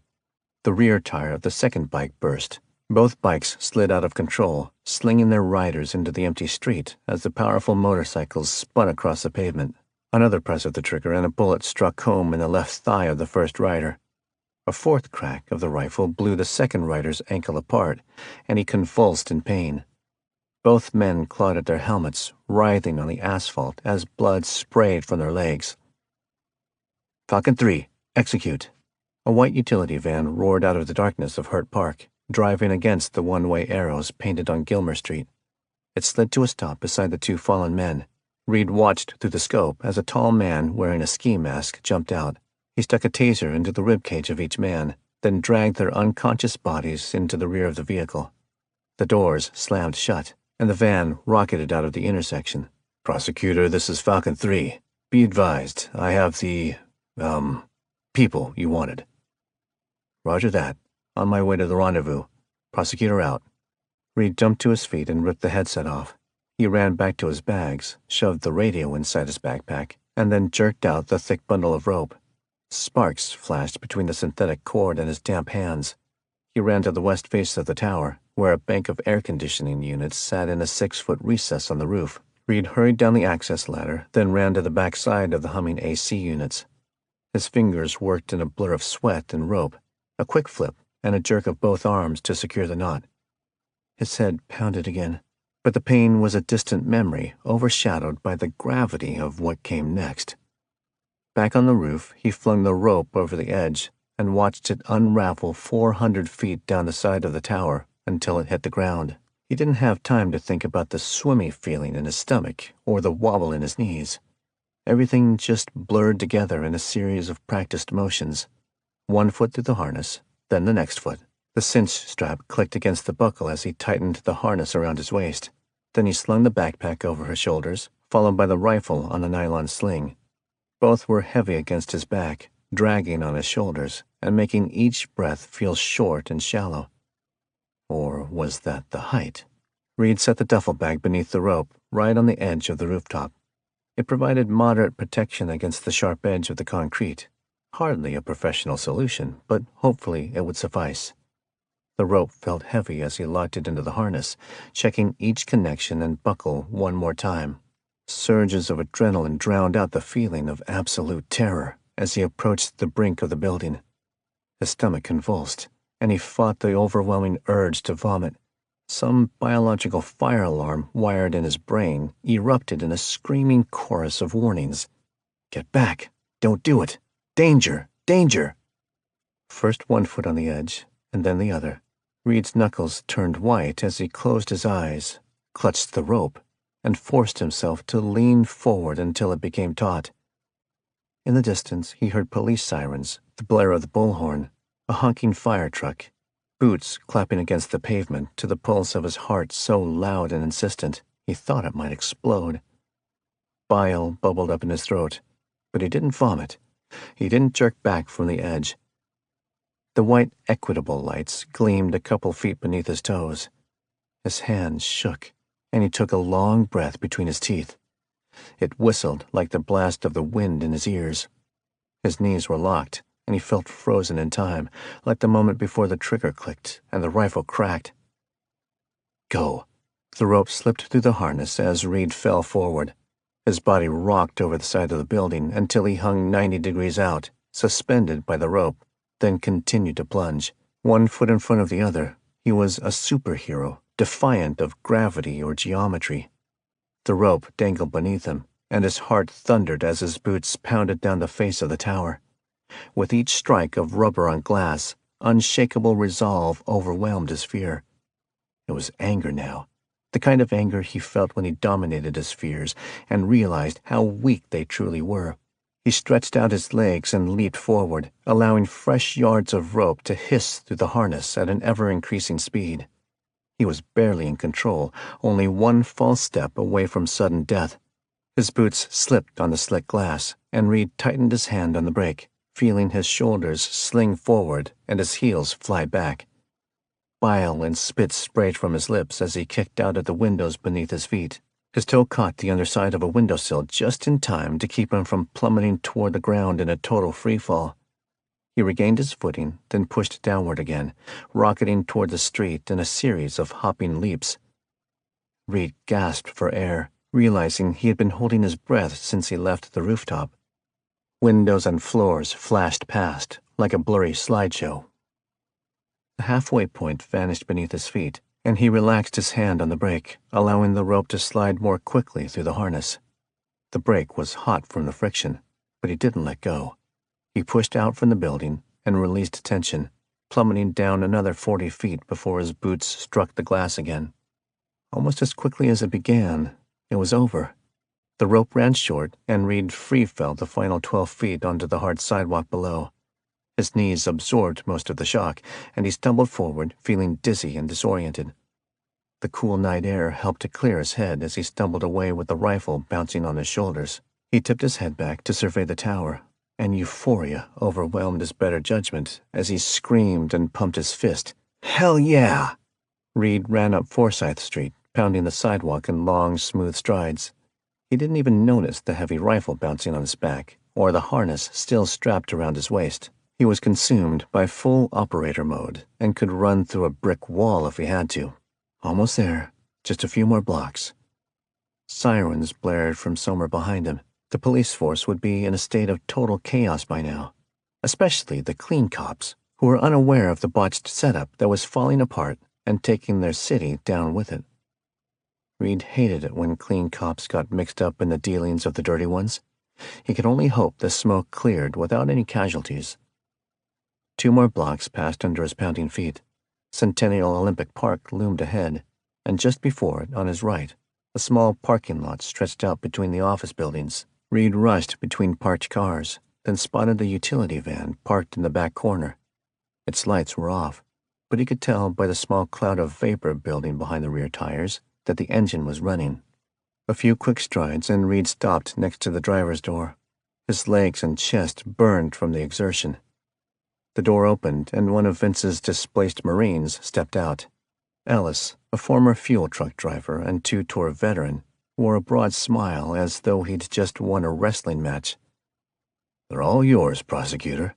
I've got them subdued, but they'll come around soon enough." Reed offered his hand, his chest still heaving. "Thank you. I owe you guys. Big time." Ellis shrugged. "Don't worry about it. We don't have a lot to lose. It felt good to have some excitement for a change. It still means a lot. Next Monday afternoon, you'll find a man sitting on the park bench where I found Vince tonight. He'll leave a suitcase and walk away. Split it up with the guys." Reed handed him a black card with a 10-digit number printed on one side in silver ink. The rest of the card was blank. "This is me. I'm 1 call away." Ellis offered a casual salute. "Good luck, prosecutor. Give 'em hell." As the battered Marine disappeared around the corner, Reed shoved his gear into the van and then piled in after it. Hell was a good word for what lay ahead. 25. Atlanta, Georgia. The van coughed and lurched forward. Reed looked over his shoulder to see the motorcycle riders laid out in the rear, unconscious amid shelves of electrical wire and fallen hand tools. The van belonged to a local electrical contractor, and Reed stole it from their service lot an hour before breaching the Equitable building. Vince would leave the Camaro at a prearranged drop point, but for now, the van would be less conspicuous. Once again, the phone buzzed in Reed's pocket, but this time he didn't bother to check the caller ID. "What's up, creep?" Salvador's smooth voice was taut with anger. "Reed, you just made a very costly mistake." "Help me out here, Sal. Was it a mistake to kick your goons in the nuts, or to evade your underhanded attempt to frame me? It's difficult to keep up with your games." Short, hissing breaths blasted through the speaker. "All right, if that's how you want it, cut off her hand." "You're not good at blackmail, are you?" The line fell silent. Salvador's tense breathing paused. "Take notes, Sal. The first rule of blackmail: never threaten a person you can't control." "You think I'm scared of you, Montgomery?" Salvador's voice snapped like a bullwhip. "Apparently not, but you're about to be." "Listen, you shit. I'm about to fillet this girl like—" Reed hung up and tossed the phone into the passenger seat. It buzzed again, but Reed ignored it. He turned off the highway and drove through the quiet streets of a neighborhood, taking increasingly more isolated streets until he found a long, desolate road leading out toward a garbage dump. Dust fogged the air around him as he bounced over potholes and swerved around deep ruts, driving another 3 miles before stopping in front of the dump's main entrance. A single streetlight buzzed over the gate, washing the chain-link fence in a pool of orange warmth. The motor died, and the empty space around the landfill became still. Reed surveyed his surroundings for any sign of electronic surveillance, but he saw none. This far from the city, isolation ruled. Dried mud crunched under his feet next to the van, and the air was thick with the smog of rotting garbage and pervasive diesel fumes. The motorcyclists groaned in agony as Reed jerked them through the back door and allowed them to collapse onto the ground. A few layers of duct tape bound their hands and sealed their wounds, moderating the flow of blood. Pale faces flooded with fear were framed by small features and blonde hair, European, clearly, and probably from east of Germany. One of the old comm block nations, maybe. Desperate men so long lost in the mire of the criminal underworld that they wouldn't be recognized by their own mothers. Reed knew the type. Quick jabs to the gunshot wounds with the toe of his boot brought both men back to full consciousness. Groans turned to screams, and they began to kick. Reed dealt each a swift blow to the jaw, slamming their heads back against the rear of the van. Then he squatted in front of them and drew the Glock. "I haven't got a lot of time. Who do you work for, and where's Banks Marcelli?" "To hell with you, man." The accent was exactly as Reed suspected. Thick Eastern European, laden with heavy L's and rolled R's. Reed laid the muzzle of the pistol against the man's left kneecap and pressed the trigger. Blood exploded from the leather pants, and the man screamed and jerked away, slamming his head into the back of the van. A waterfall of agony streamed from his eyes, drawing wavering lines through the dirt on his cheeks. "I think I have your attention." Reed's tone remained level and focused. "Whoever talks first gets to live. Who do you work for?" The men glared at him in defiant silence, and the one on the left groaned and shook in pain, but still didn't speak. "Damn you people. You're only hurting yourself." Reed holstered the pistol and walked around to the side of the van. He dug through the pile of tools until he located a pair of electrician's cable cutters, thick, heavy-duty pliers with rusted handles. He returned to the rear of the van and placed the right-hand man's index finger between the cutting jaws of the pliers. "What the—" The landfill echoed with agonized screams as Reed clamped down on the pliers. Bone was no match for his grip. "Who do you work for?" His victim shook like a tree in a hurricane, then beat his head against the back of the van, leaving smears of blood on the dusty white paint. Reed cocked back his fist and dealt him a swift blow to the jaw with the pliers. Bone cracked. Reed struck again, and the man on the left cursed in protest. Reed switched fire and beat him over the face, collapsing his nose. "Do you know what they call me?" Reed asked. They call me the prosecutor. Because when I've got a job, I prosecute the hell out of it until I get the results I want. You two dirtbags made a huge mistake getting in my way." Reed wiped his forehead. His stomach was ready to bust each time he looked down at his bloody handiwork, but the resolve in his mind was as inflexible as iron. "One of you has a chance to walk away. Who do you work for?" The men sat trembling, blood puddling on the ground around them.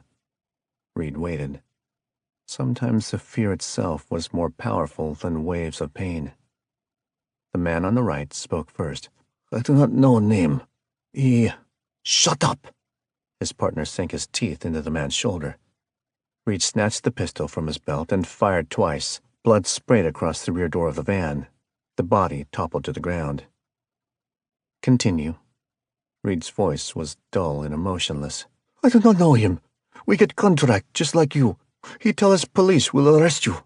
We stop you if you try to escape. This is all, I swear." Reed holstered the gun and squatted in front of him, toying with the pliers. "How are you paid?" "Cash, American dollars." "Who paid you?" "Nobody. We get job through Swiss broker. They call him Cedric. We were told to pick up the cash in locker at train station. This was all." "You're lying." Reed lifted the pliers. "No. Okay. We worked for him before. The man in Georgia. I do not know his name." "Salvador? Is he called Salvador?" "Salvador? No, he is English." "English?" Reed cocked his head. "You mean he's white?" "I don't know." He looked away and slammed his head into the van again. Reed grabbed him by the collar and jerked him forward, forcing him to meet his gaze. "What did you do?" Breath whistled between his bloody teeth. His eyes reminded Reed of the way pupils look after being dilated at the optometrist. Wide, vacant, and unnatural. "There was a girl. I do not know who. He wanted her taken." "Describe her." Again he tried to look away, but Reed dropped the pliers and sent his fist crashing directly below his victim's left eye. Knuckles met flesh with all the vengeance and power of the practiced blows back at the cabin. Once, then twice, then came the third stroke, driving the man's head into the rear of the van.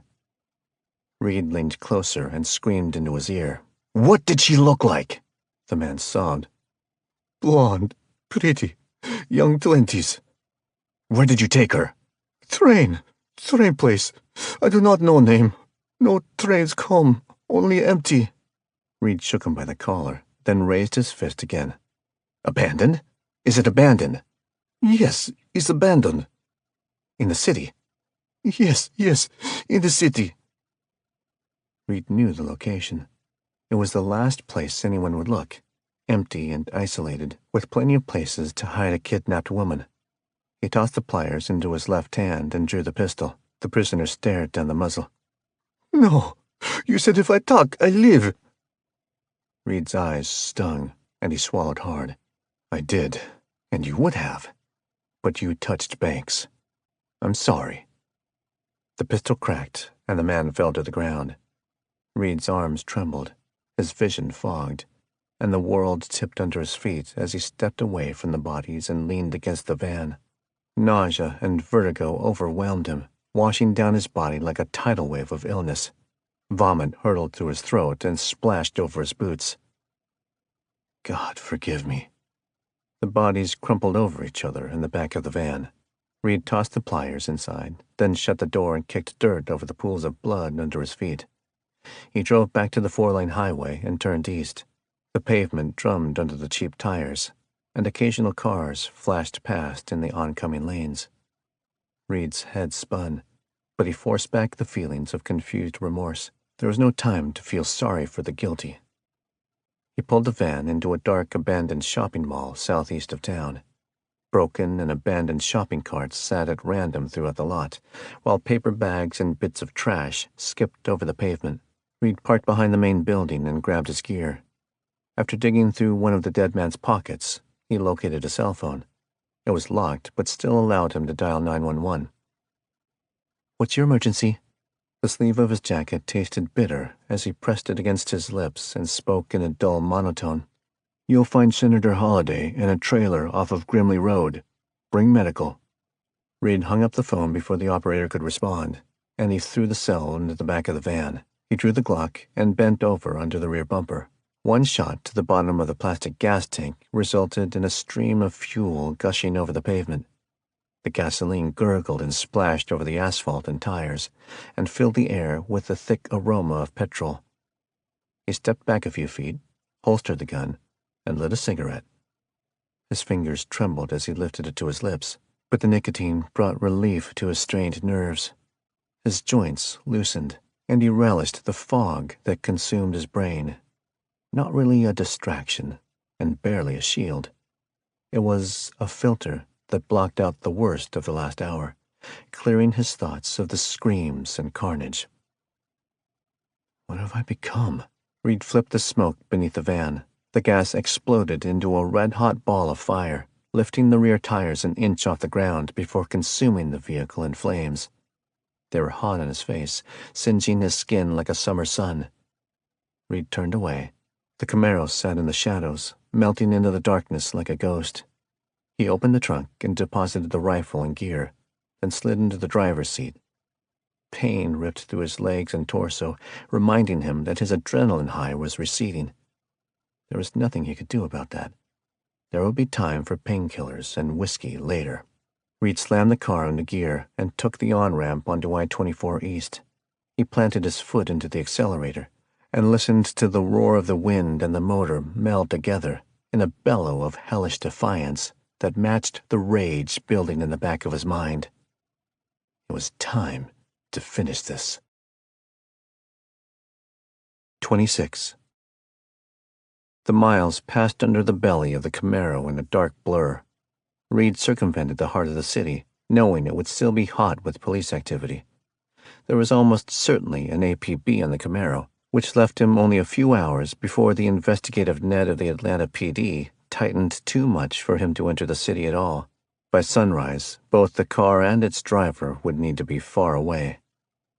After taking the bypass around the southern side of the city, Reed turned north along State Highway 23 through Thomasville. His heart rate quickened as he closed in on East Atlanta. A lot of railroads cut between the streets and houses, and there were plenty of rail yards also. Several of those were abandoned, the skeletons of an industrial age now past.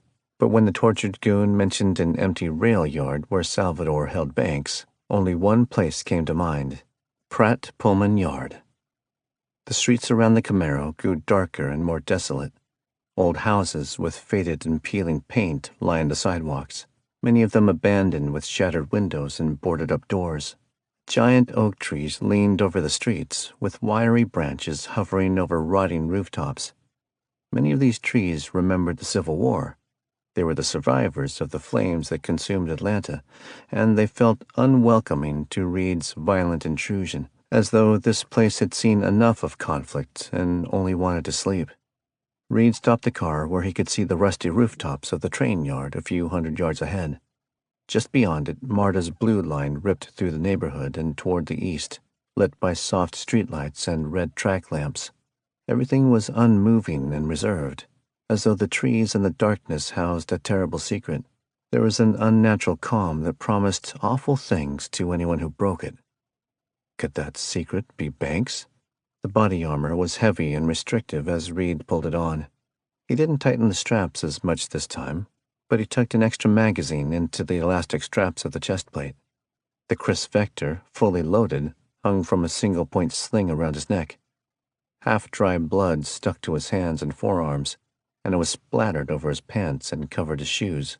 Reed slammed the trunk closed and stepped around to the side door of the Camaro. For the first time since hanging up on the unknown caller 3 hours before, he looked down at his phone. There were 4 missed calls, all from the same number. Reed hit redial. The voice that answered was the furthest thing from the calm and controlled speaker of the last 24 hours. Salvador was consumed by anger, and a South American snarl muddled the clarity of his words, converting them into a stream of verbal vomit. "It's too late, Montgomery. We've killed her." Reed forced himself to remain calm. If that were true, you wouldn't have answered. A crashing sound erupted from over the phone. "I'm going to rip her limb from limb." "Shut up." Reed's patience snapped like a strained rubber band. "I'm giving you one chance to walk away. Leave Banks and get out while you're still alive." "I'm not scared of you, Reed. You want her? Come get her." Reed hung up and pulled the charging handle of the submachine gun. The heavy bolt cycled back and rammed a fresh round into the chamber. His body was tense and charged, his mind sharpened, and he focused on the metal building rising over the shingle roofs 300 yards away. The battered tin was painted with graffiti and full of holes, and the moonlight illuminated Pratt Pullman as though it were a stage. Reed thought about the way Banks laughed, and the overwhelming obsession he felt the second her lips touched his. The sound of her fingers strumming the ukulele, looking out over Atlanta, a city she loved, a place she called home. Reed broke into a run toward the train yard. 27. Banks couldn't see. Her head was numb, and her eyes stung like they were filled with pepper juice. She knew there was some type of sedative in her veins, and it caused her mind to work in slow motion, as though each thought was its own private marathon. She blinked and tried to focus on tangible concepts, things she could work with, information that was relevant. Her hands were tied behind her back and around the chair. She could work with that. What kind of bonds were they? Hard and narrow. Cable ties, maybe? Her feet were also bound, locked to the chair's legs with more cables. A dirty cloth that tasted like gasoline filled her mouth. Her heart pounded like a war drum. Even through the drugs, the fear was palpable, building into a driving force that urged her to embrace the panic and descend into mental anarchy. She tried to identify her last clear memory, but everything was fuzzy. Was she in the beetle or just near it? No, she wasn't in it. She was walking toward it. In a parking lot?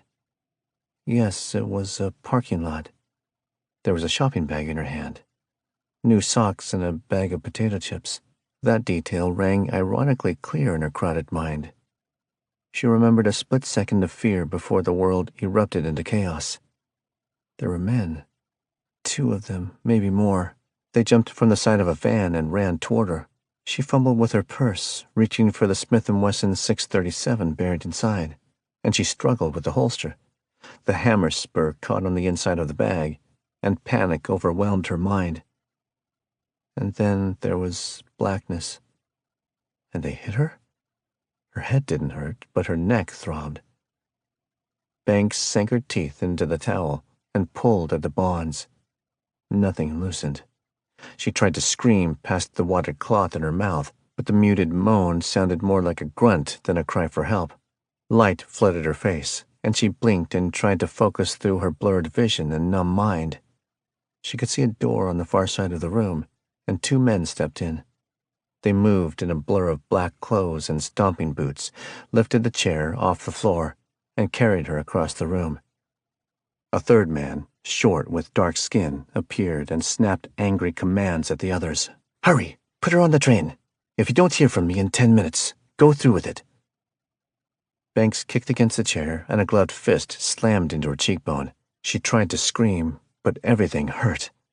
Panic surged through her mind, but this time it was accompanied by rage. Another fist to her temple, and she choked and slumped forward. The world spun. 28. Reed held the submachine gun to his chest and leaned low as he ran northward along Rogers Street. Everything was deathly silent. He checked the rifle for the 3rd time as Toomer Elementary School loomed to his right. The school was dark and the parking lot empty. On the far side of the schoolyard, a row of trees blocked the south edge of Pullman Yard. Reed jogged across the lot and slipped into the trees, and his boots fell in soft thumps on the leaf-covered ground. He ducked under a limb and paused at the edge of the tree line. The bulk of Pratt Pullman stood directly ahead in a cluster of large warehouse buildings. The space between consisted of a mostly empty field, with a few abandoned structures and shallow ditches. To his right, the trees became thicker and looped their way along the east side of the field and toward the warehouses. The foliage was dense and tangled, ensuring a difficult and time-consuming approach. The alternative, however, would be to make a direct dash across an exposed 300-yard stretch. He opted for the trees and turned right, working his way through the brush for 50 yards before turning north and moving along the east edge of the field. The forest floor was littered with dry sticks and shallow holes, making it difficult to walk without sounding like an army of squirrels bouncing through the leaves. Reed bent under the low-hanging limbs and held the gun just under his line of sight, his finger extended over the trigger guard. Each breath was shallow, every movement charged with nervous excitement. As he approached the warehouses, the trees began to thin, and standing just 20 yards from the tree line was the first of the metal structures. They consisted of 4 narrow buildings with sloping tin roofs built directly next to each other. The walls were rusted and full of wide holes, exposing nothing but darkness on the other side. Reed slipped up next to the first structure and swept the muzzle of the rifle over the landscape around it. There were no signs of life. Moonlight played hide-and-seek with the shadows as the trees swayed in the wind. In the distance, an owl hooted, and some kind of nocturnal rodent bounced through the leaves. Reed's arm trembled with tension. 30 yards across a small field littered with trailer parts and manufacturing paraphernalia stood the train yard's primary structure. Over 100 yards long, it dominated the field in rusty red, a relic of another era. The eastern end of the building was buried in the trees, with foliage and kudzu vines growing over the side and onto the roof, threatening to consume the building back into the belly of nature. The southern wall faced Reed with a series of 12 garage-style doors. Half of them hung open, gaping like the hungry mouths of a sleeping beast. Windows ran along the sloping rooftop, and most of them were busted out, leaving shards of dirty glass glistening in the moonlight.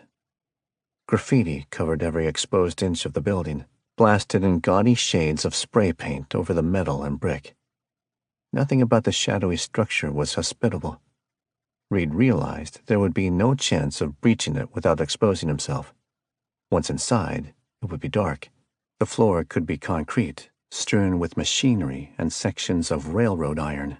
Worse still, the floor might be constructed of rotting wood, ready to give way under the slightest provocation.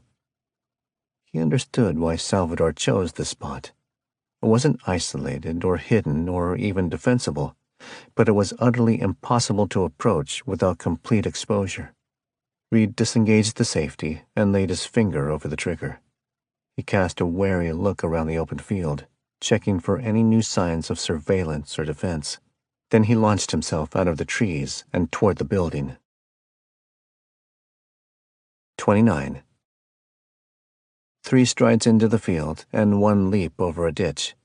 That was as far as Reed made it before the first gunshots shattered the stillness. They were small caliber, fully automatic, and blazing from one of the windows near the roofline. The ground exploded around his feet, sending rocks blasting into the air as though a landmine had detonated. Reed ducked and dashed to the left, and the gunfire continued, spraying the field with a deluge of lead. It must be some kind of comm-block submachine gun, inaccurate beyond 50 or 60 yards, clapping and thundering like some kind of deranged DJ hooked up on a bass loop. Reed raised the kris and flipped the thumb switch to fully automatic, then pressed the trigger. The gun rattled like a firecracker, dumping 25 rounds of 45 ACP slugs into the building at random. The gunshots from the warehouse ceased, and Reed accelerated toward the building. He dropped the empty magazine and slammed a new one into the mag well, then smacked the bolt release with the heel of his left hand. Every sound rang in his head, pounding and echoing as though individually amplified. Reed skidded to a halt next to one of the gaping garage doors, pulled the gun into his shoulder, and ducked through the door. The inside of the warehouse stretched out before him, lit by the moon shining through the holes in the roof. As soon as his foot crossed the threshold, the gunfire resumed. He pivoted toward the sound and raised the kris.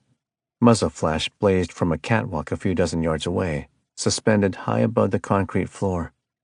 Reed aligned the red dot over the spot and pressed the trigger twice. Something blunt struck his left calf, tearing through his pants like a red-hot spike. Reed grunted and fell sideways to the floor, still firing at the catwalk. The warehouse thundered with the sound of gunfire. reverberating off the tin walls. Somebody screamed, and a body hit the floor with a meaty crash. More gunfire erupted from the far end of the warehouse, ripping through the open space toward Reed.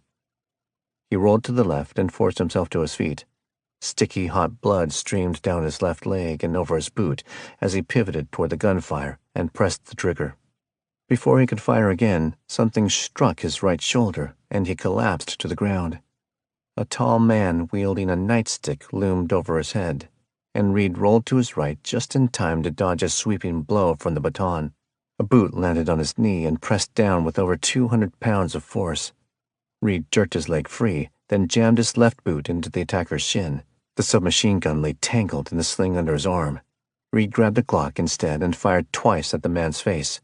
The attacker clattered to the ground. Reed fought his way to his feet, and the world turned as though he were on a carnival ride and being slung in and out while being forced to listen to a drumbeat of hell the whole time.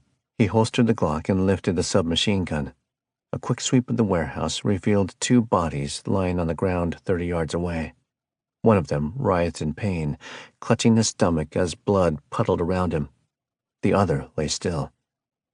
Reed conducted 2 more sweeps of the building, ensuring that no blind spots might hide additional assailants, then broke into a run toward the wounded man on the floor.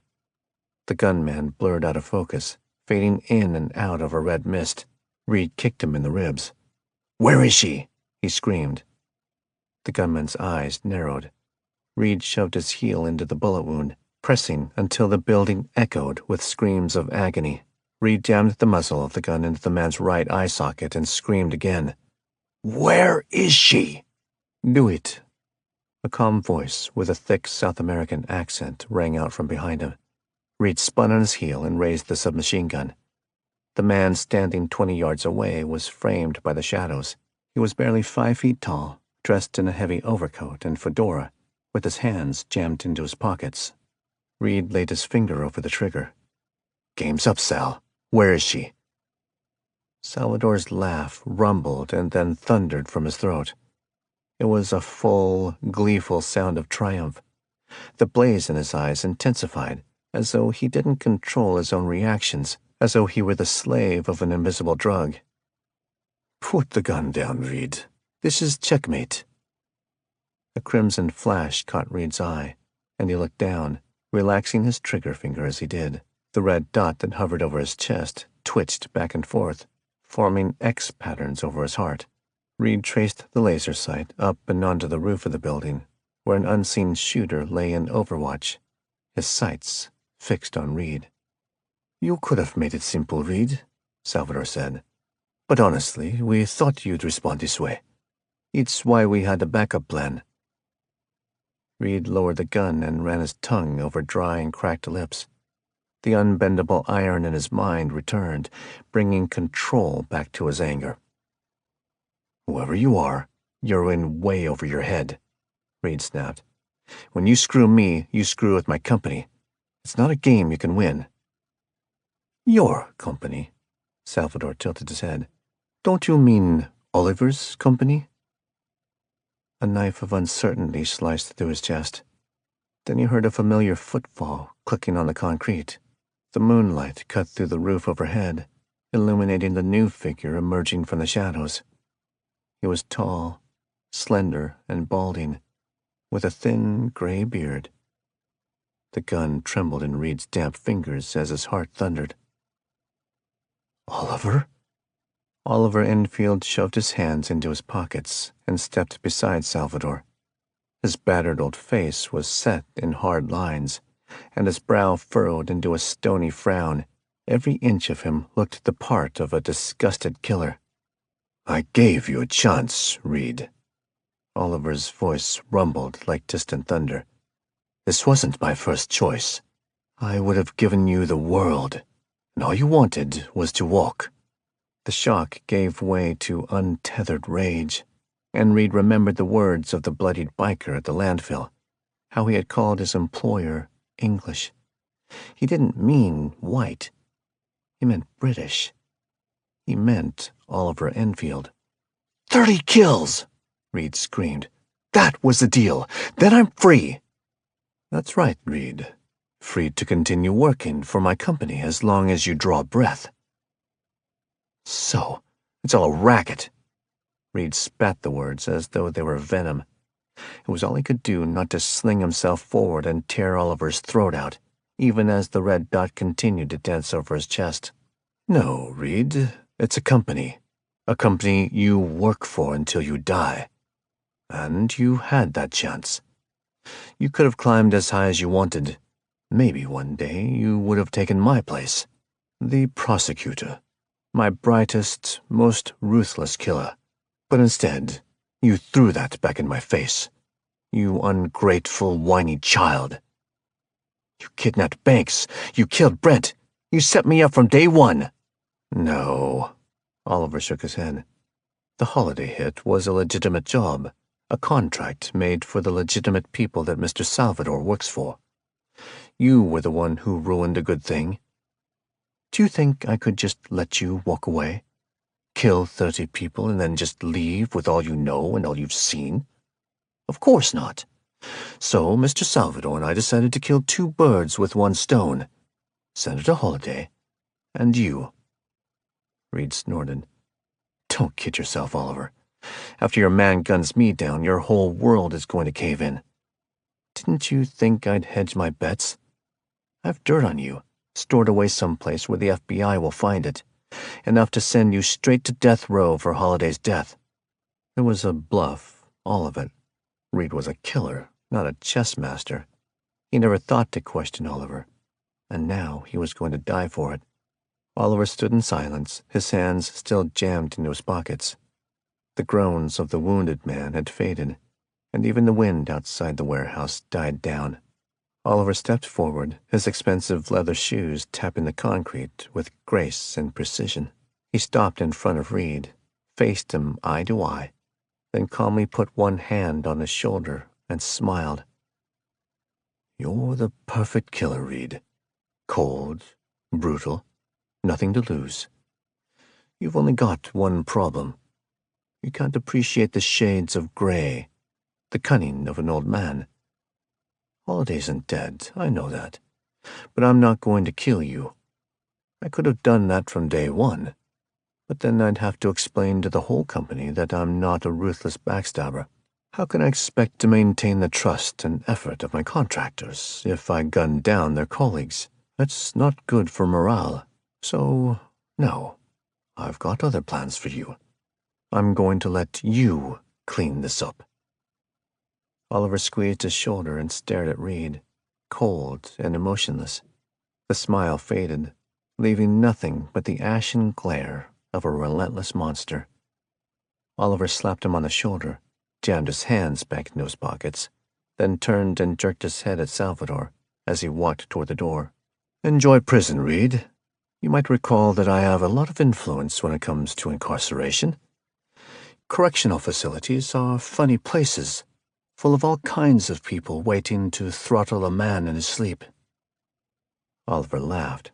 None of my other contractors could blame me for that, could they? Police sirens rang in the distance, blending with the thunder of a chopper from someplace overhead. The Atlanta PD was closing in on the train yard, like a pack of bloodhounds eager to sink their teeth into the red-handed killer standing inside. Reed remained silent as Oliver stopped at the door, and then twisted his neck. It popped like a gunshot. Reed spoke calmly, with no hint of malice. I'll take you down with me. It was a promise. Oliver glanced back at Reed. His smile was wide this time, exposing a row of perfect teeth. Want to bet? A truck roared to life outside, and the gunman in the shadows lifted his rifle and vanished behind Oliver and Salvador through the doorway.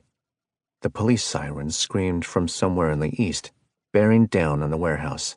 Tires spun and rocks clanged against the building as Reed ran to the door, raising his gun and searching for a target. But the truck had already disappeared around the corner. Its fading taillights passed out of view and into a hidden path between the trees. Reed coughed on the dust and started to run, but then he heard the screech of metal on metal, the whistle of air snapping around each car, and the clack of wheels rattling on a train track.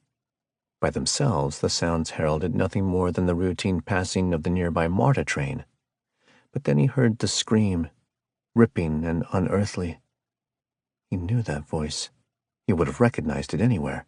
Reed bolted toward the far end of the warehouse, slid through a gap in the tin, and ran. 40 yards away, he saw it. MARTA's Blue Line train rocketing out of the Edgewood station toward Indian Creek. The lights on the train flashed, and passengers locked inside the row of cars pounded against the windows and clawed at the sliding doors. The train hadn't stopped at Edgewood. It barreled down the track at full speed, sparks flying from the wheels. The windshield of the driver's booth was shattered, with blood sprayed against the glass. And there, handcuffed to the doorframe, was Banks. Reed's heart slammed into his throat, and in the split second it took to recognize Banks, it all made sense. Checkmate. Oliver's final ploy to frame Reed and send him back to prison, there to be executed at the hands of an endless network of criminal butchers. It was the ultimate maneuver. Even if Reed ran for the hills, everything would be hung on him now. Oliver would feed the FBI and the media whatever they needed to pin the carnage on Reed and run him to ground, with no risk of anything undermining the stability of the company. Reed could drag it out, of course. He could hide and manipulate and raise hell for Oliver, do everything he could to burn the world down. That was why they handcuffed Banks to the front of the train, so Reed never had the option to run. The roar of the train pounded in his head, and every other noise and stimulant faded away as he ran toward the track, watching Banks flash past. Her blonde hair was torn by the wind, and her screams were drowned out by the train. Reed slid to a stop at the chain-link fence that barred his path to the rail line, watching as the last car flashed past. He knew the train wouldn't stop. All MARTA cars were fitted with automatic braking systems to prevent derailing in an emergency, but Oliver would have disabled them. Nothing would keep the train from hurtling the last 7 miles to the track terminus, there to explode in a wreckage of twisted metal and shattered bodies. He dashed back toward the warehouse, tripping over a piece of railroad track along the way. His right leg ignited in pain, and thick blood oozed over his cargo pants. There were 3 dead men inside the warehouse, and not all of them could have arrived in Oliver's truck. There must have been another vehicle. Think. Reed charged through the rail yard, searching behind stacks of machinery and rotting railroad timbers. Entire portions of the yard were consumed by vines and undergrowth, slowly dying as winter approached. Dry dirt crumbling under his boots filled the air around him with a red cloud. Reed clawed the flashlight from his belt and clicked it on. He saw footprints, ruts, shallow ditches, and then the tracks. They crisscrossed the thin dirt, then disappeared into one of the sheds. A red taillight glimmered through the holes in the tin, reflecting against the powerful LED. He dashed back to the big warehouse, slid to his knees next to the fallen gunman, and ripped through his pockets. There was a watch, a knife, and a wad of dirty cash. And then he found the keys. Reed's left leg was numb as he pulled himself back to his feet and ran. The earth rang with dull thuds as his boots struck the packed dust. He couldn't hear the train anymore, and police sirens screamed down Rogers Street only 100 yards away.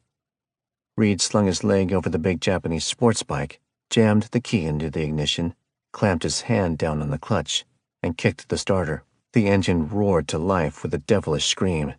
The rear tire spun on dry concrete, and Reed flashed out of the shed as police cars skidded into the empty lot between the buildings. Floodlights blinded him, and somebody screamed for him to stop. A pistol popped, followed by rifle shots. Reed gunned the engine, and the front tire lifted off the ground. He clung to the bike as the crisp bounced on his back, riding on the ends of the sling. He skidded around the corner of the building and shot onto Rogers Street. The bike shook as he slammed it into second gear and swerved around a black SUV loaded with SWAT responders. Everybody shouted at him to stop, and a bullhorn blared. The road opened in front of the bike, and houses flashed past, followed by Toomer Elementary. He leaned into a sharp left turn onto Hosea L. Williams Drive and twisted the grip to max throttle.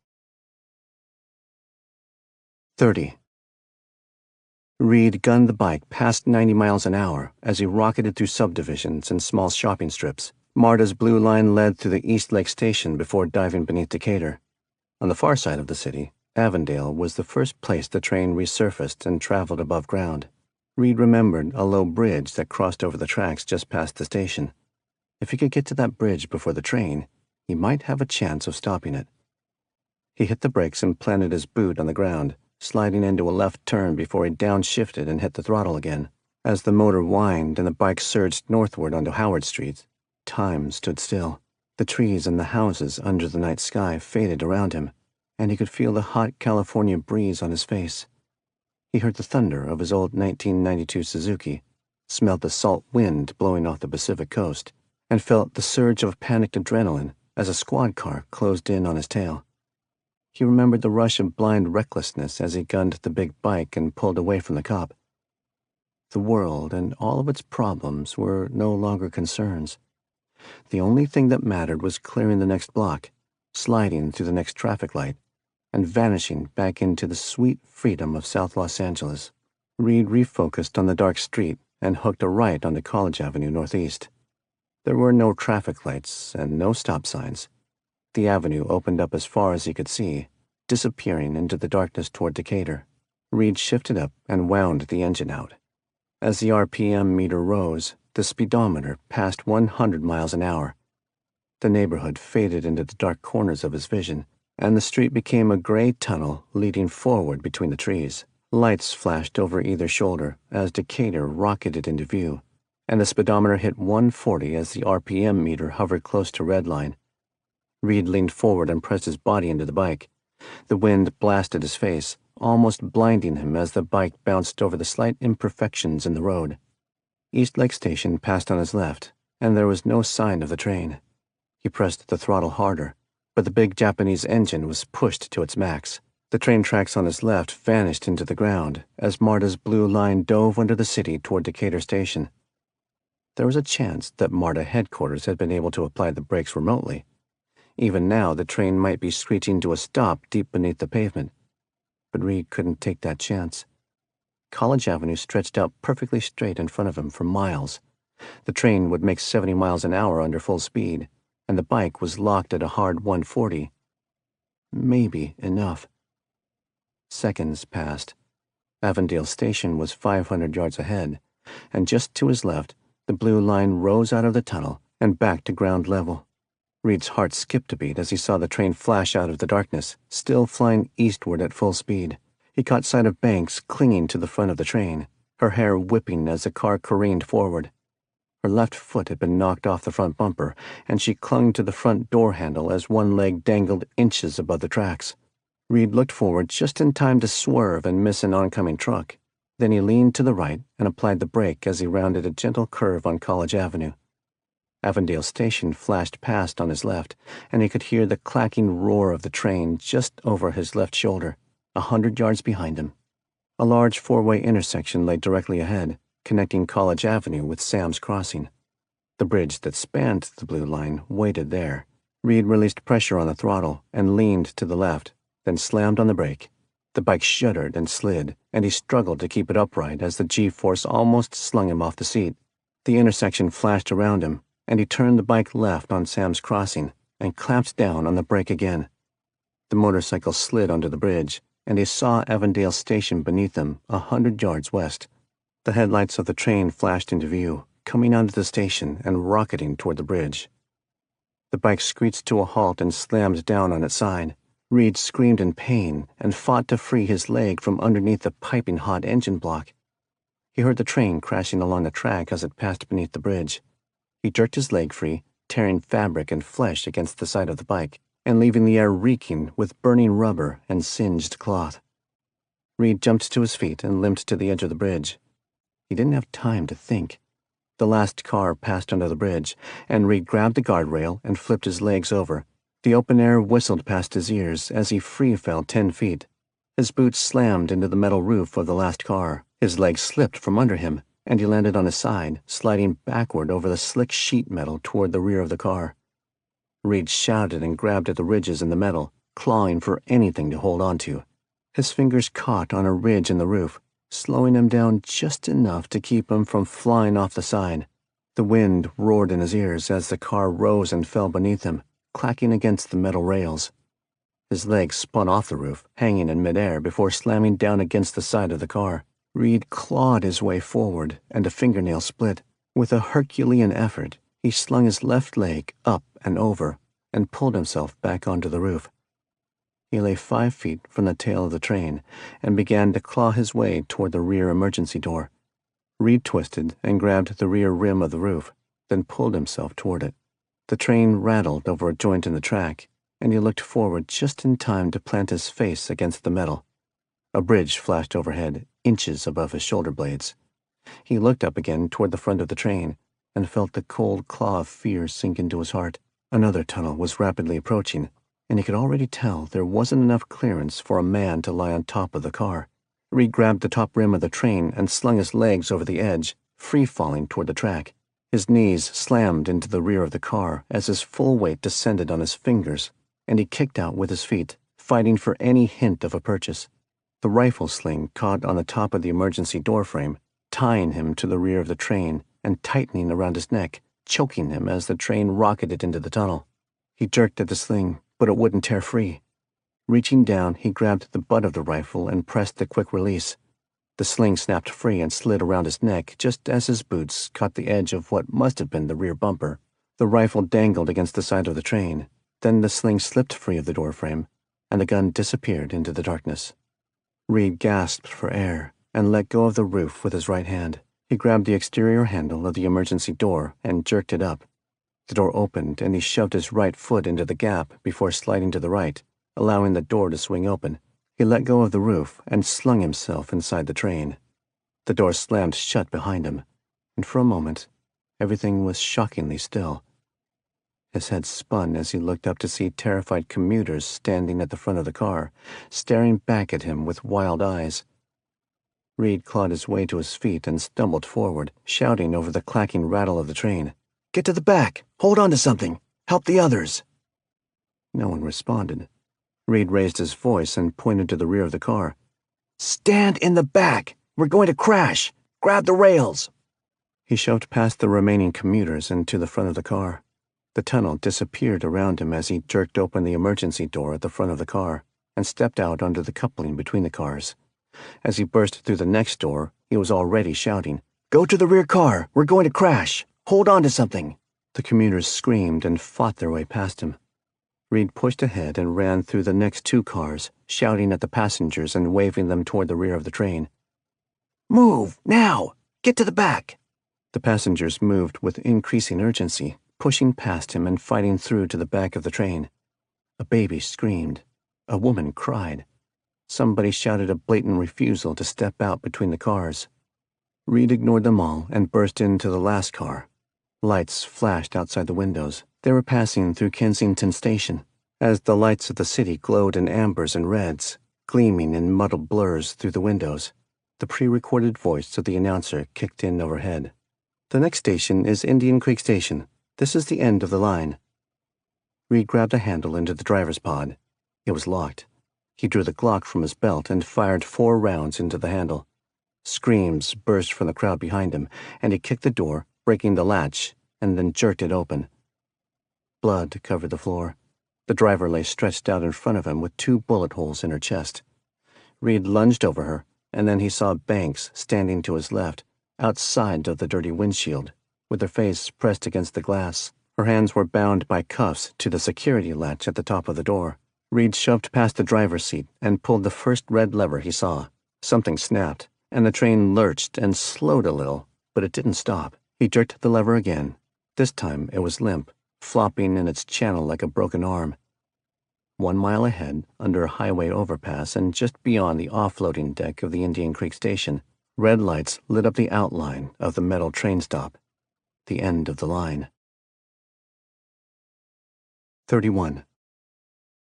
Reed fired twice into the window to the left of the door, then sent his fist crashing through the glass. Wind whistled through the interior of the car, carrying Banks' scream with it. He pushed his arm through the hole and grabbed her by the arm. "Banks, come toward me!" The wind tore the long blonde hair out of her face, and she looked up at him. "Chris? Come toward me!" He pulled on her arm, but she shook her head.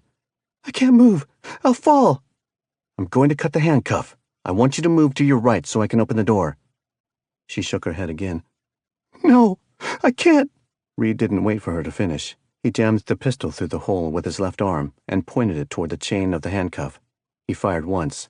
The chain burst, and Banks started to fall backward, but Reed grabbed her by the arm and pulled her toward the left of the train. Hold on! She wrapped her hands around the rubber of the window frame. Shards of glass still stuck from the edges, and she cried out in pain as they sliced into her hand, but she didn't let go. Reed jammed the Glock into the holster and shoved the handle on the emergency door. It popped, but the door was pinned closed by the force of oncoming wind. He pushed it forward, forcing it open far enough for him to slip through. He fought for purchase on the front of the car until his boot found the same narrow lip that he had used on the other end of the train. Banks screamed over the roar of the wind. Let me in! Reed shook his head. We're about to crash. We've got to jump. Are you insane? Reed looked over his shoulder. Indian Creek Station was 100 yards away, and less than 400 yards further, the train stop loomed up out of the dirt. He didn't have time to argue. He wrapped his powerful right arm around Banks's torso and pulled her into him, twisting her around until they faced each other. He inched his way along the front of the car, clinging to the broken window frame with his left hand. Grab my chest rig and hold on. Her eyes were wild with panic, but she grabbed the chest plate, planting her face against the rough fabric. The train station flashed past them on the right, and nothing but a wide-open ditch and trees stood to the left of the tracks.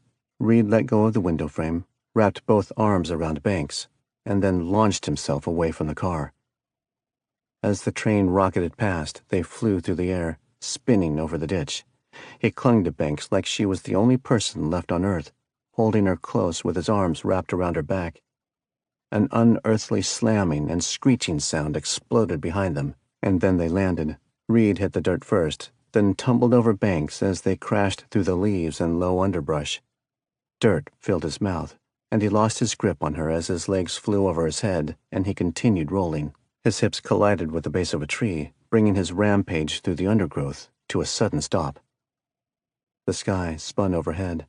He twisted his neck and saw the train lying in a pile of mangled cars. All but the last two had flown off the rails and rolled into the ditch. The passengers were piled in the last car, and nobody moved. Reed tried to roll to his knees, but the pain was too much. He could barely see, and his mouth filled with blood. Banks lay face up on the ground, still and silent, blood streaming from her temple. "No!" Reed hissed. He rolled onto his stomach and crawled toward her. Every part of him burned with pain, but he put his palm against her throat and felt for a pulse. Nothing. He clawed the phone out of his pocket and fumbled to unlock it before pressing the first contact. A female voice answered almost immediately. "Where are you?" "Indian Creek Station. Marta." "Don't move. I'm coming." Reed collapsed. 32. He heard the rustling of the sheets first, then the faint sensation of something prodding his feet. His eyelids felt like they were weighted down by a ton of bricks. Reed tried to open his mouth, but his tongue was dry. He coughed, then he felt a tube prodding between his lips. Cold water flowed over his tongue, wetting his throat, and he gulped it down. The stream continued for a few seconds longer before it was removed. A gray ceiling filled his vision overhead, and he heard the faint whir of a fan, but he couldn't see it through his blurry vision. "Can you hear me?" It was the familiar voice again. "Kelly, I can hear you." "Excellent. Take your time." Reed couldn't remember anything. Where was I? A soft laugh. The usual, lying in the middle of a cloud of dust and chaos. That sounded right. His mind was fuzzy, but details began to return. Banks. He twisted his head and saw a short brunette woman in her late 20s sitting on a stool next to him, her arms crossed as she stared back. Wavy hair was pushed behind her ears, and her brown eyes flashed. "You mean the blonde girl?" "Yes," Kelly grunted. "She's alive. They had her in ICU at Grady, but I think they moved her to a regular room today." Reed let out a sigh and slumped against the pillow. "Thanks, Kelly." She snorted. "That's it? You don't want to know your situation?" He attempted a shrug, but the movement sent searing pain across his chest. I assume I'm alive. Yeah, you're alive. You don't deserve to be, but there's nothing new in all that. You've got fractured ribs, a seriously sprained ankle, a deep bullet graze on your left leg, severe lacerations over your back, a definite concussion. How long? Kelly raised an eyebrow. Until you and I can take a tumble between the sheets, or until you can get back to blowing people away. Reed forced a smirk. Is there a difference? Kelly stood up, retrieving a purse and shoveling personal effects into it. You can go home tomorrow. I'll have you loaded up with some heavy-duty pills. You're beat up pretty hard, but nothing life-threatening. I stitched up your leg and put a brace on your ankle. Ideally, you should stay off your feet for a few days. But, of course, you're not going to listen to me. Reed tried to smile. You're the best, Kel. Kelly lingered next to the bed, the keys dangling from her fingers. She stared at him a long time, then slowly shook her head. Damn it, Reed. This is the last time. I'm not patching you up anymore. I'm engaged now. I'm going to settle down, have a family. I can't have you barging into my life every 2 months, needing illegal medical care. Reed closed his eyes and nodded. Don't worry. I won't call you again. I'll set you up with a sweet engagement present. She smacked him with the keys, and when he opened his eyes, he saw that hers were rimmed with red. She leaned down and gave him a hug, then kissed him on the cheek. I would have married you if you weren't such a walking disaster. She walked toward the door, her tennis shoes squeaking on the linoleum. The keys rattled against the lock. Then she turned back. Let her go, Reed. Whoever she is. I saw the look in your eyes when you said her name. Take it from me. You break hearts a lot better than you break necks. Reed stared at Kelly. Her deep brown eyes were sad and quiet, but there was peace in them. Kindness. It was a peace he hadn't seen there in a long time, as though her warning came from a place of quiet confidence, not bluster. He closed his eyes and leaned back into the pillow. The door shut, and Kelly was gone. A silence filled the room. Reed tried not to think about her. He tried to push out the memories of the blonde girl with the ukulele, the smile on her face, her beautiful voice, the way her eyes flashed in the city lights. But as his mind drifted into oblivion, those eyes were the last thing he saw. 33. Atlanta, Georgia. Grady Memorial Hospital sat in the heart of the city.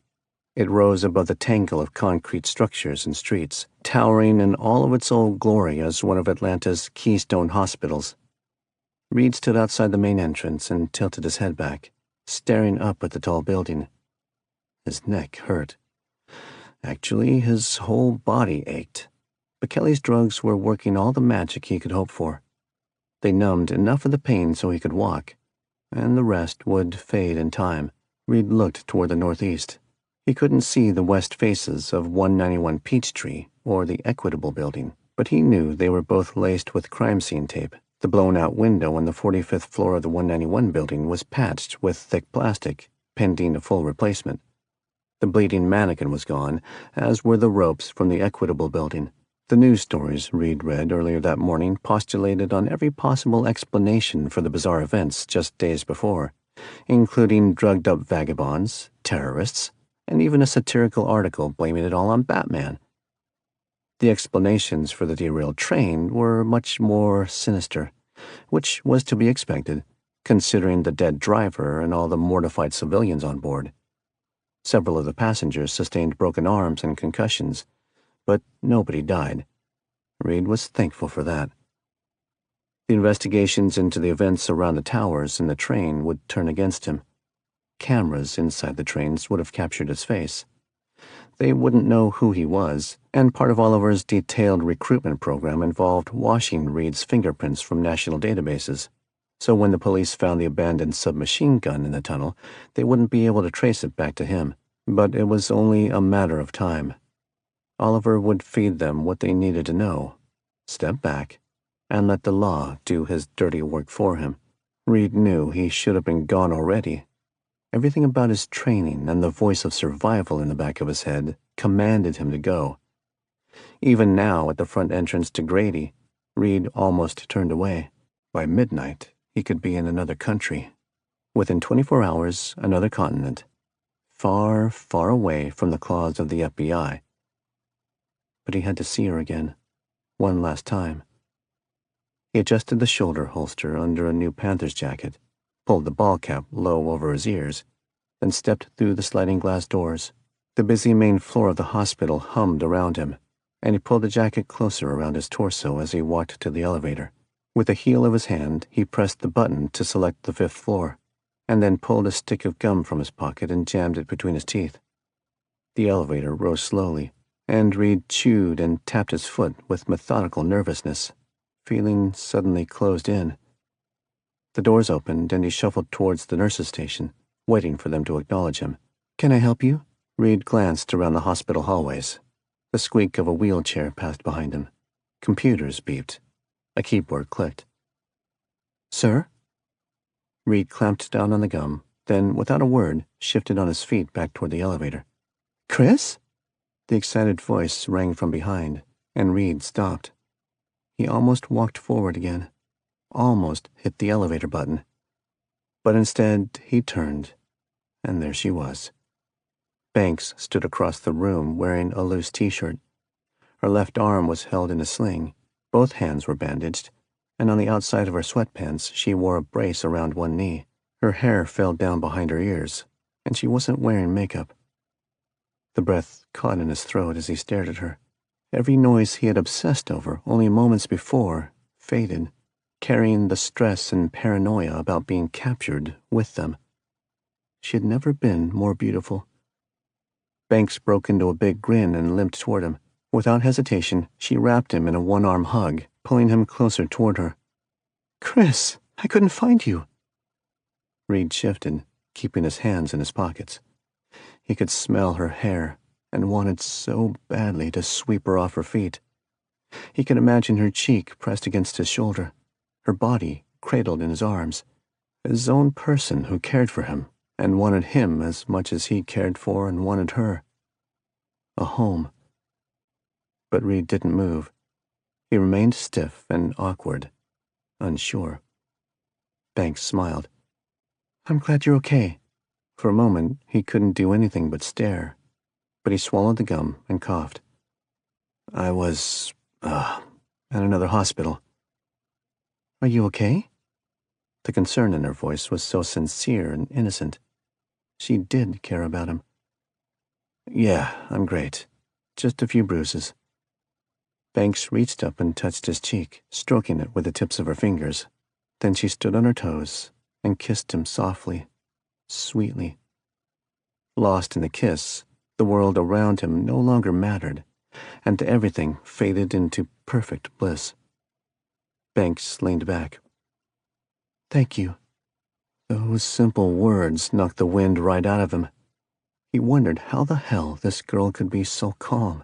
She was strapped to the front of the train and sent hurtling toward her death before jumping from the moving car and rolling into battered unconsciousness. She was kidnapped, probably harassed and mentally tormented. She almost certainly thought she would die. "Thank you?" Reed didn't know what to say. The knot in his stomach was like molten iron. "Who are you, Chris? Why were you there?" This was the question he dreaded, the one that kept him away from the hospital all morning, and probably should have kept him away altogether. "I was at the station," he lied. "I saw the train pass. I just did what I could."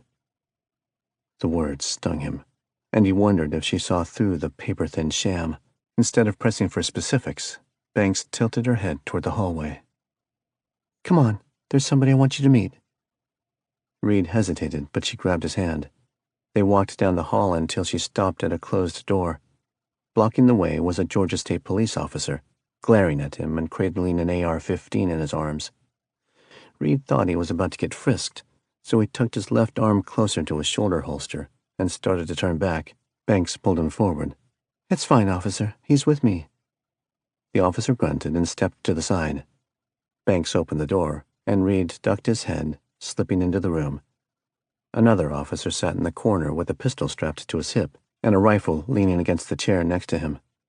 A tall woman dressed in a dark business suit stood next to the bed. She held a tablet and was busy tapping on the screen. Lying in bed, bandaged up with tubes and wires strapped to his arm, was Senator Mitchell Holliday. Reed relaxed his shoulders and allowed Banks to lead him toward the bed. The senator broke into a big smile when he saw Banks. She smiled back, and Reed forced himself to further relax his defensive stance. "Uncle Mitch, I want you to meet someone." She turned toward Reed, and the smile she offered him was as warm and soft as the Caribbean sun. "This is Chris. He's the one who saved me." Holliday's face was tired and sported a couple dark bruises. Reed knew where those bruises came from, and he also knew why the senator's chest was bandaged. He stared at Holliday and waited, bracing himself to run. Holliday's face broke into a wide smile, and he offered his hand. "Chris, such a pleasure. I can't thank you enough for what you did. You're a hero, son." Reed took Holliday's hand and offered a small smile. "It's an honor, Senator. I'm glad you're okay. I understand you've been through quite an ordeal." Holliday laughed. "You could say that. Mostly I'm just dehydrated, hence all this crap stuck in my arm. But nobody wants to talk about that. Tell me about yourself. My goddaughter thinks you hung the moon." Reed hesitated, but Banks grabbed his hand and led him to the single empty chair. She perched herself on the left arm, and Reed reluctantly sat down beside her. "What do you do, son? You military? You've got the bearing." Reed tried to smile. Holliday talked like a politician. "No, sir, I'm a venture capitalist." Holliday raised one eyebrow. "Really?" Reed decided to run with the lie. "Yes, I work with small firms, mostly out west, invest and promote growth. It's all pretty boring." Holliday tilted his head and squinted. "Have we met before? Something about you is familiar." Reed forced a laugh and leaned back in the chair. "I get that a lot. A familiar face, I guess." Holliday nodded slowly, then smiled again. "Well, I'm so drugged up, who knows? I'm a bit of a businessman myself, though. I'd love to hear more about your work. We should have lunch sometime." Reed glanced at Banks sitting beside him. Her cheeks glowed, and her shoulders were relaxed into a casual slump. She looked happy, and he marveled at that. How could anyone experience the total terror she had been through and walk away so bright and alive? Maybe they gave her a sedative. "Banks tells me you met at a bar," Holliday continued. "Hell of a second date." Reed shifted on a chair and looked up at Banks. He wanted to scoop her up and kiss her, take her by the hand and run like hell, make her his, love her and protect her and spend the rest of his life making her happy. They could escape this place and all the menacing dangers it held, run so far into the sunset that nobody, not even his darkest enemies, could find them. Forget the West. They could leave the country, move to Asia or Africa, and build a simple home where he could be with her every day, hold her and protect her and spend every morning staring into those eyes. The daydream built in momentum, consuming him until his heart thumped. He stared at her so long, picturing every detail of her gorgeous face, that Banks tilted her head and squinted, dampening the innocence in her eyes. In that moment, the daydream shattered. It fell around him like a glass statue exploding into a million pieces. Kelly's warning echoed in his mind, and he knew it then as clearly as he had ever known anything. He was a killer. This woman was an angel. As desperately as Reed longed for a home, a peaceful place to call his own, and as much as Banks felt like home, it wasn't fair. She was innocent and beautiful, a priceless artifact from an untarnished world, so far removed from his own that he didn't even speak the same language. His life was one of deceit and shadows and bloodshed, a violent, unpredictable, hostile world with death traps and menace at every corner. A harsh and cold place that was no habitat for love and no home for happiness. He might escape that life, eventually, but he could never escape the reality of what it had done to him, or who he had become. That was a reality that this goddess from another life could never, ever be touched by. She deserved more. Reed looked away. Actually, Senator, I have to be going. I've got some business in Europe. I just wanted to stop by and check on Banks. Holliday frowned, and Reed wasn't sure if the senator was angry or just confused. Either way, he offered his hand again, and Reed stood up and shook it. Banks got up, and the soul-crushed look on her face was more than he could bear. He nodded at her and then pulled a hat down over his ears and walked toward the door. The guard let him out, and Reed accelerated toward the elevator. He heard the door shut behind him, and another set of footsteps rang in the hallway. "Wait!" Reed stopped and felt the burn of tears sting his eyes. Everything in his body begged him to stop and turn around, to scoop her up, to hold her close and never, ever let go. He wanted that more than he wanted his next breath. He turned around, and she stared at him with red-rimmed eyes. "That's it?" she mumbled. "You're just leaving?" The molten feeling in his stomach felt like a hurricane, but the feeling still wasn't strong enough to wash away the inescapable truth. He couldn't be hers, and she could never be his. He was at war now, a war that would be long and brutal and would get people hurt. Banks couldn't be one of those people. She had already suffered too much at the hands of Reed's dark underworld. "Take care of yourself, Banks. You're an amazing woman." Without another word, he turned and pushed through the doorway to the stairwell, leaving Banks standing in the hallway. The steps clicked under his feet, matching the tempo of his pounding heart. As he shoved his way through the crowded waiting room and back onto the sidewalk, the cold breeze stung his face and chilled his cheeks. He looked up at the sky and felt the warmth of the sun on his face, remembering the touch of her lips on his, and her amazing eyes shining with so much life and passion. Nothing had ever felt so much like home. Reed shoved his hands into his pockets, and without looking back, turned away from the city and walked to the terminal. The white MARTA bus was just pulling up as he arrived. Reed paid the fare and took a seat in the back, where he settled in and jammed his hands into his pockets. He took one final glance at the hospital as the bus turned northeast and drove out of the city. He imagined Banks standing in a window, staring down at him, and waving goodbye. And he realized, just then, that he was leaving a part of him behind that he didn't know existed. All his life, the world had taken things from him.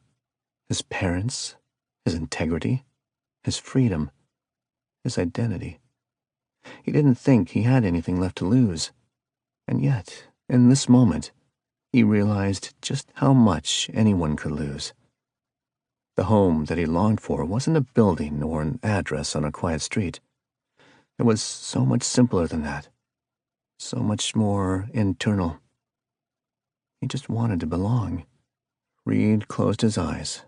He took a deep breath, and when he opened his eyes again, he forced out the memories, the hopes, the daydreams, and clenched his fingers around the arms of his chair. He may not have a home, but that didn't mean he didn't have a place to go. Reed had a promise to fulfill, a promise to complete 30 kills. With 29 down, Reed knew exactly who his next target would be. He pictured the face and imagined the crosshairs settling over the base of the neck behind the balding head. He imagined the touch of steel beneath his trigger finger and a snap of the gunshot. 29 kills. Oliver would be 30. This concludes Overwatch by Logan Riles, narrated by Gary Bennett. Copyright 2019 by Logan Riles. This unabridged audiobook is published by arrangement with Logan Riles and was produced in the year 2022 by Tantor Media Incorporated, a division of Recorded Books which holds the copyright thereto. Please visit Tantor.com for more information on our growing library of unabridged audiobooks. Audible hopes you have enjoyed this program.